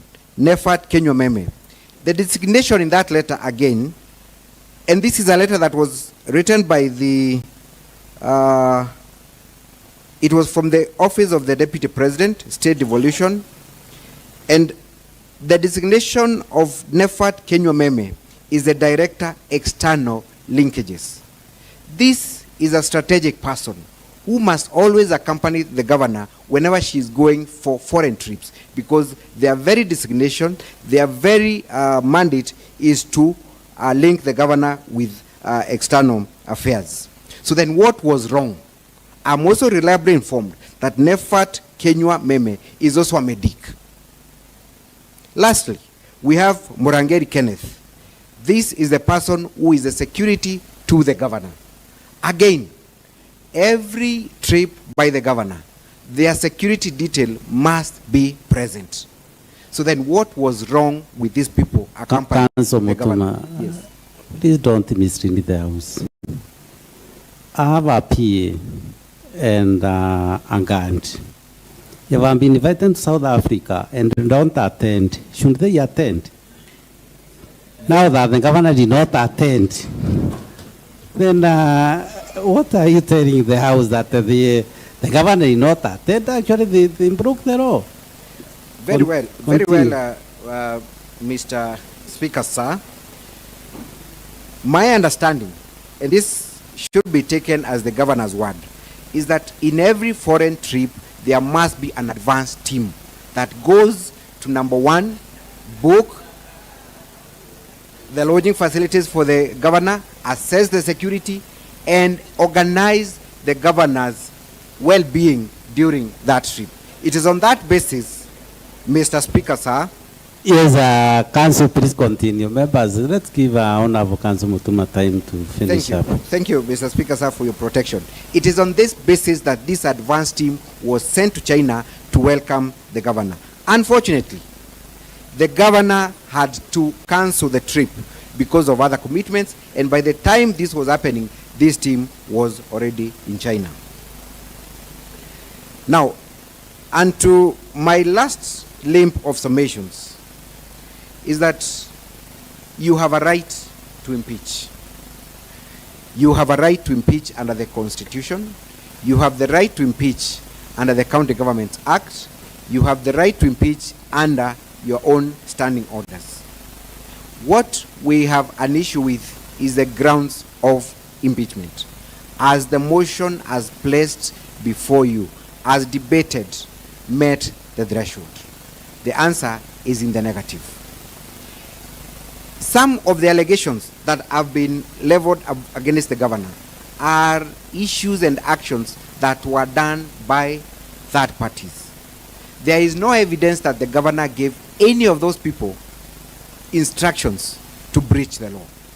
What you should have gone for are the people who breached the law.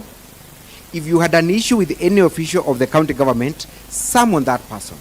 If that person fails to appear, or they appear and you form the opinion that indeed they breached the law, recommend their removal. If then the governor fails to heed to your advice or opinion, then take an action against the governor. I have not seen anywhere where the House Committee on any particular issue has made a recommendation to the governor to take action and the governor has failed to take that action. That is the issue that saved Wambora during the impeachment process, because the issues that the governor was being accused of were issues done by other parties, and you cannot transport criminal liability from one person to the other unless you have evidence that this person gave strict and express instructions for breaching the law. Lastly, are all offenses impeachable? Even if you are to find the governor having breached any laws, and we're not saying she has, is that breach gross? Is that violation gross? Is it something that is so glaring that the only remedy is to impeach the governor? Is there any other form of punishment that can be meted apart from impeachment? My simple argument and submission is not all offenses are impeachable. The mover of the motion needs to convince you that indeed what the governor is alleged to have done is so gross in the eyes of the public, in the eyes of the House, in the eyes of every other person, that indeed there is no other remedy rather than to impeach. I submit that that threshold has not been met, and the governor should not be impeached on mere allegations that have not been substantiated. I rest my case. Thank you so much, Mr. Speaker. Thank you, Council Mutuma. Mwenda Yoki. Okay, thank you.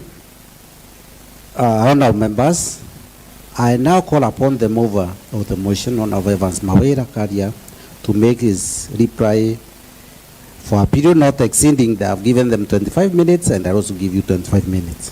Thank you.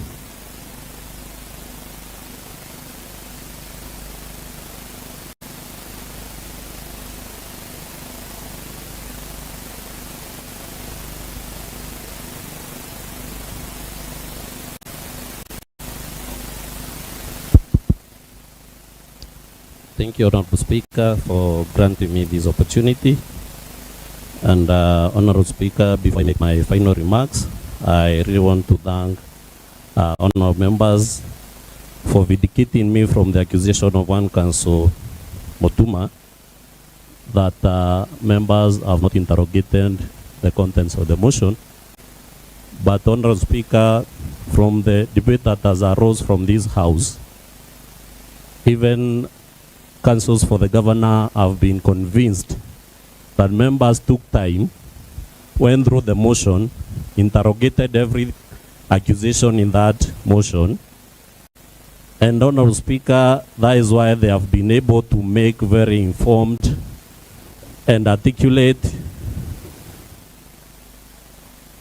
debate that has come on the floor of this House, Honorable Speaker. Honorable Speaker, I'll start my rebuttal by going to what Council for Governor Omari has said that we have been influenced by outside forces to bring this motion. Honorable Speaker, in the contents of our motion, I have started from, I think on page 2 or 3, I've indicated that I started collecting evidence after public outburst and outcry against what has been happening in Meru County. Therefore, at the moment that I started collecting my evidence and the allegations that I'll charge the governor with, I approached honorable members of this assembly because standing order number 65 gives the procedure of introducing the motion for removal of a governor from that position. Therefore, I am to seek signatures for me to be able to approach the office of the clerk and indicate that I want to bring a motion for the removal of a governor. And since that time, we have been coalescing. I've been seeking for support from these members. Because, Honorable Speaker, Councillor Mutuma is saying that the impeachment process is quasi judicial. And I want to say it is not only quasi judicial, but it also quasi political. That is why we have to coalesce and come together as members who are like-minded, members who bought into my evidence and facts, and that's how that motion found its way to the floor of this Honorable House that we are debating today, Honorable Speaker. Honorable Speaker, councils have tried to allude that honorable members were taken under oath by Njuri Ncheke. Honorable Speaker, I want to bring to the attention of the honorable members and also the councils for the governor that I'm a member of Njuri Ncheke, Honorable Speaker. And Article 11 of our Constitution, talks about culture. And Honorable Speaker, Njuri Ncheke is a cultural association which has a definite or definition of its members. And Honorable Speaker, from the beginning they should have known that Njuri Ncheke is a men's only association. Honorable Speaker, there is nowhere that you can be taken under oath or you can be conducted to take oath if you are not a member of that association or subscribe to their ideologies. Therefore, Honorable Speaker, on that material day that they are talking about, it was a function, a state function. In fact, it was led by the CS for Environment, one Honorable Soipan Tuya. We are also in the company of one Honorable Medikal Inturi, who is the CS for Agriculture. And the function that was being held at the Njuri Ncheke shrines was to plant trees. Therefore, that is why they allowed even non-members in that shrine. But Honorable Speaker, you would wonder, because there is no time that women have been members of Njuri Ncheke, how the Njuri Ncheke Association could take women and hold Honorable Speaker because they are not their members. That has been an handoff, Honorable Speaker.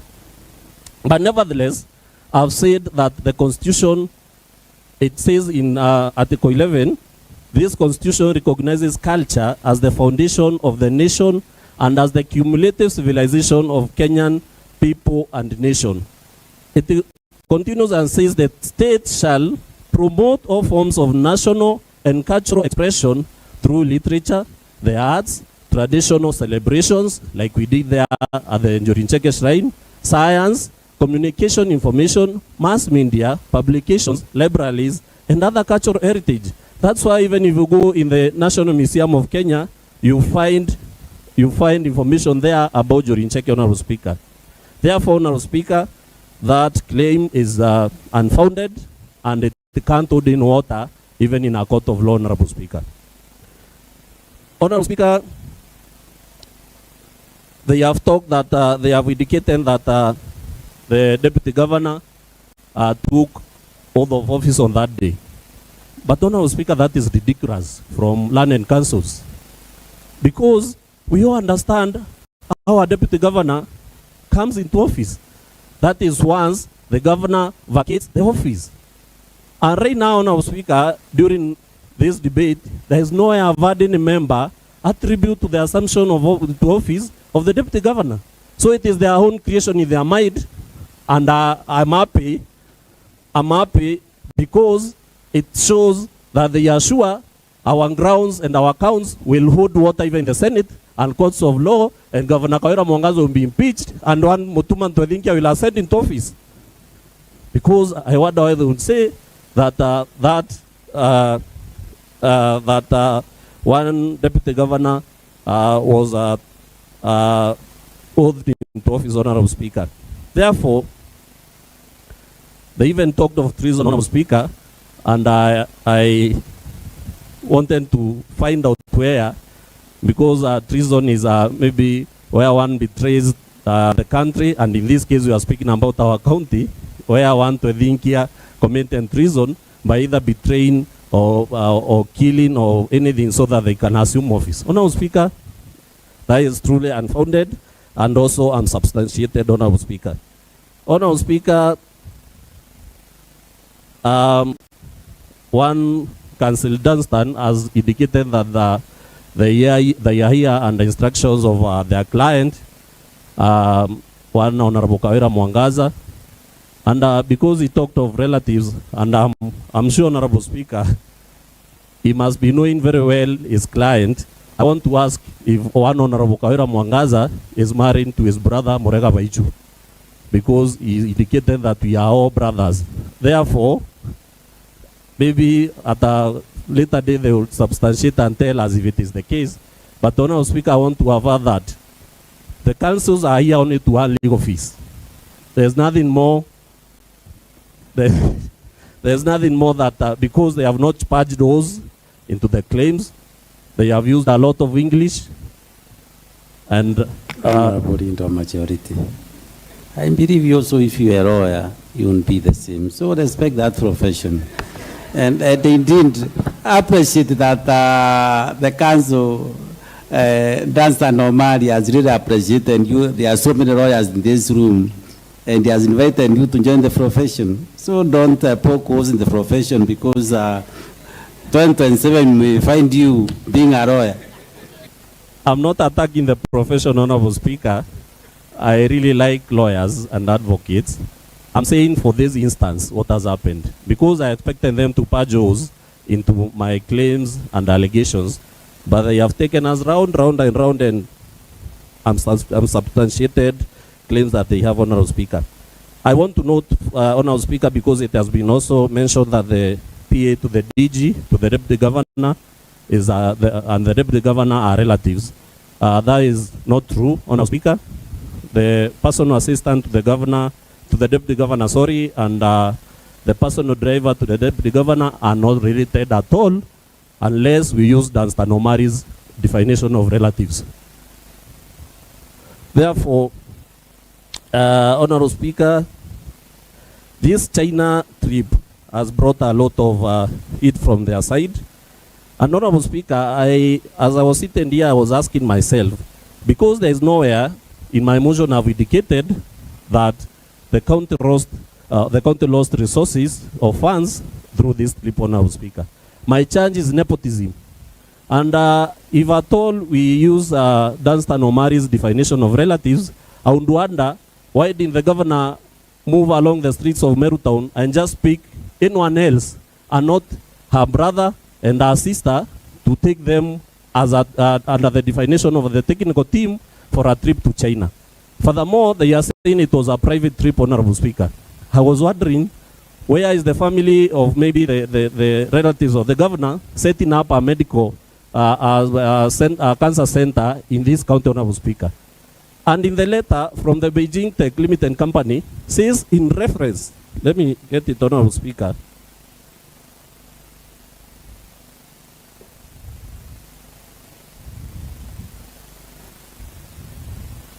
Erins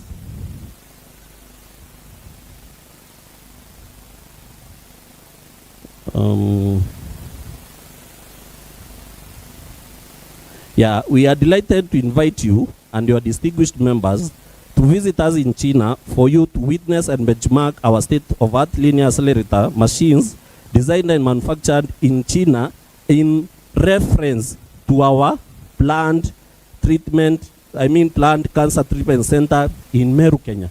Meaning there was prior discussions, Honorable Speaker, between the company and the governor of Meru, not anybody else, not the private governor Kawira Mwangaza. It's in reference to our planned cancer treatment center in Meru, Kenya. That alone, Honorable Speaker, ties the governor, the official governor, to this trip to China, which means, Honorable Speaker, that the governor favored our relatives to go to China in where they sacrificed maybe people who have medical knowledge. And Honorable Speaker, like I said earlier, this is highly regrettable because Meru is a high incidence cancer county. Therefore, Honorable Speaker, these are already proved, and I'm sure even the councils will advise the governor maybe otherwise, because this one, if we take it to the Senate, I'm sure it will hold ground, and Honorable Speaker, one Governor Kawira Mwangaza's impeachment will go through. Honorable Speaker, maybe as I wind up,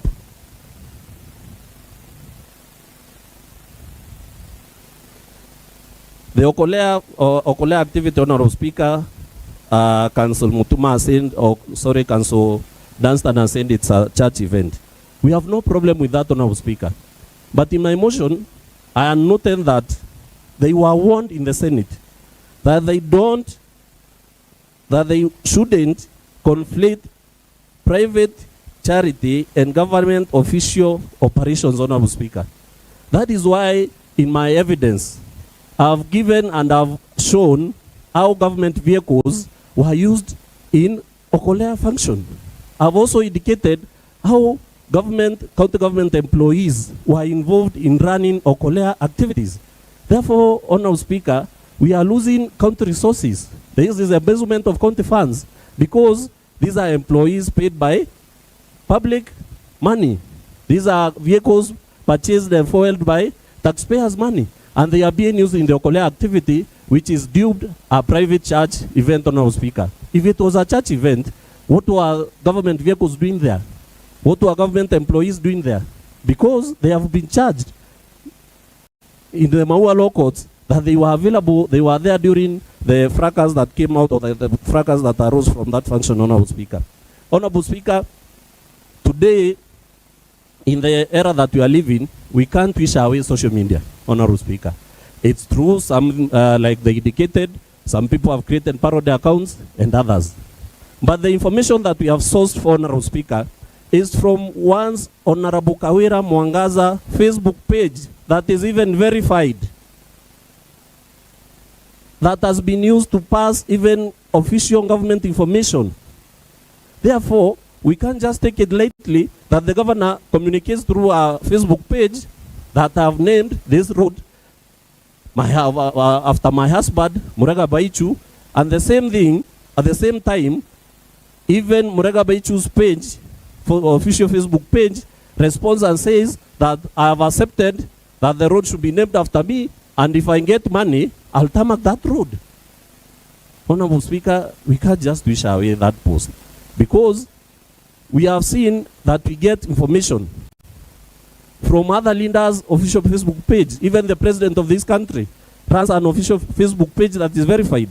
State House runs an official Facebook page that is verified. And we all go there to seek official information of what is transpiring in the government, Honorable Speaker. Therefore, to tell us it was a social media post is unfounded, Honorable Speaker, and that count should hold.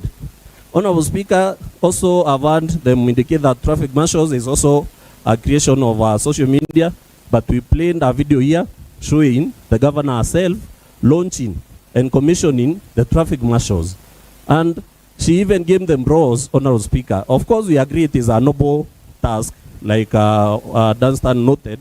But even if it is a noble task, Honorable Speaker, you don't break the law, because these people are being paid using taxpayers' money. Therefore, the allegation that is, or the counterclaim that it is only a social media issue is unfounded, Honorable Speaker. Honorable Speaker, in my motion, there is no way I have addressed firing of the county secretary, like one Council Mutuma indicated. And Honorable Speaker, Honorable Rindo Majority, you have 10 minutes. Please. I'm winding up, Honorable Speaker. Council Dunstan talked of a punishment that the Assembly should give to anyone who breaks the law. And he indicated that maybe while he was in the Senate, someone was fined to a tune of 500,000 because they didn't attend committee summons. And Honorable Speaker, I want to tell him it is the prerogative of the Assembly to determine the punishment that they are going to vet out, to give out to the one who breaks the law. And this Assembly has decided, as a result of one Honorable Kawira Mwangaza failing to honor the County Assembly summons, as a result because she is the one who has shown the other officers an example. We have an invited CCM financier, she didn't come. Chief of Staff, she didn't come. County Secretary, she didn't come. Therefore, Honorable Speaker, so that we can teach these people a lesson that the Assembly has got powers to summon anyone, to give evidence, to give information that they have pertaining matters to do with the county, then this Assembly has decided to vet out or to give out the highest form of punishment to the highest office holder in the county, who is Governor Kawira Mwangaza, through impeachment.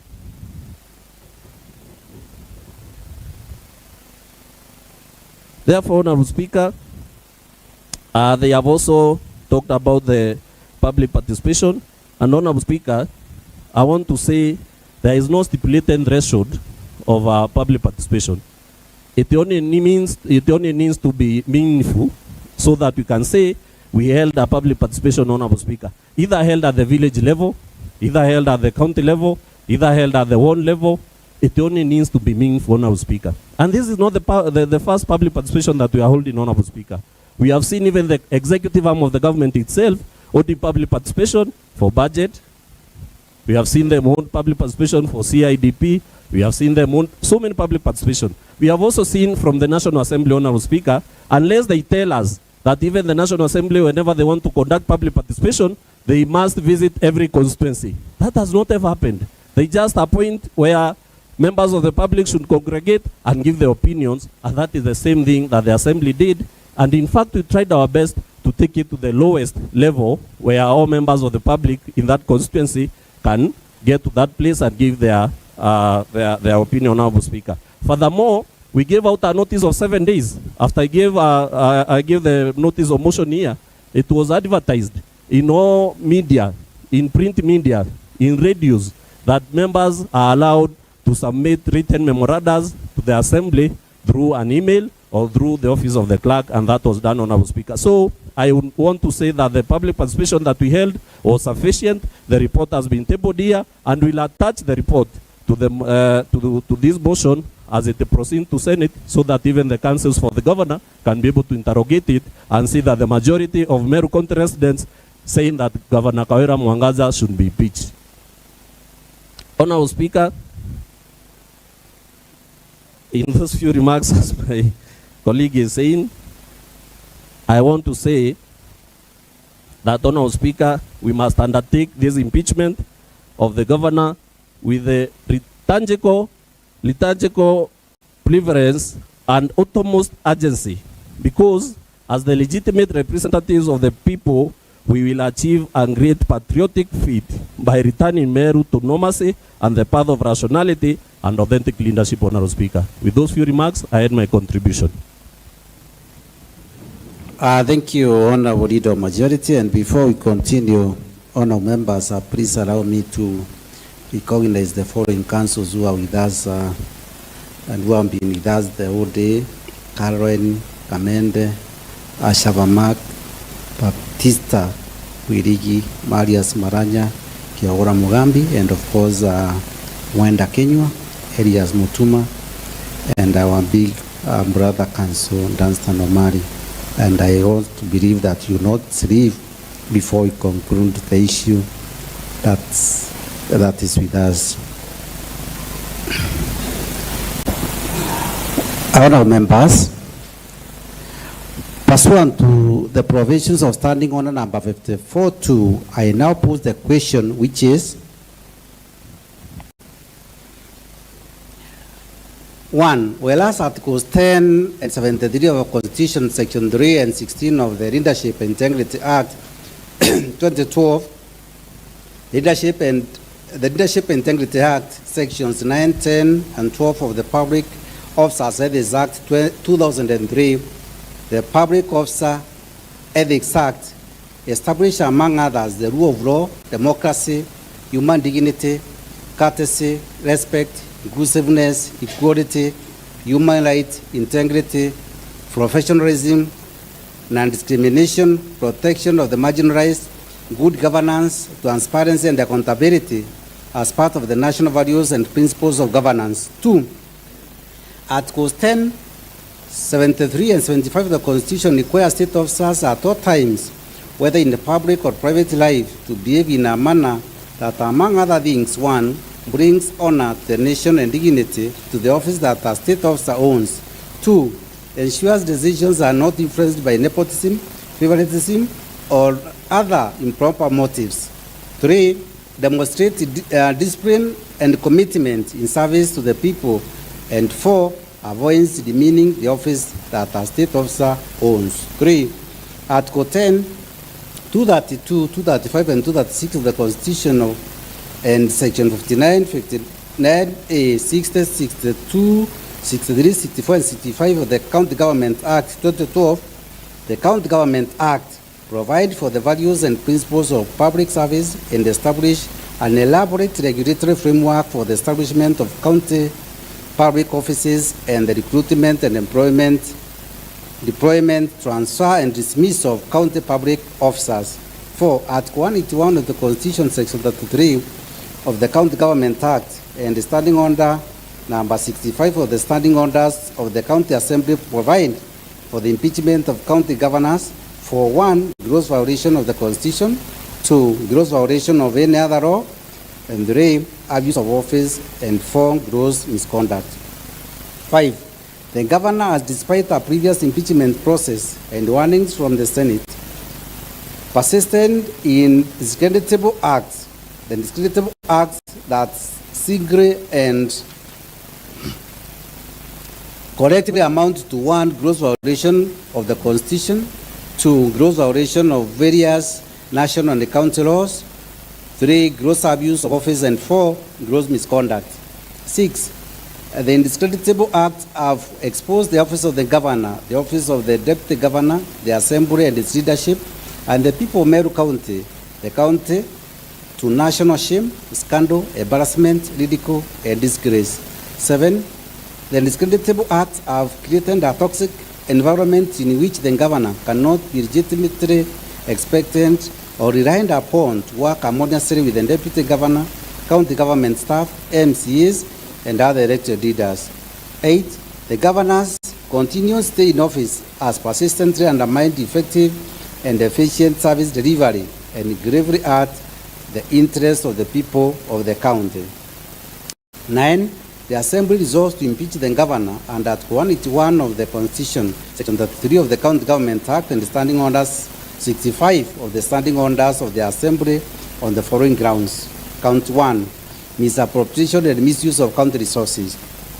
10, the governor has grossly violated, among others, Articles 10, 73, 201, 226, 226.5, 227, and 232 of the Constitution, Section 8, 12, 13, 1, 16, 17, and 35 of Leadership and Integrity Act 2012. The Integrity Act, Sections 55 and 66 of the Public Procurement and Asset Disposal Act 2015.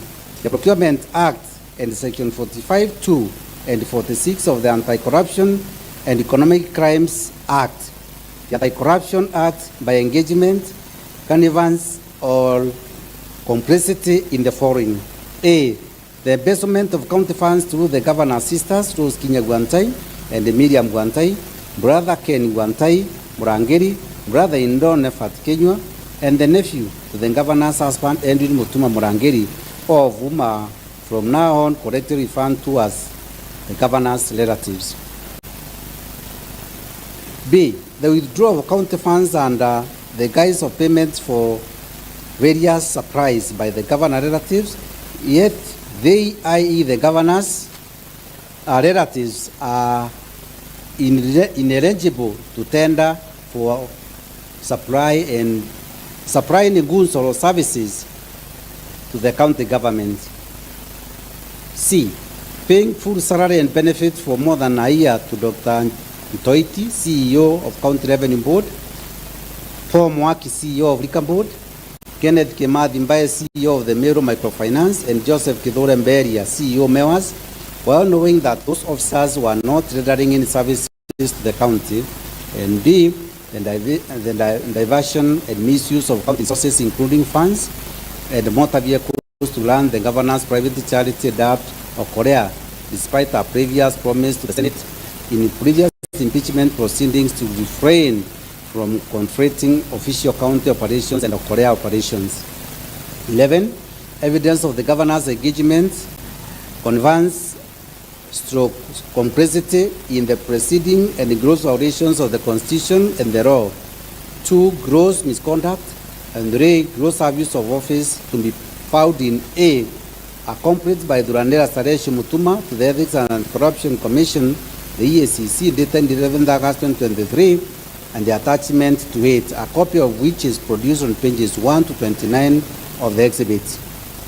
B, a letter by the clerk of the Assembly dated 9 October 2023, requesting a certified copy of Meru County infamous records, a copy of which produced on page 30 of the exhibit. C, a letter by the CCM for Finance dated 11 October 2023, declining to furnish a certified copy of Meru County infamous records on frivolous grounds, thus inviting an adverse inference against the governor in relation to the complaints raised by Mutuma Saresho Durandera, a copy of which is produced on pages 31 to 32 of the exhibits.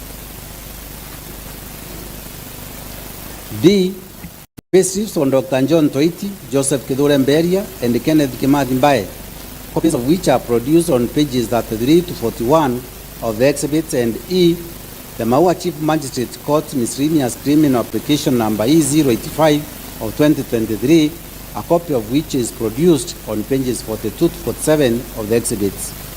F, charge sheets against Saresh Monene Kanga, Araya Samaritan, and Isaiah Ntoribi Keyoki, employees of the county government, relating to the violence that erupted at the governors of Korea Rari at Makiri, copies of which are produced on pages 48 to 49 of the exhibits.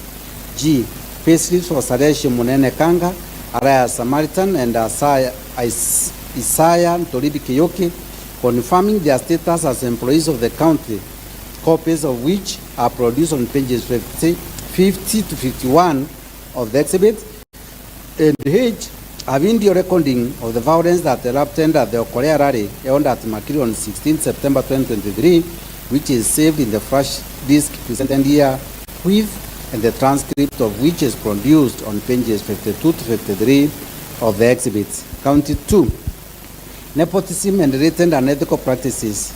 12, the governor has grossly violated, among others, 1, Article 10, 232, 235, and 236 of the Constitution, 2, Section 12, 17, and 24 of the Public Officer Ethics Act 2003, 2, Section 13.1, B, F, 16 and 24 of the Leadership Integrity Act 2012, and 4, Section 55, 59, 59A, 60, 62, 63, 64, and 65 of the County Government Act 2012. The County Government Act, by engagement, connivance, or complicity in the following: A, fraudulently misrepresenting the governor's relatives as a technical team for purposes of travel to China to inspect and certify cancer treatment equipment, while knowing that the governor's relatives are not medical professionals. B, employing Edwin Mutuma Murangeri, who is a nephew to the governor's husband, as the CEO of Meru Youth Service MYS and acting chief officer of the Department of Finance.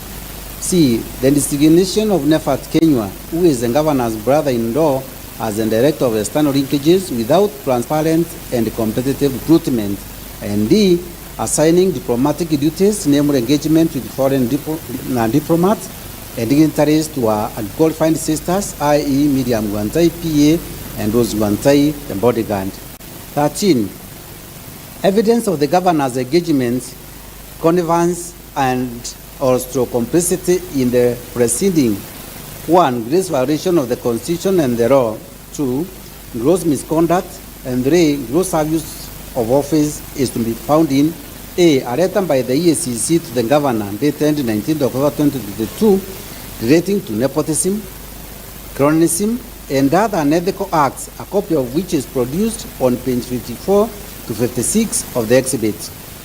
B. The governor's response to the letter alluded to in the sub-paragraph A above, confirming the employment status of the governor's close relative, a copy of which is produced on pages 57 to 59 of the exhibit. C. Letters in English and Chinese by Beijing League Tech Company, Limited, dated 25 April 2023, inviting the governor to China to benchmark cancer treatment equipment for installation at a cancer treatment center in Meru, copies of which are produced on pages 60 to 67 of the exhibit. D. A letter from the county government to the State Department for Devolution dated 26 March 2023, a copy of which is produced on pages 68 to 75 of the exhibit. E. An internal memo by Kusa Asel to the Principal Secretary, State Department for Devolution dated 5th June 2023, a copy of which is produced on pages 76 to 85 of the exhibit. F. A letter from the State Department for Devolution to the Ministry of Foreign Affairs dated 5th June 2023, a copy of which is produced on pages 86 of the exhibit. G. Videos of the governor's relatives trip to China, which are produced in the first list presented herewith. H. A letter dated 6 June 2023 describing Nefat Kenya as the director of external leakages, a copy of which is produced on page 87 of the exhibit. I. A short list and interview schedule for various posts in the office of the governor, dated 6 September 2023, a copy of which is produced on pages 88 to 91 of the exhibit. J. An internal memo dated 29 August 2023, appointing Edwin Mutuma Murangiri, the CEO of Meru Youth Service, as the acting chief officer for finance, a copy of which is produced on pages 92 to 93 of the exhibit. And K. Screen grabs of the governor's official Facebook page on 23rd May 2023, copies of which are produced on pages 94 to 100 of the exhibit. Count 3. Bullying, verification, and demeaning other leaders. 14. The governor has grossly violated, among others, Articles 1, Articles 10, 19, 2, 28, 73, 75, and 179 of the Constitution. 2. Sections 9b, 19, and 24 of the Public Officer Ethics Act. 3. Section 29 and 34 of the Leadership Integrity Act, and 4. Section 32 and 3C and D of the County Government Act by engagement, connivance, and or through complicity in, among others, the following. A. Exclusion of the deputy governor from county executive committee meetings and other official functions. B. Bullying, undermining, and posting insulting and demeaning messages about the deputy governor in our subgroup styled Third Government 012, whose membership includes several officers who are subordinate to the deputy governor. C. Encouraging and condoning insubordination and the making of insulting and demeaning public utterances by subordinate staff against the deputy governor and other elected leaders. D. Bullying, undermining, and posting insulting and demeaning messages about the deputy governor in our subgroup styled county and admin services, whose membership includes several officers who are subordinate to the deputy governor. E. Encouraging and condoning the removal of the deputy governor by junior officers from official county or sub-communication forums. F. Arbitrary suspension, dismissal, withdrawal, and frustration of the staff of the office of the deputy governor. G. Illegally, irregularly, and fraudulently holding the deputy governor's staff out of office by purporting to accept their non-existent designations. H. Arbitrary reduction, suspension, and withdrawal of budgetary facilitation for legitimate operations of the office of the deputy governor.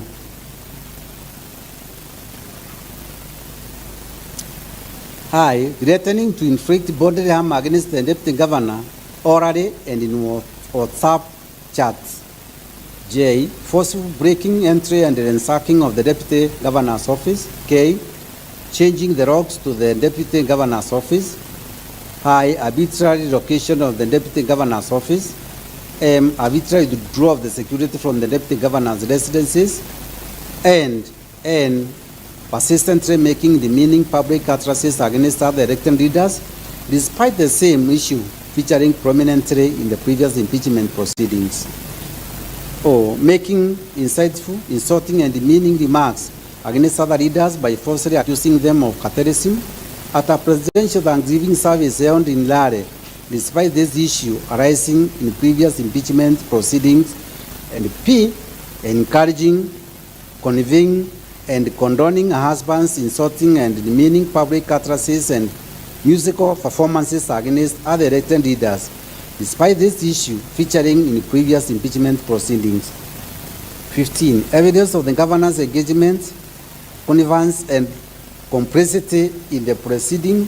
1. Gross violations of the Constitution and the law. 2. Gross misconduct. And 3. Gross abuse of office to be found in A. The answer of the meeting of the Sector Committee on Justice, Legal Affairs and Cohesion held on 29 September 2023, a copy of which is produced on pages 101 to 124 of the exhibits. B. Screen grabs from the WhatsApp groups sound 3 Government 012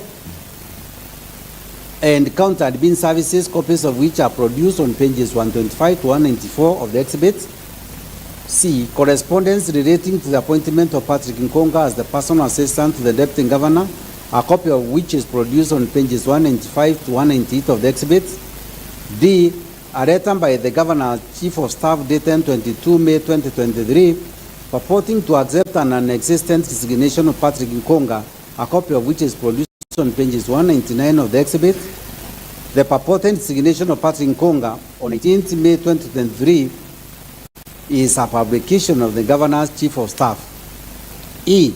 A claim by Patrick Nkonga for withheld salary dated 25 August 2023, a copy of which is produced on pages 200 to 201 of the exhibit. F. The appointment letter for Kambudo Pogi Kamati as the chief driver to the Deputy Governor dated 30 August 2022, a copy of which is produced on pages 202 to 203 of the exhibit. G. A letter by the Governor's Chief of Staff dated 19 May 2023, purporting to accept an non-existent resignation from Kambudo Pogi Kamati, a copy of which is produced on page 204 of the exhibit. H. A demand letter by Kambudo Pogi Kamati advocates for withheld salary dated 13 June 2023, a copy of which is produced on pages 205 to 211 of the exhibits.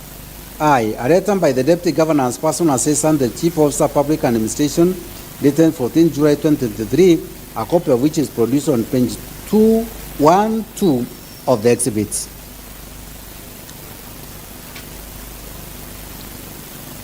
J. Correspondence dated 11 August 2023 to 11 September 2023 relating to repairs, services, and fuel for the Deputy Governors, official motor vehicles, copies of which are produced on pages 213 to 219 of the exhibit.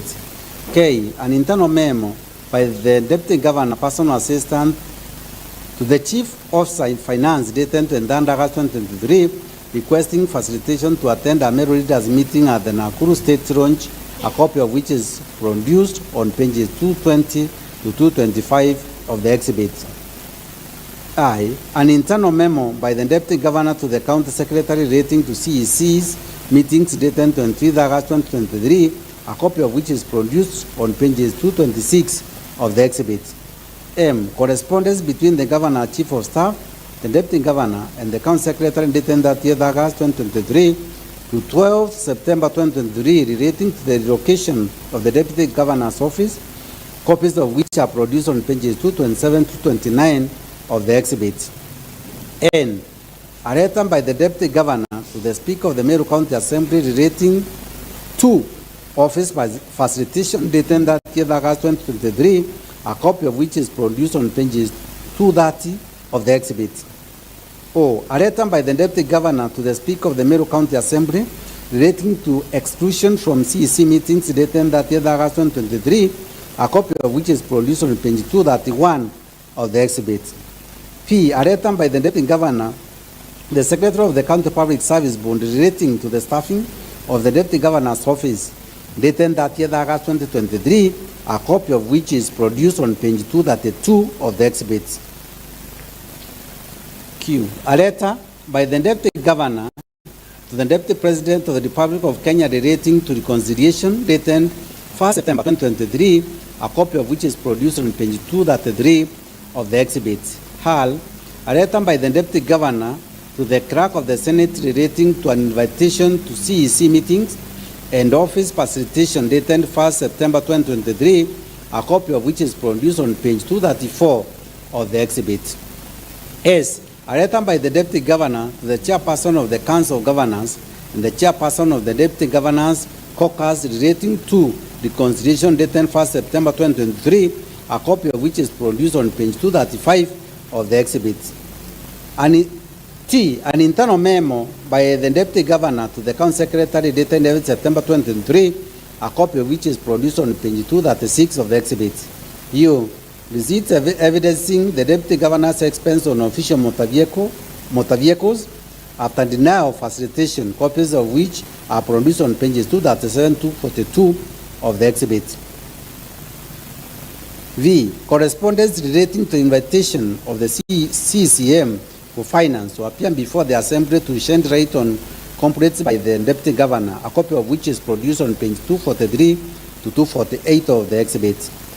W, police OB numbers relating to breaking in the Deputy Governor's office and forgery for his driver's resignation letter, copies of which are produced on page 249 of the exhibit.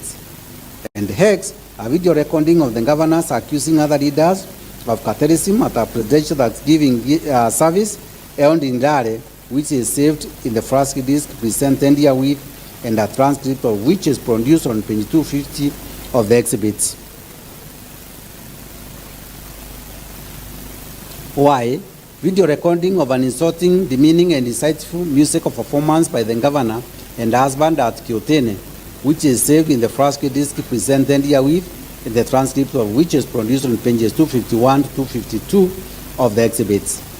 Z, video recording of the governor chief of staff making highly vulgar, insulting, demeaning, and insightful remarks against the deputy governor of Aita TV owned by the governor through relatives and proxies, which is saved in the flash disk presented herewith, and the transcript of which is produced on page 447 of the exhibit. And lastly, video recording of the governor dishing MCS and other elected leaders at a public rally and boasting of how she easily won previous impeachment proceedings, a copy of which is saved in the flash disk presented herewith. Count 4, illegal appointment and usurpation of statutory powers. 16, the governor has grossly violated, among others, 1 Articles 10, 41, 201, 235, and 236 of the Constitution. 2, Section 17 of the Public Officer Ethics Act. 3, Section 45, 55, 59, 59A, 60, 62, 63, 64, and 65 of the County Government Act. 4, Section 4, the Public Appointment County Assemblies Approval Act 2017. 5, Section 34(3) of the Public Service Commission Act 2017. 6, Section 9(2) of the Meru County Revenue Board Act 2014. 7, Section 4(2) of the Meru County Aquatic Disease Control Board. 8, Section 11(2) of the Meru County Microfinance Corporation Act. And 9, Section 8(2) of the Meru County Water Services and Sanitation Act 2014 by engagement and connivance or complicity in, among others, the following. A, appointing Kennedy Mweti Riongo as a chief officer without county assembly approval.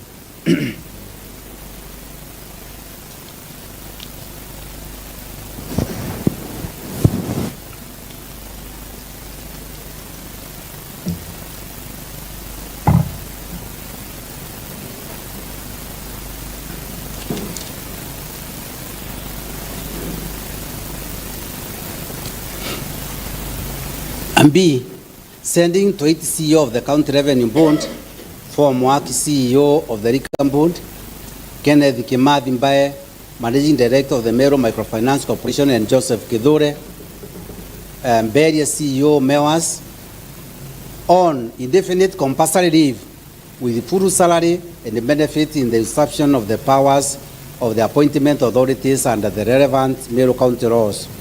C, deploying the other persons in breach of a court order to perform the functions of the persons alluded to in subglab C above. D, appointing and qualified persons Edwin Mutuma Murangiri, Kennedy Mweti Riongo, and Gitobu Kanata as acting chief officers without the requisite competitive recruitment and recommendation of the County Public Service Board. E, disregarding the criteria for the establishment of offices within the County Public Service by recruiting traffic marshals without the involvement of the County Public Service Board. F, usurping the powers of the County Public Service Board by creating offices of the traffic marshals, which is the sole preserve of the County Public Service Board. G, employing unbroken workforce, more than 100 personal staff in the office of the governor. H, irregularly designating and paying various cleaners as senior support staff while having 16 support staff.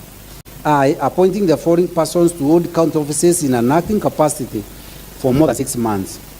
1, Monica Kawira, Chief Officer Youth. 2, Kome Muduri, Director Health Services. 3, Francis Mwangaza, CEO, County Revenue Board.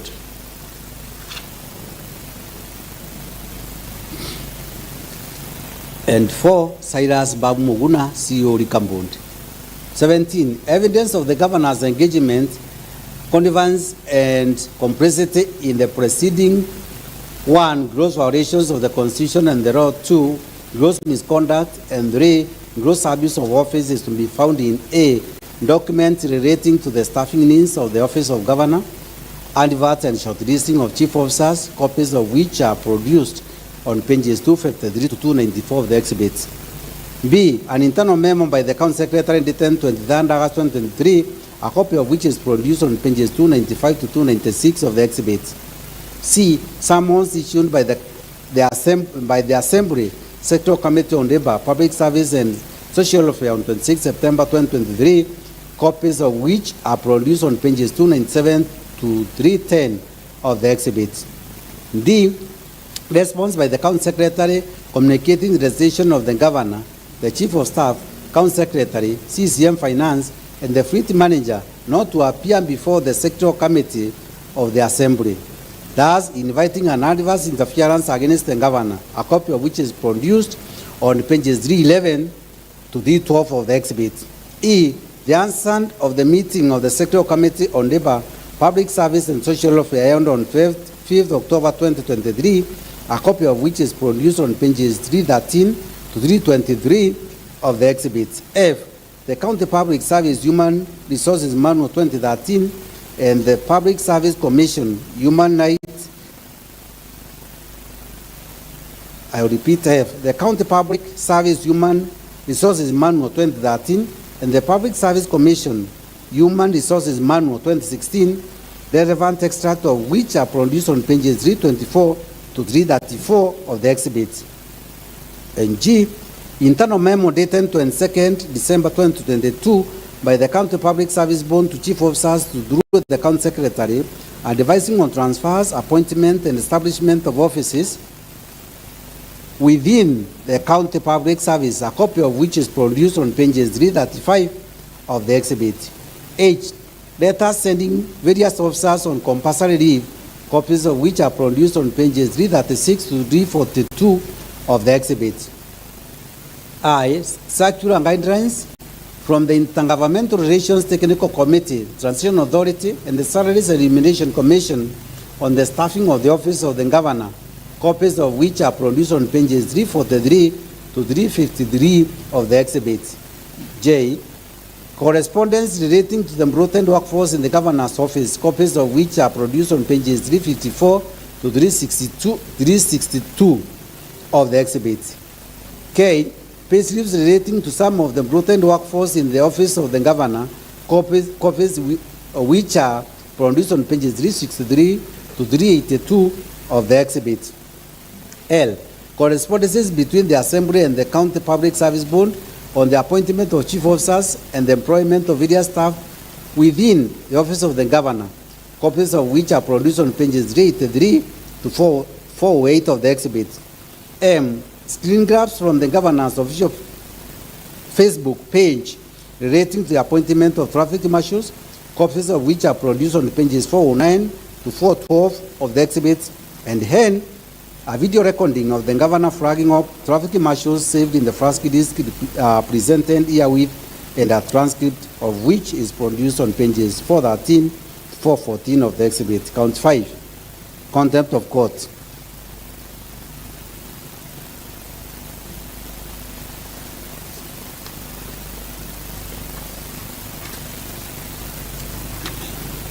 The governor has grossly violated, among others, 1. Article 10 and 73 of the Constitution, 2. Section 7 of the Leadership and Integrity Act by engagement, and 3. Section 10 of the Public Officer Ethics Act and by connivance through complicity in contumacious stubborn refusal to obey law of court orders, evidence of the governor's engagement.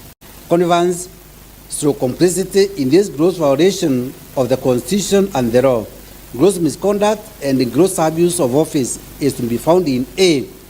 A video recording saved in the flash disk presented herewith, and a transcript of which is produced on page 415 of the exhibit. B.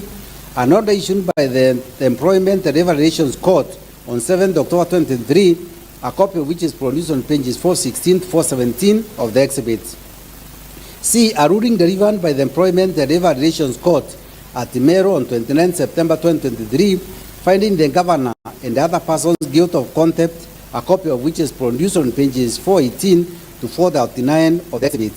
And the D. An order extracted from the ruling, addendum 2 in the preceding subparagraph, a copy of which is produced on pages 440 to 441 of the exhibit. County 6.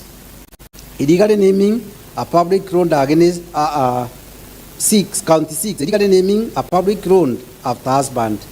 19. The governor has grossly violated, among others, Articles 10 and 73 of the Constitution, 2, Section 7 and 11, 1C of the Meru County Honors and Awards Act 2018 by naming a public road after husband without following the applicable statutory procedures. 20. Evidence of the governor's engagement, connivance, and complicity in the aforesaid gross violation of the Constitution and the law, gross misconduct, and 3. Gross abuse of office is to be found in A. A screen grab from the governor's official Facebook page, a copy of which is produced on page 442 of the exhibit, and B. A screen grab from the governor's husband official Facebook page, a copy of which is produced on page 443 of the exhibit. Count 7. A contempt of the Assembly. 21. The governor has grossly violated, among others, Articles 10, 174.1, 185.3, and 195 of the Constitution, Section 39 of the County Government Act 2012, and 3, Section 18, 22, and 27 of the County Assembly's Powers and Privileges Act 2017 by engagement, connivance, through complicity in the following. A. Refusing to honor off summons to appear before the Assembly's Sectoral Committee on Justice, Legal Affairs, and Cohesion to answer questions on the matters raised in the preceding part of this impeachment motion.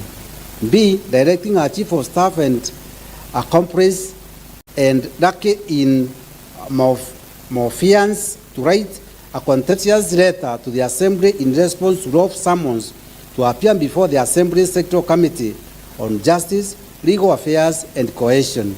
And C. In the refusal by the CCM Finance and Council Secretary to furnish document to the Assembly on the frivolous grounds that 1. An incoherent audit process was underway, and 2. The matters raised by the Assembly were subjudice, the latter frivolous ground being also deciduous and contravened contravened when viewed against the fact that the governor has already been convicted of contempt of court. 22. Evidence of the governor's engagement, connivance, so complicity in the aforesaid gross violation of the Constitution and the law is to be found in a letter by the governor's chief of staff dated 11 October 2023, a copy of which is produced on pages 444 to 445 of the exhibit.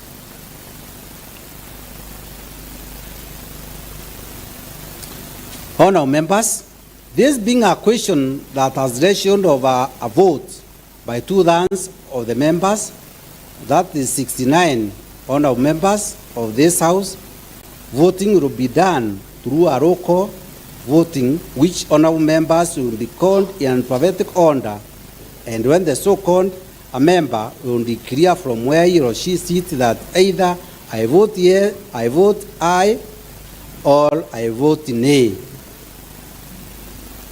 or I abstain. Honourable members, I'll repeat this one, either I vote aye, or I vote nay, or I abstain. I now therefore call upon the sergeant at arms to ring the division bell for a period not exceeding 10 minutes.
Honourable members, please note there is nobody who is going to be around to move out when the bell is being rung.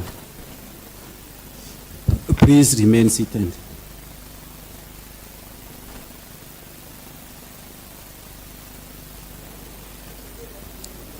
Yes, the two whips, that is Honourable Jim Mochoi and the MK, are the only ones who have the privilege to move out and whip the members. The other members will remain seated.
Order, members, please resume your seats.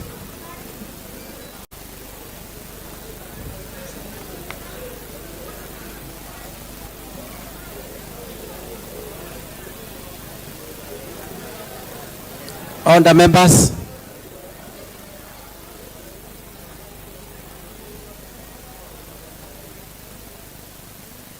Honor members, we will now commence the voting.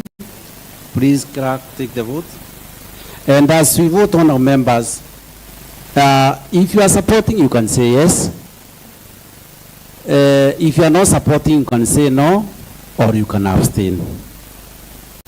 So you can vote yes, you can vote no, you can abstain, whichever one that you like. Yes, crack. Honorable Agnes Karemi Gwantai. I vote yes. Honorable Ali Mwenda Murongi. On behalf of residents of Jawand and myself, I vote yes. Honorable Aurelio Murangeri Kiramana. I, Aurelio Murangeri Kiramana, vote yes. Honorable Benson Mwenda Kirenya. I, Honorable Kirenya Mwenda, and for the interests of the great youth of Meru, I vote yes. Honorable Caleb Mutedia Kibuko. I vote yes. Honorable Catherine Kamadhi Jeremiah. I vote yes. Honorable Daniel Mokoronia Mekwa. I vote yes. Honorable Dennis Kiogora DMK. I vote yes. Honorable Doris Gaki Nkonge. I vote yes. Honorable Douglas Motea. For the interest of Meru people, I vote yes. Honorable Duncan Kangwana Mireti. To save the Meru people, and do vote yes. Honorable Edith McKenna Mugaine.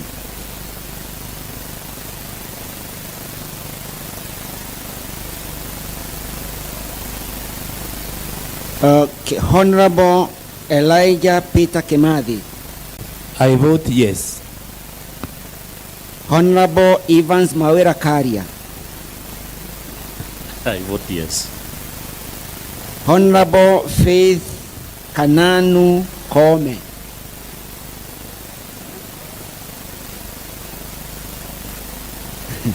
Honorable Felix Kidenji Mwirigi. I vote yes. Honorable Frederick Mburugo Kuchiana. I, Frederick Buru, for the interest of the great people of Antamboi, I vote yes. Honorable Frederick Mubichi Krema. I vote yes. Honorable Frinda Naito Getobu.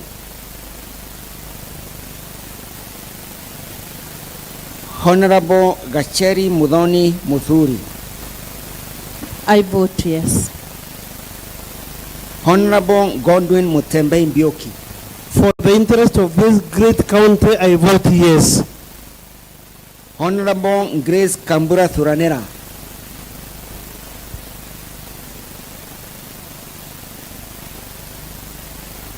For the interest and to avoid the same in Meru, I vote yes. Honorable Henry Thuranera. Okay. For the interest of the people of Wamwadi Ward and the greater people of Meru, and to do away with the same in Meru County, I vote yes. Honorable Irene McKenna. I vote yes. Honorable Jacob Mwirigi Muthuri.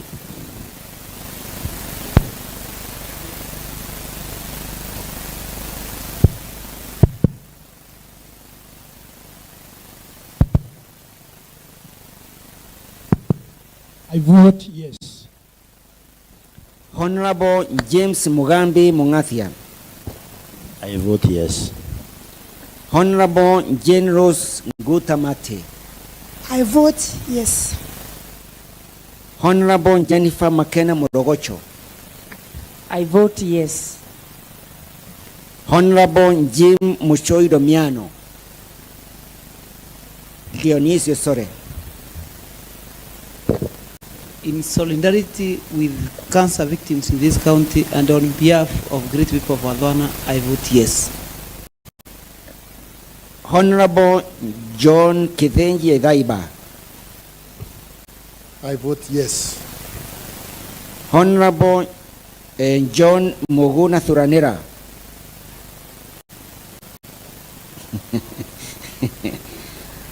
Honorable Joseph Mauren Konya. For the interest of people of Antubetwe and Meru at large, I vote yes. Honorable Joseph Mwanaithiri.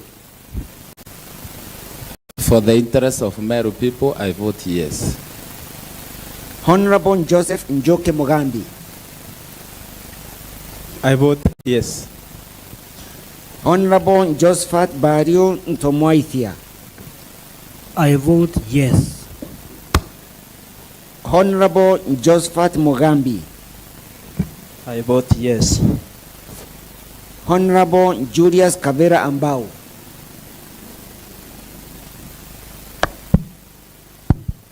I vote yes. Honorable Julius Mereti.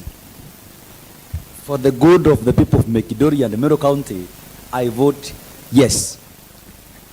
Honorable Kawira Dorsen. I vote big yes. Honorable Karemi Kilengo. I, Karemi Kilingo, I do vote yes. Honorable Ken Mugambi Naibae Igweta. Napiga ndio. Honorable Ken. Please, Ken Ibae, it is a yes, no, or abstain. Please. I vote yes.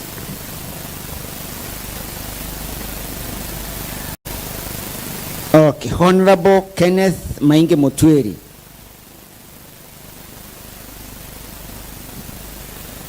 Honorable Kiunga Joshua Methiaru. Honorable Lucy McKenna Jason. I vote yes. Honorable Martin Kimathi Muriungi. On behalf of Timor people where governor comes from, I vote yes. Honorable Martin Kome Itonga. Oh, yes. Honorable Morris Tarangwe Itumito. Morris Tarangwe and Akirangondo people, we vote yes. Honorable Nere Mokami. Honorable Nicholas Kenya Josephat. Honorable Patrick Kadorima Tururu. For people of Ntima West, I vote yes. Honorable Patrick Muthuri Morethi. I vote yes. Honorable Patrick Motuma. I vote yes. Honorable Patrick Mwirigi Murioki.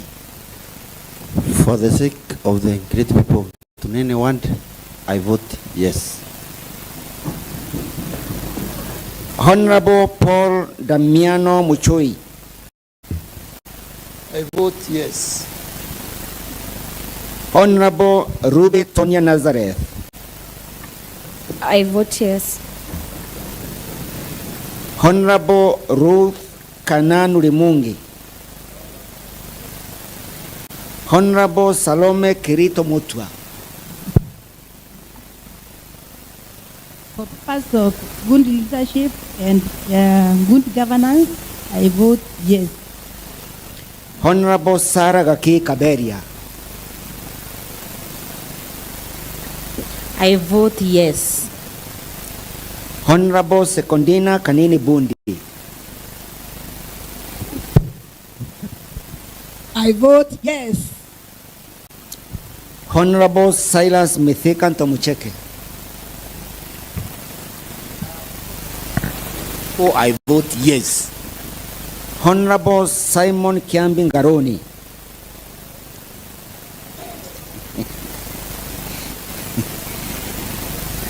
Honorable Sophia Kajuju Meme. I vote yes. Honorable Stephen Gakure Nchebere.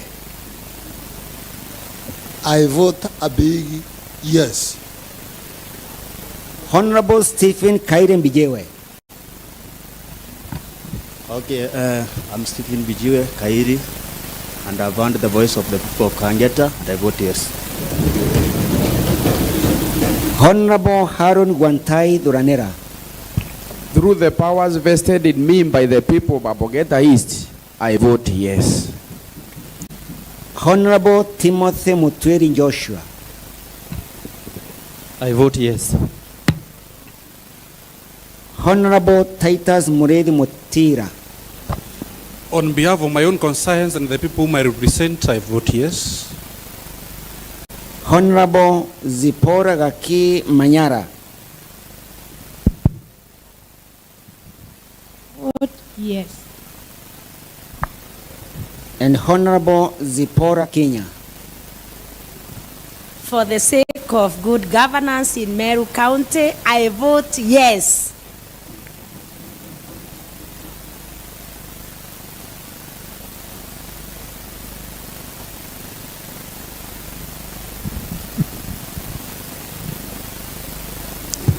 Honorable members, for more records, every member present has voted, but however, I still avail the opportunity for any member present who has not been called or who has not voted. Please, there is one. Please, Aratas.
Honourable members, it now appears to me that all members who are present and who wish to vote have done so. Therefore, I now direct that the clerk reads out the result of the vote.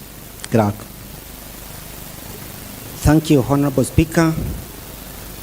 Now, in the House, we have 59 members, and 59 have voted aye, nay, 0, and abstentions 0. So all the members have voted aye. 59. Honourable members, it's now my pleasure to announce, and this juncture, Honorable members, the ayes have it, and the motion is passed. And the governor stands impeached by the county as the honorable members, and the governor stands impeached by the county assembly of Meru. Thank you. Clerk, can we take the next order? Order number 9, adjournment. Honorable members, the House stand adjourned up to Tuesday, that the 1st October 2023 at 10 a.m. I thank you all.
Eje ni Wero TV.